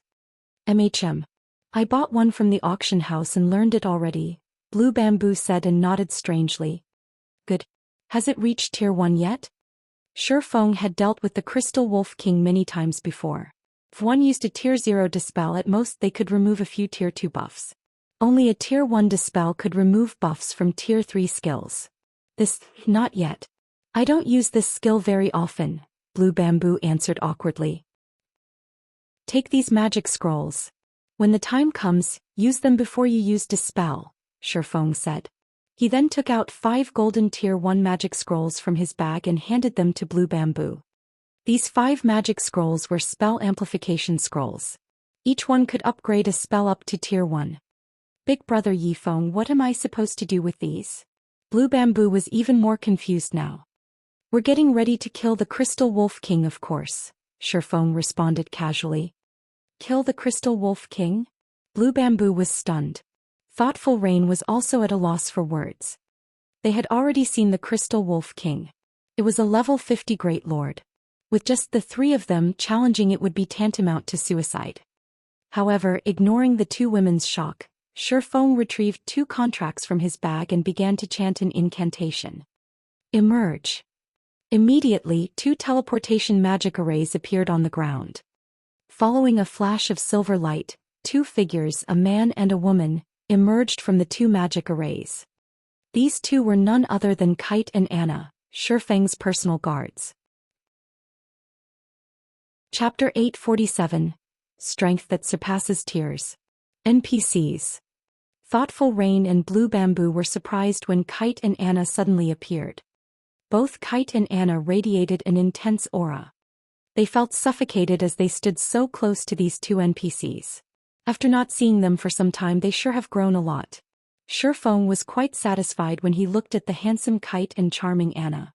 Both are level 60 now. As expected of Dark Gold guards. Their growth rate sure is fast. It was especially true for Anna's improvement speed. Despite having become his personal guard a little later than Kite, she had caught up to her companion's level. Moreover, she had become a Tier 2 summoner. In God's domain, it was not that easy to nurture a powerful personal guard. First and foremost, one required a large sum of money. As personal guards were NPCs, they required far more EXP to level up than players. If players frequently brought their personal guards when they went out to grind, this would only hold back the NPC's growth rate. If players wanted to let their personal guards level up and improve quickly, they had to let these personal guards accept quests at the Adventurers Association on their own. However, money was required when personal guards accepted a quest. Moreover, depending on the rank of the quest, the fee would also change. Although these personal guards would receive money, EXP and other rewards after completing the quest, the player would receive none of it. This was because personal guards would use the money they earned to purchase their own equipment and items. Unlike players who had to obtain powerful equipment by raiding dungeons, personal guards could purchase such items from the Adventurers Association or NPC-run weapons and equipment shops. However, personal guards could only use the money they earned themselves. Hence, the first step to nurturing personal guards was to increase the amount of money they possessed, and they had to complete a lot of quests to obtain that money. In the Adventurers Association, the quests personal guards could accept were categorized into bronze, mysterious iron, secret silver, fine gold, dark gold, and epic rank. The higher the rank the quest was, the more abundant the rewards were. Likewise, the fee players had to pay would be higher as well. Currently, a level 60 bronze quest required an application fee of 5 gold, 10 gold for mysterious iron, 20 gold for secret silver, 40 gold for fine gold, 80 gold for dark gold and 200 gold for epic. As to whether the personal guard in question could complete the quest, that depended on the personal guard's strength. For example, a bronze guard would have a 70% chance of completing a bronze quest, but they would only have a 40% chance to complete a mysterious iron quest and 10% chance for a secret silver quest. However, one could increase a personal guard's combat power through their equipment, increasing their quest success rate. Unfortunately, one needed time to gather the required resources. However, Anna and Kite were different. Their innate potential was dark gold rank. Even in basic equipment, they had a 50% chance of completing a dark gold quest. As long as their equipment was up to date, their success rate for completing a dark gold quest could easily exceed 80%. After their strength reached a certain degree, they could even challenge an epic quest. Only, epic quests were not readily available. That depended on the daily updates of the Adventurers Association's quest list.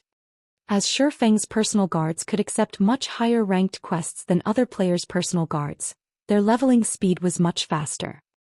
Feng, are we really going to deal with the Crystal Wolf King? Thoughtful Rain asked somewhat worriedly as she watched the high-spirited Feng.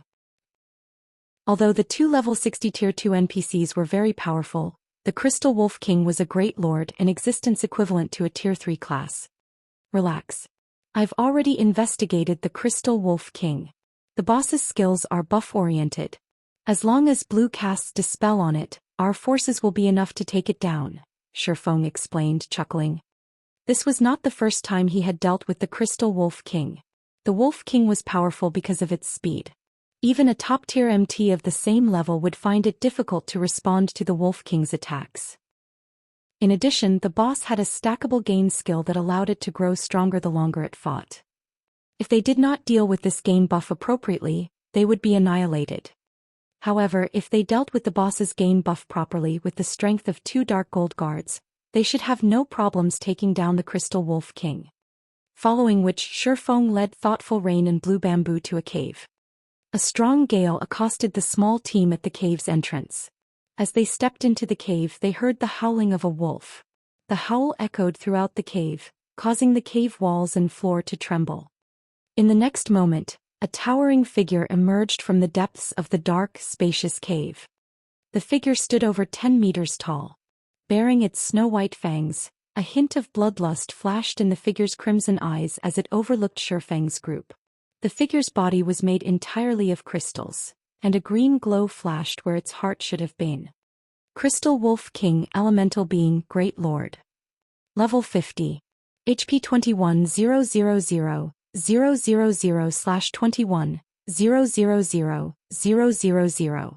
Kite, you'll tank the Wolf King. Anna, you'll act as support. Blue, focus on healing Kite, Feng immediately commanded.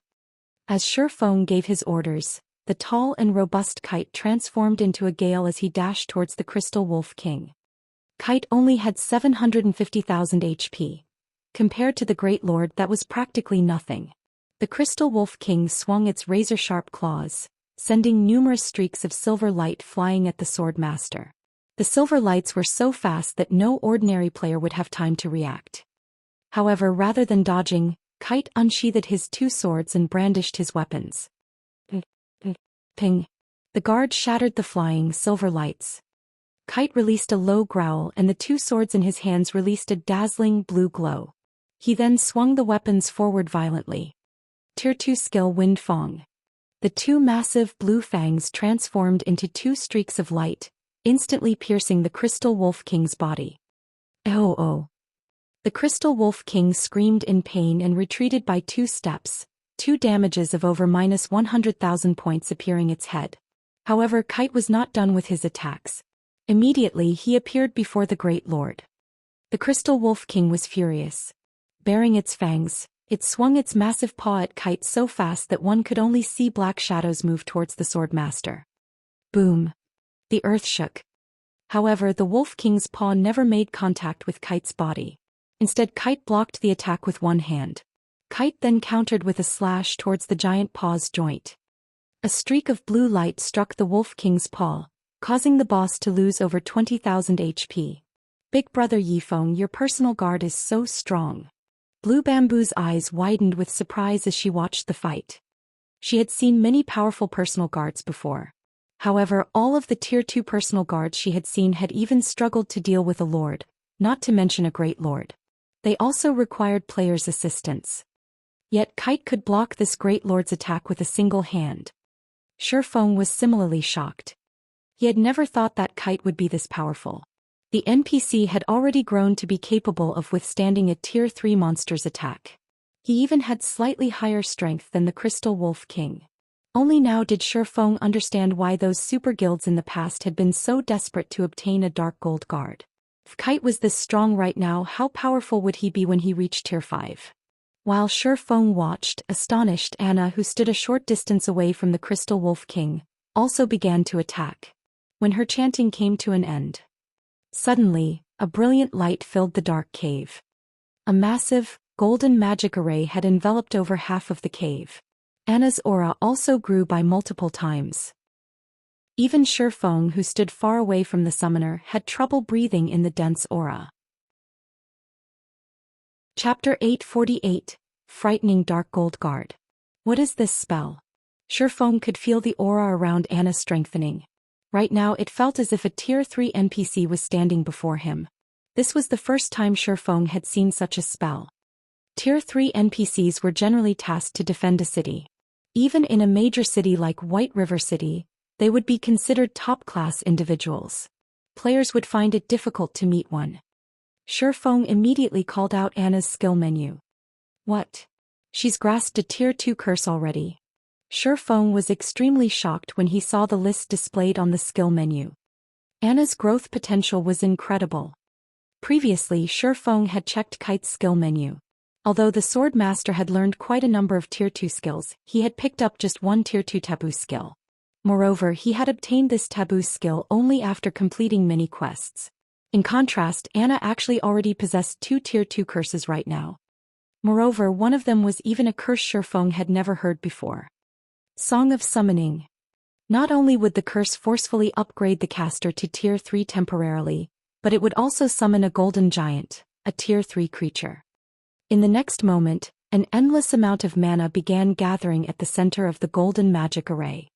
After roughly 3 seconds, the large supply of mana condensed into a golden giant over 10 meters tall. The giant was fully equipped with golden armor, and it carried a giant golden axe on its back. Golden Giant, Elemental Being Great Lord. Level 60. HP 30, 000, 000/30, 000/000. Feng was ecstatic when he saw the golden giant. Anna's performance was simply terrific. Despite being only a Tier 2 NPC, she was already capable of summoning a Tier 3 creature. Moreover, Anna herself had also reached the standard of a Tier 3, albeit temporarily. With this, dealing with a Tier 3 monster of the same level would be child's play for her. In the next moment, the golden giant charged at the Crystal Wolf King and swung its golden axe. However, the speed of the giant's axe was not particularly fast. As a result, the Wolf King managed to block the weapon in time using its paw. Boom!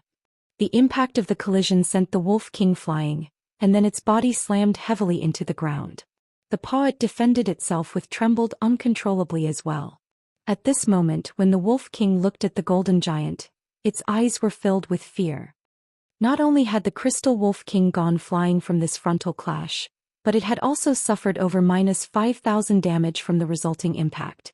If the Wolf King had not blocked the golden giant's axe, the damage it received from the golden giant would have definitely exceeded the damage Kite had inflicted. A single golden giant was already more than enough to deal with the Crystal Wolf King. After including Kite's targeted strikes at the Wolf King's weak points, the Crystal Wolf King immediately fell into an absolute disadvantage. In the end, it could only accept its fate, serving as a punching bag. It seems my plans were unnecessary. Feng laughed involuntarily as he looked at the Crystal Wolf King's constantly decreasing HP. He finally got to experience how those players had felt when they obtained a dark gold guard of their own. Initially, he had still planned on taking action himself. Now, however, it would seem that his plans were utterly superfluous. If he were to join the fray as well, he would be bullying the Crystal Wolf King. However, he had to admit that it indeed felt awesome to have a dark gold guard. He could practically level up even while lying down and doing nothing. Even if he were a player who did not know how to fight, he could simply rely on his personal guard to help him level up. It's no wonder those players back then had invested all their money into nurturing these dark gold guards. Feng could not help but think back to those players who had been lucky enough to obtain dark gold guards in the past. It turns out that the difference in strength is actually so massive. Logically, if one possessed such a powerful guard, grinding, leveling up, and earning money should be a piece of cake. After all, field bosses were practically walking ATMs to players with dark gold guards. Generally, guilds would have to organize large expeditions to raid these powerful field bosses. They even had to make enormous sacrifices to take down these bosses. On the other hand, the only task players with dark gold guards had to do was search for field bosses. They could leave everything else to their personal guards to handle. Even if it took 2 or 3 days to locate a single field boss, once they killed the boss, its loot would be all theirs for the keeping. Their income would definitely be far above that of experts of God's domain. Yet in the past, any player that possessed a relatively good personal guard in God's domain was extremely poor. This was because these personal guards were no different from a bottomless pit. If the equipment and skills of a personal guard did not improve along with the increase in their levels, then raiding field bosses of the same level would become much more dangerous. After all, unlike NPCs, monsters didn't need equipment. As long as their levels increased, their attributes would increase significantly as well. In contrast, a personal guard's strength was not dependent on just their attributes. They also relied heavily on their equipment and skills. They needed to continually improve themselves in order to go up against bosses of the same level. When players died, at worst they would lose a single level and a piece of equipment. However, the death of personal guards was different. Not only would they lose many levels, but their revival would also take a very long time. Not to mention the cost of reviving personal guards could sting even top-tier experts. Hence, to reduce the possibility of their guards dying, players in the past would try to increase the strength of their personal guards as much as possible. Time flowed by quickly, while under the observation of Feng and the others. Since Blue Bamboo had dispelled all the gain buffs cast by the Crystal Wolf King on itself, its HP quickly fell to 30%. Right just then, the Wolf King's crimson eyes suddenly gave off a bloody glow, its half-transparent crystal body gradually turning crimson as well. Blue, hurry up and use the scroll. Rain, you and I will join the battle. Feng instructed hurriedly. Once the Crystal Wolf King's HP fell below 30%, it would stop using the Tier 2 buff skill and start using the Tier 3 gain skill instead. Just the first stack of the buff could increase the Wolf King's strength and speed by 10%, while subsequent stacks would further enhance its strength and speed by 10%, up to a maximum of 30 stacks. In other words, the Crystal Wolf King's strength and speed could increase by as much as 300%. At that point, even a Grand Lord of the same level would not be a match for it. Hence, they needed to finish off the Crystal Wolf King before things got out of hand. Only its gain buff stacked up very quickly. It would gain a stack once every 10 seconds. If nobody removed this buff, in just 2 minutes' time, the Crystal Wolf's strength could rival a Grand Lord. Got it. At this time, Blue Bamboo retrieved a magic scroll from her bag and began amplifying her dispel. As the first stack of buff got removed, Feng activated Heavenly Dragon's power and began attacking from the Crystal Wolf King's side.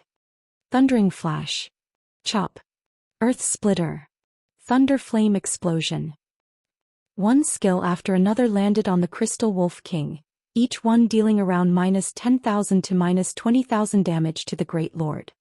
In contrast, Thoughtful Rain was not faring particularly well. The Crystal Wolf was an elemental being, so it possessed relatively high magic resistance in addition to its own defense. Thoughtful Rain's attacks very rarely dealt over -3,000 damage to the Great Lord. When the Crystal Wolf King's HP fell below 3 million, Kite executed the Tier 2 Taboo skill, Hurricane's Descent. Anna also stopped holding back as she cast the Tier 2 curse, Judgment of Light. A gray cyclone promptly appeared in the sky, and like a sharp blade, it stabbed directly at the Crystal Wolf King. As for Anna's Judgment of Light, when she completed the curse, it called forth a battle angel into the battlefield. The moment the battle angel appeared, she threw a sacred golden spear at the Wolf King. Boom.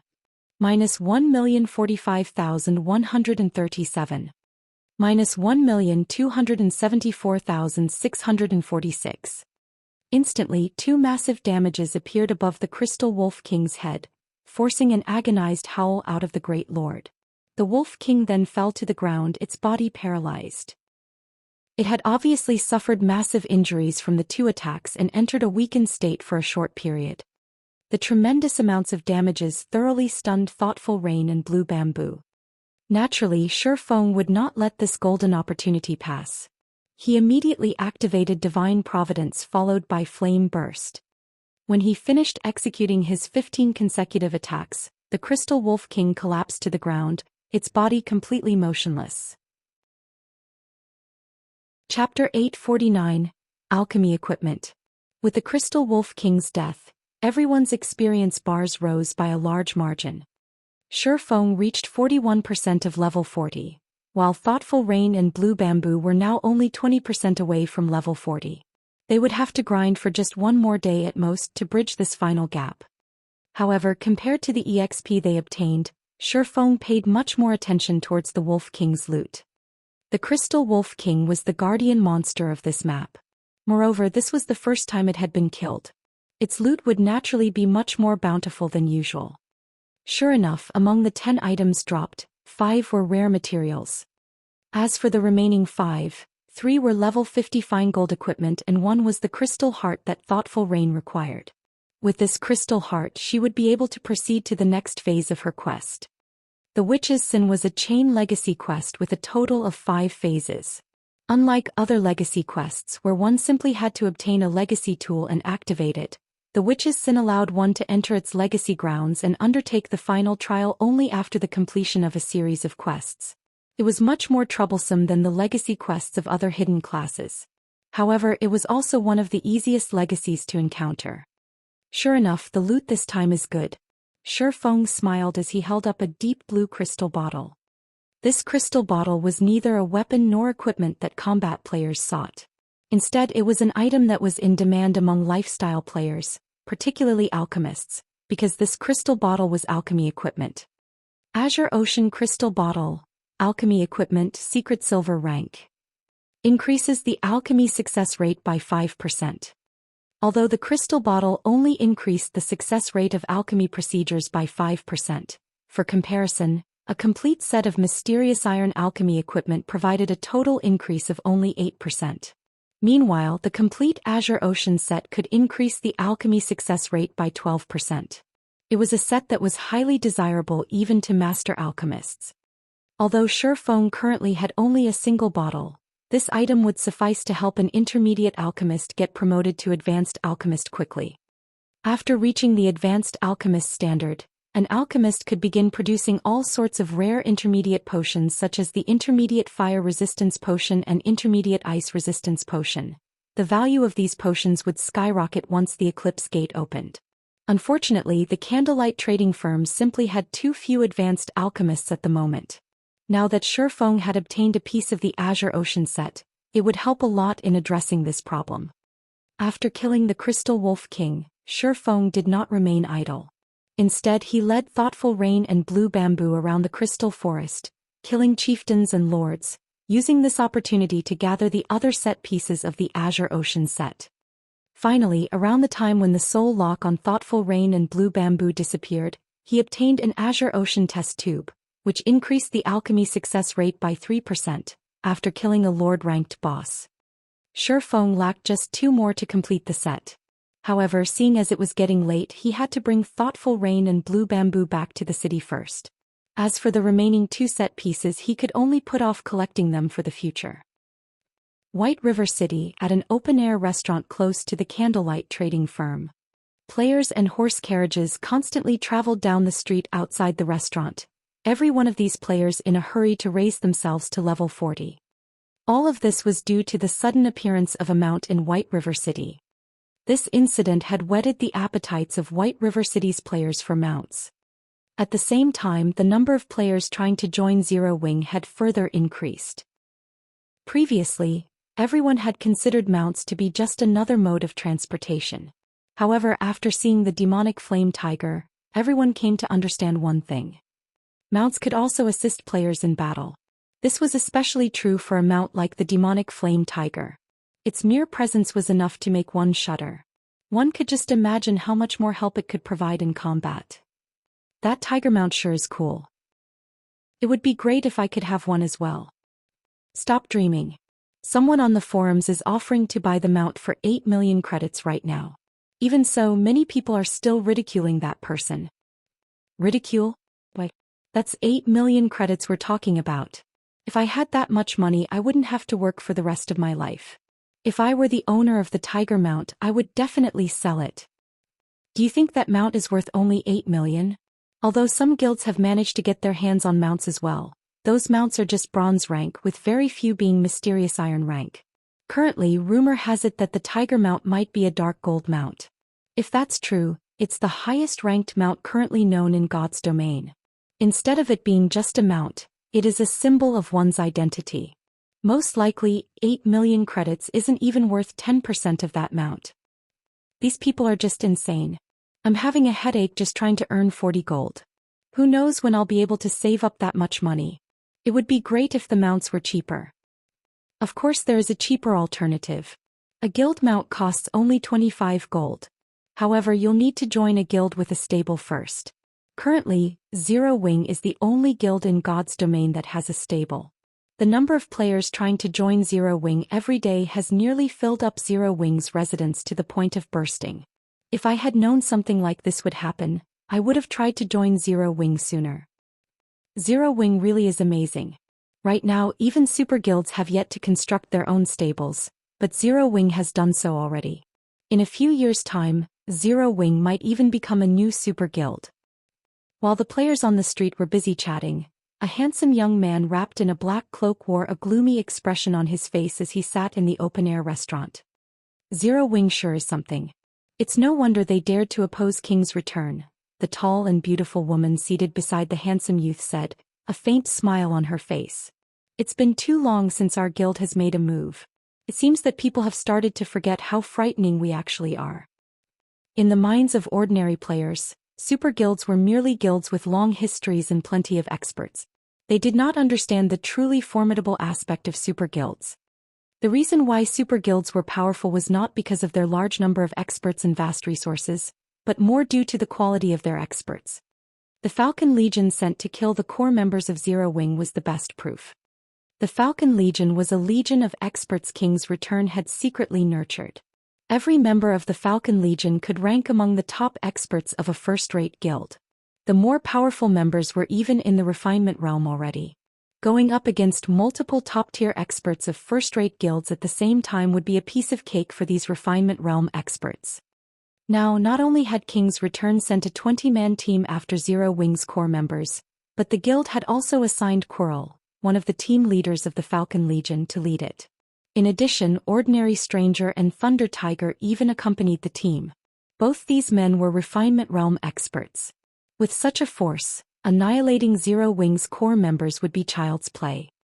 Of course, King's return's intention was not to exterminate Zero Wing but to give it a warning. Hopefully Zero Wing will learn their lesson after this little warning. If they still dare to stand against me, their core members won't be the only ones to die next time, Fiend stated, a cold glint flashing across his eyes. Sindhart has already departed from his guild residence and is currently heading over. It should be time for us to meet that guild leader of Zero Wing. It would indeed be difficult for King's return to thoroughly exterminate Zero Wing in one fell swoop. However, other methods could be used to deal with the guild slowly. The simplest way was to repeatedly kill the upper echelons of the guild. If the guild's upper echelons were frequently killed, their deaths would negatively impact the growth of the guild. If the situation was prolonged, guild members would lose faith in their upper echelons. In the end, members would start quitting, which would in turn weaken the guild. This was also the reason why the various guilds were afraid of super guilds. Just as Fiend was about to head to the candlelight trading firm, 20 cloaked players appeared before him. These 20 players were none other than Ordinary Stranger's group. Well, did you finish the mission? Fiend asked softly as he looked at Ordinary Stranger, who stood in the lead. Chapter 850 Fiend's shock. Why are you all quiet? Fiend asked sternly as he looked at Ordinary Stranger's team, which remained silent. However, Fiend's follow-up questions still failed to elicit a reply from Ordinary Stranger and the others. Instead, their heads hung even lower, their complexions becoming extremely gloomy. Did you or did you not complete the mission? Have you all become mute? Fiend asked suspiciously. Whether it was Ordinary Stranger or Thunder Tiger, both of them were usually chatterboxes. Yet now neither of them had uttered even a single word. How could he not find this situation odd? After a long period of silence, Quirrell finally stepped forward and answered in a low tone, "We didn't complete the mission." "You didn't complete the mission?" Fiend was momentarily stunned. He then looked at Quirrell and demanded in a deep tone, "Tell me exactly what happened." Following which, Quirrell and Ordinary Stranger made a full report to Fiend. After hearing their recollection, Fiend fell silent. Praying Lotus, the beautiful level 39 oracle dressed in sacred white robes who was standing beside Fiend, also revealed an astonished expression. The reason for her astonishment was not because Quirrell and the others had died. Instead, it was because of who had ambushed them. Although Ordinary Stranger had guessed that the cloaked man was Black Flame, Quirrell had personally seen the cloaked man's true appearance, and he could say with 100% certainty that their ambusher was Feng. Feng was someone who had long since entered the list of targets to pay attention to of super guilds and super first-rate guilds. He was ridiculously strong. Even if Fiend were to take action himself, the outcome of the fight would be uncertain. Fiend's chances of suffering defeat might even be higher than Feng's. Hence, it came to her as no surprise that Feng had killed Quirrell and the others. If this were normal times, she could still chalk it up to Coral and the others having extremely bad luck. Unfortunately, things were not as simple as just having bad luck, and this was the part that gave her and Hellfiend a headache. The movements of the Falcon Legion were kept top secret. Even Hellfiend himself had been in the dark. For the mission this time, only the 20 players on the team had known the details. Hence, before the team had made its move, it was impossible for Zero Wing to have known about the ambush. Moreover, when Coral and the others had taken action, they had even used Soul Lock on their targets. Their ambush targets had no way to get news out unless they died and logged out of the game. As for Yi Feng appearing at that location by coincidence, that was also impossible. After all, Yi Feng had ridden around White River City on his mount for a long time, causing a huge commotion in the city. When Coral and the others took action, Yi Feng had still been in the city. Hence, Yi Feng's appearance at the Crystal Forest was definitely no coincidence. It was certain that he had only rushed to the rescue after finding out about the incident. However, just how far away was the Crystal Forest from White River City? By the time Yi Feng arrived there, even with a mount, the Falcon Legion should have long since finished their targets. Yet that was not the case. Not only had Yi Feng slaughtered the Falcon Legion, but he had even managed to save his companions. The speed of his mobilization was simply staggering. This meant that dealing with the members of Zero Wing would be much more troublesome in the future. If they were not careful, they might even end up suffering a huge loss. However, they also could not afford to send out their guild's apex experts. These people usually had their own tasks to handle. How could they possibly have the time to play around with an upstart guild? Moreover, if they really did dispatch these experts, doing so would turn their guild into a laughingstock for other super guilds. It's no wonder even the Dragon Phoenix Pavilion is helpless against Zero Wing. Turns out that they still have such a card to play. Good. Very good. Hellfiend exclaimed, his mouth twitching in anger. This move of Zero Wing had foiled his plans considerably. Hellfiend, are we still going to meet with Black Flame? Praying Lotus asked. Their initial plan had been to teach Zero Wing a lesson and let the guild know what kind of consequences awaited it should it offend King's return. Now with the Falcon Legion's defeat, they naturally lost their deterrent against Zero Wing. Go. Of course we're going. If Sindhart thinks he can get that sum of money, he can forget about it. Hellfiend declared, bloodlust shining in his eyes. With a resolute tone he added, since we can't do this subtly, we'll just use force to convince Zero Wing. I don't believe an upstart guild with no backing won't submit to King's return. Saying so, Hellfiend had ordinary stranger contact Zero Wing. White River City's teleportation hall.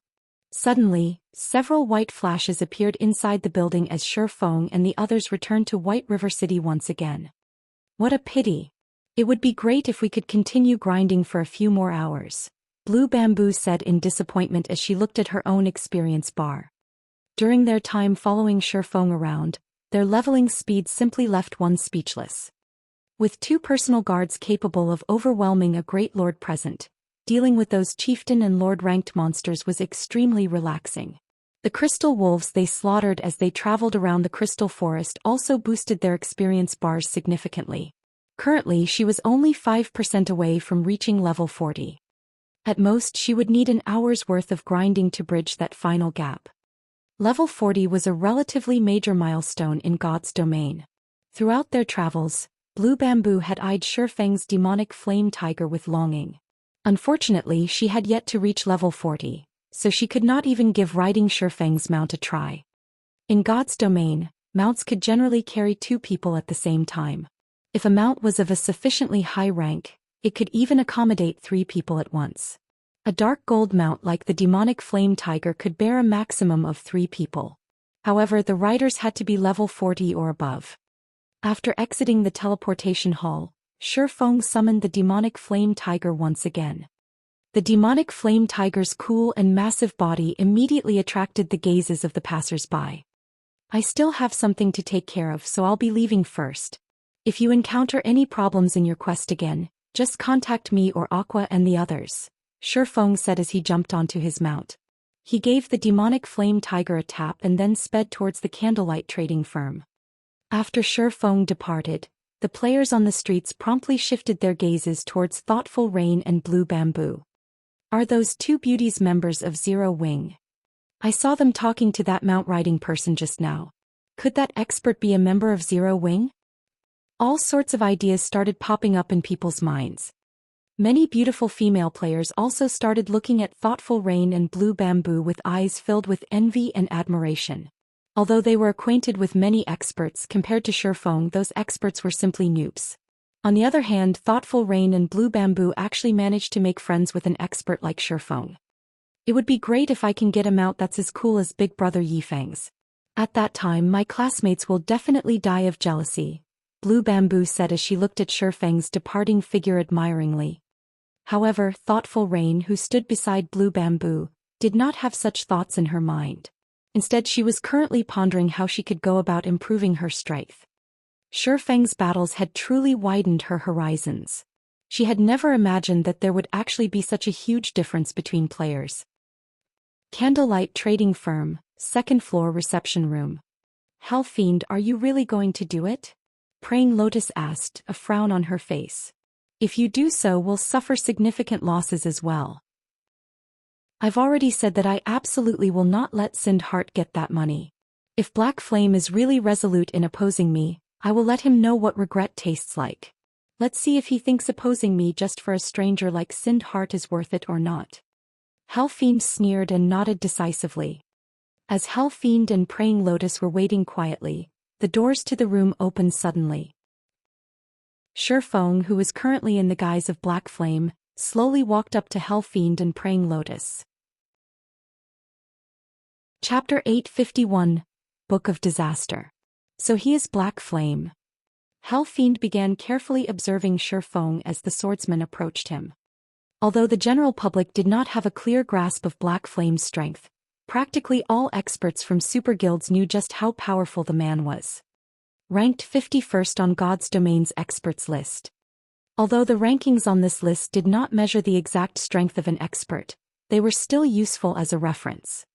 Someone ranked 51st on the list was unquestionably an expert who could rank at the top in any super guild. Moreover, the fact that Black Flame had managed to develop an upstart guild like Zero Wing to its current state showed that he was strong in more than just fighting. While Fiend and Praying Lotus were observing Feng was also observing the two. Whether it was Fiend or Praying Lotus, both of them had been very famous experts in the past. It was especially true for Fiend. During the initial stages of God's Domain, he had already become an Adjudicator of King's Return. The title of Adjudicator was not just for show. It represented King's Return's apex combat power. Even the weakest Adjudicator was a Void Realm expert. In addition, there was also an age restriction. Candidates for Adjudicator could not be over 30. In other words, no one over 30 years old could take part in the exam to become an Adjudicator. Fiend had managed to become one at such a young age. 10 years later, he had even become a Tier 6 mage god that everybody knew of. As for the female oracle Praying Lotus, she was similarly very amazing. Although she could not compare to Fiend, she had similarly been promoted into one of King's Return's adjudicators a year or so later. In the end, she had even become a Tier 5 Red Priest. Her combat power back then had reached the peak of Tier 5. She had been an existence that countless experts looked up to. Feng had never imagined that the two people looking to talk to him would be them. What business do you have with me? Feng asked in a deep tone as he looked at Fiend. You can't be trying to get me to give up on the trade, right? Actually, we are. The reason we've come looking for you this time is indeed to have you give up on that exchange. If you give up now, our previous agreement will still take effect. Fiend nodded. He then took out a tattered old book from his bag. Smiling confidently, he said, You can take a look at this thing here. If you are not willing to give up on the exchange, it won't be the Falcon Legion taking action the next time. Instead, I'll make use of this item. You don't wish to see any accidents happening to the stone forest town that you've arduously developed, right? This ancient book was very old. There didn't seem to be anything special about it. Its cover had long since been ruined. However, if one tried hard enough, one could still make out the faint words written on the book's cover. Abyss Summoning. The instant Feng saw these words, his heart involuntarily shook. This book was a nightmarish item in God's Domain. This book itself was a disaster. In God's Domain, the human race was constantly at war with the Abyss. However, it was not that easy for the Abyss to invade the continent of God's domain. Abyssal monsters needed to travel through an abyss passage to enter God's domain en masse. It was extremely difficult to open an abyss passage. Nevertheless, this ancient book could simply do so. This ancient book was an item monsters from the Dark Abyss had specifically sent over. The reason for doing so was to have the people residing on the continent of God's domain use it. The book would then act as a marker that allowed abyssal monsters to open a passage to God's domain much more readily. The opening of an abyss passage would mean that endless abyssal monsters would surge into God's domain. At that time, many kingdoms and empires would fall to the invasion. Feng had never dreamed that Fiend would actually possess this item. No wonder he's so confident. So he still has such a trump card. Feng was momentarily at a loss for words as he looked at the ancient book on the table. If an abyss passage opened close to Stone Forest Town, it would indeed bring about the destruction of the town. However, opening an abyss passage was no laughing matter. In the past, a player had similarly used one such ancient book to open an abyss passage. The abyssal monsters that came out had ended up destroying an entire kingdom and even spreading to several neighboring kingdoms. The Glory Empire was only a short distance away from Star Moon Kingdom. With the scope of the Abyss Passage, the Glory Empire would naturally suffer from the invasion. In such a case, King's Return would not escape unscathed either. However, this ancient book had one more secret that was not mentioned by the system. If you don't mind losing Stone Forest Town, you can go ahead and trade with Sind Heart, Fiend laughed. This ancient book was extraordinarily precious. Originally, he had not intended to use it for such a matter. After all, it could be used to deal with other super guilds in the future. Now, however, with the situation as it was, he couldn't care less about wasting the book. However, he did not believe that Feng would be so foolish. How could a measly 5 plots of land possibly compare to Stone Forest Town? Contrary to Fiend's expectations, however, Feng shook his head and said very seriously, "Sorry, but I still refuse. If you wish to use this ancient book of yours, go ahead." When Praying Lotus heard Feng's reply, she stared at him with an expression of disbelief on her face. Thinking that the man did not understand the severity of the situation, she hurriedly exclaimed, "Guild leader Black Flame, you have to think this through carefully. That's Stone Forest Town we're talking about, not an NPC city. Do you think you can fend off an endless wave of abyssal monsters?" This ancient book was extraordinary. Just the price to activate the Abyss Passage would cost them significantly. It would be a complete waste to use it on a small guild like Zero Wing. "I've considered this very clearly. If you don't have anything else, please leave. I still have many things I need to tend to," Feng said. Then he stood up and left. At this time, both Fiend and Praying Lotus were stunned. A lunatic. Black Flame clearly had a mental problem. Or did he think they would not actually carry out their threat? Good. Black Flame, I applaud you. You are the first person to have earned my admiration since entering the virtual gaming world. Since you insist on doing so, I'll fulfill your wish, then. I will definitely make you regret your decision today, Black Flame. Fiend laughed maniacally as he looked at Feng's receding back. "We're leaving." Following which, Fiend and Praying Lotus departed the candlelight trading firm. "Guild leader, will helping Sind Heart really be worth it?" Aqua Rose asked curiously as she looked at Fiend's departing figure. She had watched everything that happened very clearly from a secret room beside the reception room. After all, 2 important figures from King's Return had come. How could the vice leader of Zero Wing possibly be absent from this situation? Although Sind Heart was a good-natured person, they were merely acquaintances. If Feng were to abandon Stone Forest Town just because of a promise, it would be the epitome of foolishness. However, Aqua Rose also understood that it was precisely due to this personality of Feng's that she had agreed to join Zero Wing back then. If Feng were someone who readily bowed to threats, he wouldn't have so many people placing their trust in him right now. "Do you think I'm doing it just because of Sind Heart?" Feng could not help but laugh. "If Fiend really does open up an abyss passage near Stone Forest Town, then I would have to thank him." "Thank him? The Abyss Passage will call forth an endless wave of abyssal monsters. How could Stone Forest Town possibly defend against so many monsters?" Aqua Rose asked, confused. "Gains and losses correspond in God's domain. That ancient book is both a disaster and an opportunity. Just like an epic quest, while terrific rewards are possible, the punishment for failure is similarly terrifying, Feng explained, smiling. Hopefully Fiend doesn't disappoint me. Fiend could not know about the true secret of the ancient book. This secret was something that players had found out only after God's domain had experienced such disasters multiple times. Shortly after Fiend and Praying Lotus left, Feng similarly departed the candlelight trading firm. However, to avoid attracting too much attention, Feng hailed an advanced horse carriage and headed towards the library. Previously, due to Thoughtful Rain's matter, he had not managed to deal with the Golden Tablets quest. Now that he was done with that matter, he naturally could not leave the tablet quest alone. However, after arriving at the library, before Feng could head to the entrance of the building, a beautiful figure suddenly intruded into his path, blocking him. Taking a closer look, Feng discovered that the person blocking him was actually Yulan of Underworld. Guild leader Black Flame, you really are difficult to find. May I know if you have time for a private chat? Yulan asked softly, smiling as she looked at the cloaked Feng. Chapter 852 Sacred Grounds. Your ability to find someone is really amazing, Feng said. However, his attention was currently not on Yulan. Instead, he was surveying his surroundings. However, even after careful observation, nothing in particular drew his eye. He did not detect anybody trailing him. Moreover, in a city, many players chose to wear a black cloak to avoid exposing themselves. Hence, cloaked players were not an uncommon sight in a city. Despite that, Yulan had still managed to locate him.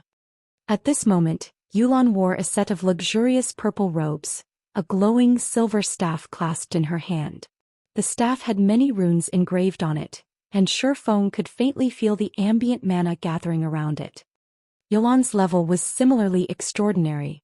Currently, she was already a level 39 summoner. The current first-ranking player on Star Moon Kingdom's ranking list was only level 38, yet Yulan had already reached level 39. Her leveling speed was already on par with the experts of super guilds. Guild leader Black Flame is overpraising me. Why don't we find a quiet place to sit down and have a chat? Yulan revealed a meaningful smile. I have some intelligence that I know will certainly interest guild leader Black Flame. Intelligence that will interest me? Feng could not help but laugh when he heard Yulan saying so. He had already mingled in God's domain for over a decade already. In the past, he had even been the guild leader of a second-rate guild. The information he had regarding God's domain far surpassed that of any current player or guild. Right now, most likely, only the secrets gathered by super guilds could possibly interest him. Isn't guild leader Black Flame interested in the holy city of Titan? Yulan asked as she revealed a confident and provocative smile. How do you know about the holy city of Titan? Feng was greatly shocked as he looked at Yulan. The holy city of Titan was one of God's domain's major secrets. Even in the past, not many players had known about the holy city. It was a place that independent players had no chance of ever visiting. Even those who knew about the existence of the holy city would not necessarily be able to go there. Only an extremely few large guilds were capable of visiting it. Generally, only first-rate guilds and above had the ability to get to the holy city. Although Shadow had been a second-rate guild in the past, it was only after joining hands with many guilds, as well as having the powerful Immortal Light Guild of that time taking the lead, that Feng had managed to get a glimpse of the holy city of Titan. The holy city of Titan was originally a city where the Titans resided. It was once an extremely powerful city, capable of going up against even gods. However, after the war between the gods, the city had weakened significantly. Even so, it was still much more powerful than the current four great empires of God's domain, and was roughly Blackwing City's match and greatly respected by the various kingdoms and empires of God's domain. However, the holy city of Titan was different from Blackwing City. Blackwing City was more of a place for players to conduct trade at. Titan City, on the other hand, was a place meant for nurturing players. It had been titled a sacred training ground by many players. The reason for this was because the mana density at Titan City was much denser than in most locations in the outside world. Aside from being a sacred training ground for combat players, Titan City was also a sacred ground for lifestyle players. Due to the excellent environmental conditions there, lifestyle players would have their production success rates improved considerably. In addition, the chance of obtaining lifestyle designs at the grinding spots around Titan City was much higher than at other locations. Hence, many lifestyle players yearned to visit the holy city of Titan. However, Titan City was not a place that just any player could visit.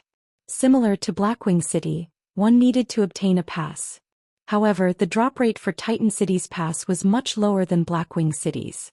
Moreover, only level 30 100-man large-scale team dungeons or above had a chance of dropping the pass. Although Feng had thought of going to Titan City, until now not a single team in Zero Wing had managed to obtain a pass for Titan City.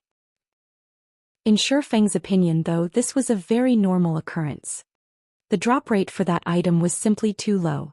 Obtaining it in level 30 or level 40 dungeons was practically impossible. Only after reaching level 50 would 100-man team dungeons have a slightly higher possibility of dropping the pass.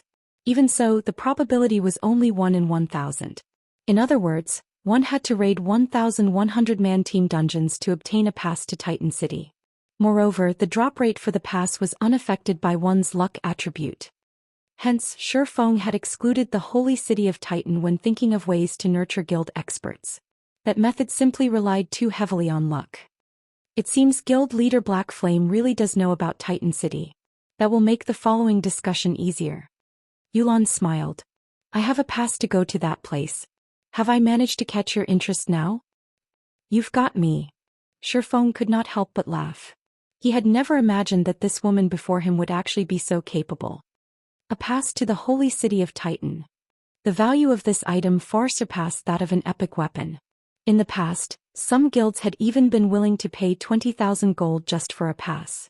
Unfortunately, no guild was willing to sell this item. After all, the value of going to Titan City was far above 20,000 gold.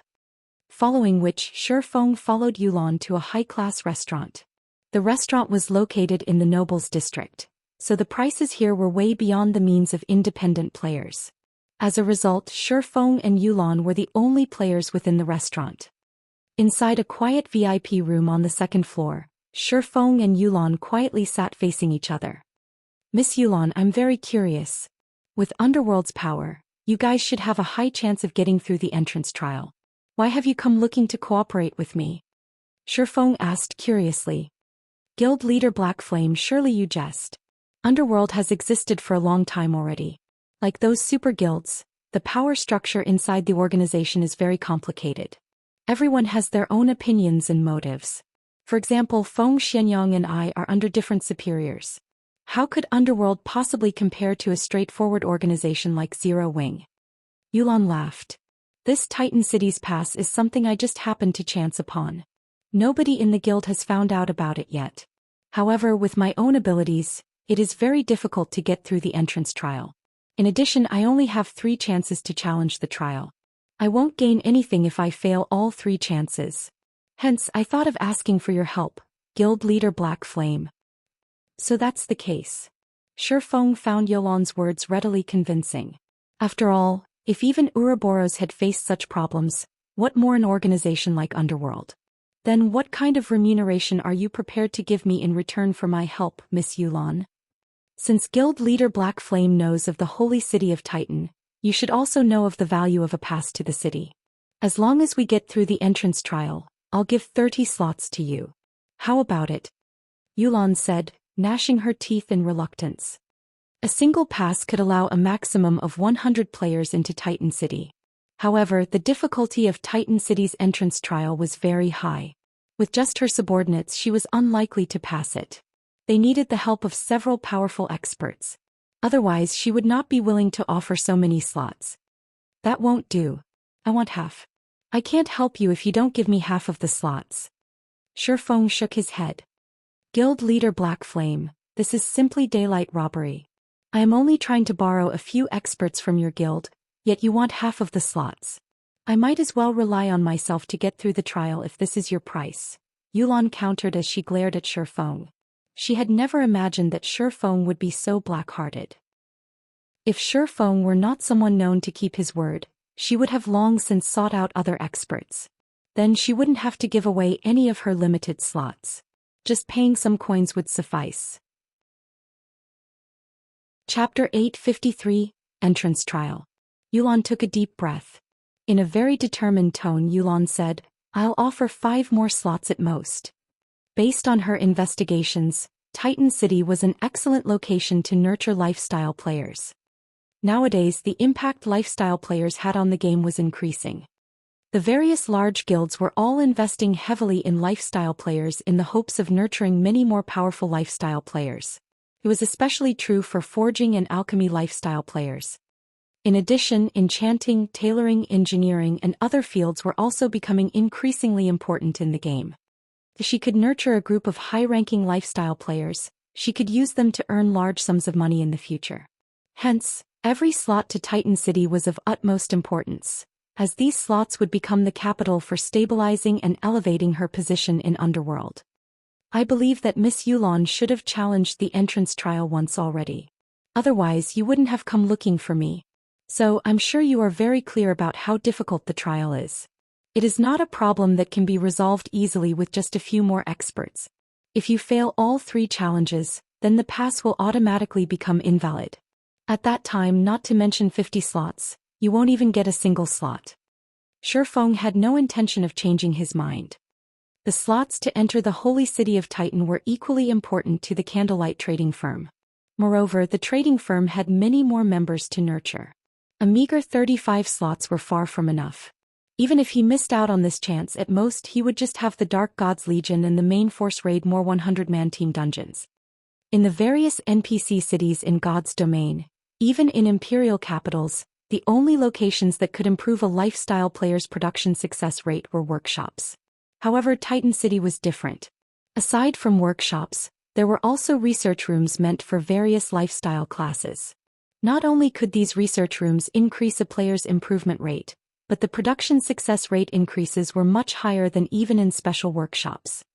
As long as the candlelight trading firm nurtured a large number of advanced forgers and alchemists, it would be able to produce many more rare products, particularly strengthening devices and various items that increased fire and ice resistance. Since the time Feng left Blackwing City, the selling price of the strengthening device at the Blackwing auction house only increased and never decreased. As long as the item appeared in the auction house, someone would immediately purchase it. Previously, he thought that 2,000 pieces would be around the amount the market could stomach. Now, however, it seemed that even the additional 3,000 pieces he had scheduled to sell would not be enough to satisfy the market's appetite.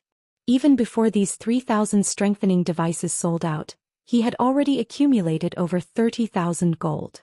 He was earning far more than his initial projections.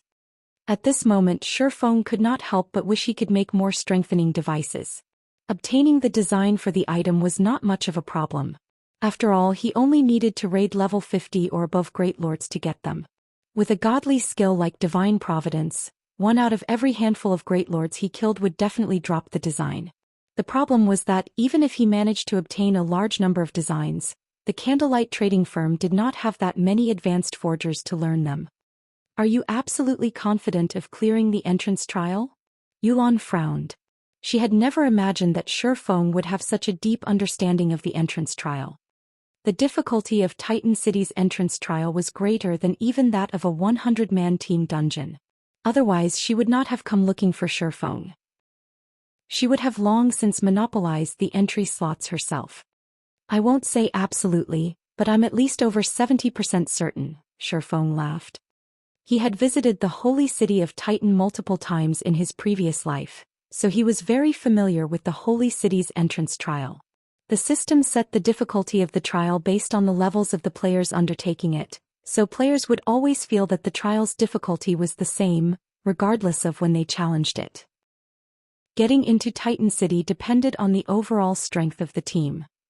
With Zero Wing's current strength and his understanding of the trial, he was far more than just 70% certain of making it to Titan City. Yulan fell silent upon hearing Feng's words.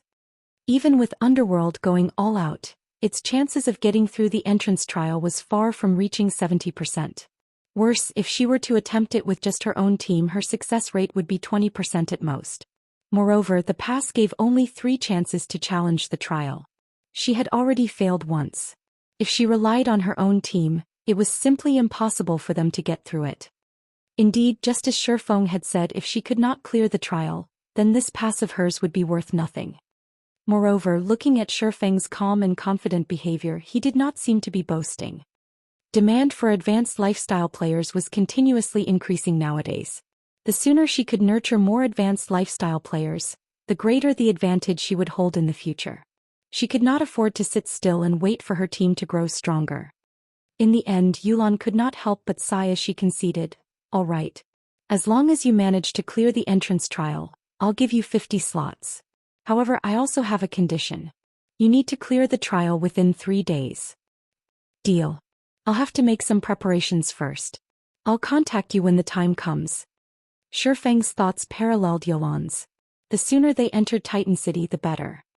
Moreover, many rare designs were obtainable only at the Holy City of Titan and nowhere else. Following which, the two of them established a contract between themselves.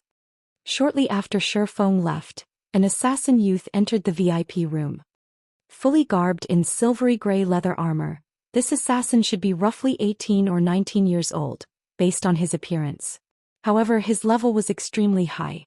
He was actually level 38, far beyond the reach of ordinary experts right now. "Big sis Yulan, aren't we giving Zero Wing a little too much?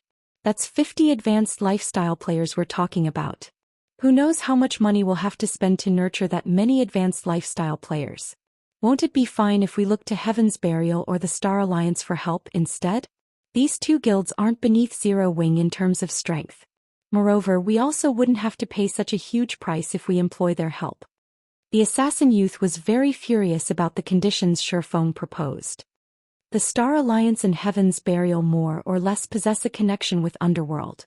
If we get them to help us, the possibility of the others from Underworld finding out about Titan City is very high. However, we won't have such a problem with Zero Wing, Yulan said, shaking her head. Besides, Zero Wing is filled with experts. They'll have a much higher possibility of clearing the entrance trial. Being able to enter Titan City securely is much more important than saving a few more slots for ourselves. Although the assassin youth did not make any further retort to Yulan's words, he inwardly still felt very dissatisfied. Back when they had entered the entrance trial, they had all been brimming with confidence. They had all thought that the trial was just a small matter. However, once the battle began, they found out that their thoughts had been too optimistic. The entrance trial was not something a 100-man team dungeon could compare to. The two were on entirely different levels. Even if Zero Wing's experts challenged the entrance trial, the outcome would be the same. White River City's library. After Feng entered the library, he immediately made his way to the top floor of the building. Compared to the last time he had come here, the security in front of Star Moon Hall was much stricter. Tier 3 knights filled the place. Even his identity as a demon hunter would not have gotten him entry into the hall. If not for his identity as a Count of White River City, the most he would have been able to do now was stand at the entrance of the hall. Walking inside, Feng was immediately greeted by the sight of the white-robed Charlene sitting before a table and quietly observing a floating crystal ball. Magic arrays encircled her as she radiated an incredibly powerful aura. Even Feng found himself paralyzed when bathed in this aura. A fourfold magic array. An expression of disbelief appeared on Feng's face. It would be understandable if this pressure he was feeling was due to a domain released by an NPC. However, Charlene did not have her domain out right now. This pressure he was currently experiencing was only a side effect of the mana gathered at the magic array. Just what kind of spell is this? It is actually this strong. At this moment, there was an image displayed inside the crystal ball. Meanwhile, this image was none other than the scene of the Blackwing auction house under the effects of space freeze. The crystal ball had completely locked on to the appearance and aura of the mysterious youth back then.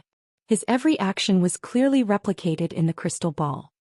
However, when the mysterious youth vanished from Blackwing City, the crystal ball suddenly cracked and shattered into countless tiny pieces. In the end, the broken fragments of the crystal ball ignited into silver flames before disappearing into nothingness. Chapter 854, Ancient Spell. Soul Fire. Feng's expression immediately tensed when he saw the burning flame. This was not his first time to encounter this flame.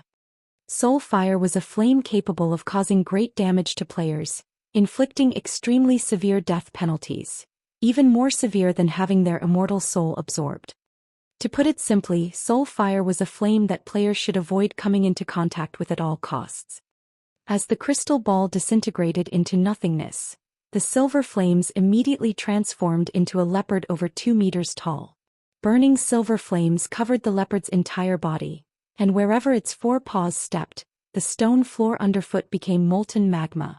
Anyone seeing this scene would feel their hearts shudder and would try to get as far as possible from the silver leopard. However, Feng could not run away even if he wanted to. The oppression of the fourfold magic array aside, the leopard itself was an extraordinary level 200 mythic monster, the equivalent of a level 200 tier 4 NPC.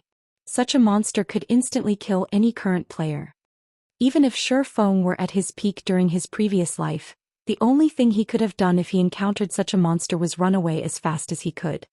Fortunately, this leopard formed from soul fire did not seem interested in Feng. Instead, its pitch-black eyes stared at Charlene, who was lounging on a reading chair. In the next moment, the leopard transformed into a streak of silver light as it pounced at Charlene. The leopard was so fast that Feng did not even manage to react before it appeared in front of her. "What a feisty little cat you are. I was just looking into your owner's movements, yet you actually came all this way to pick a fight," Charlene said, eyeing the silver leopard pouncing at her as if she was just looking at a cute little animal.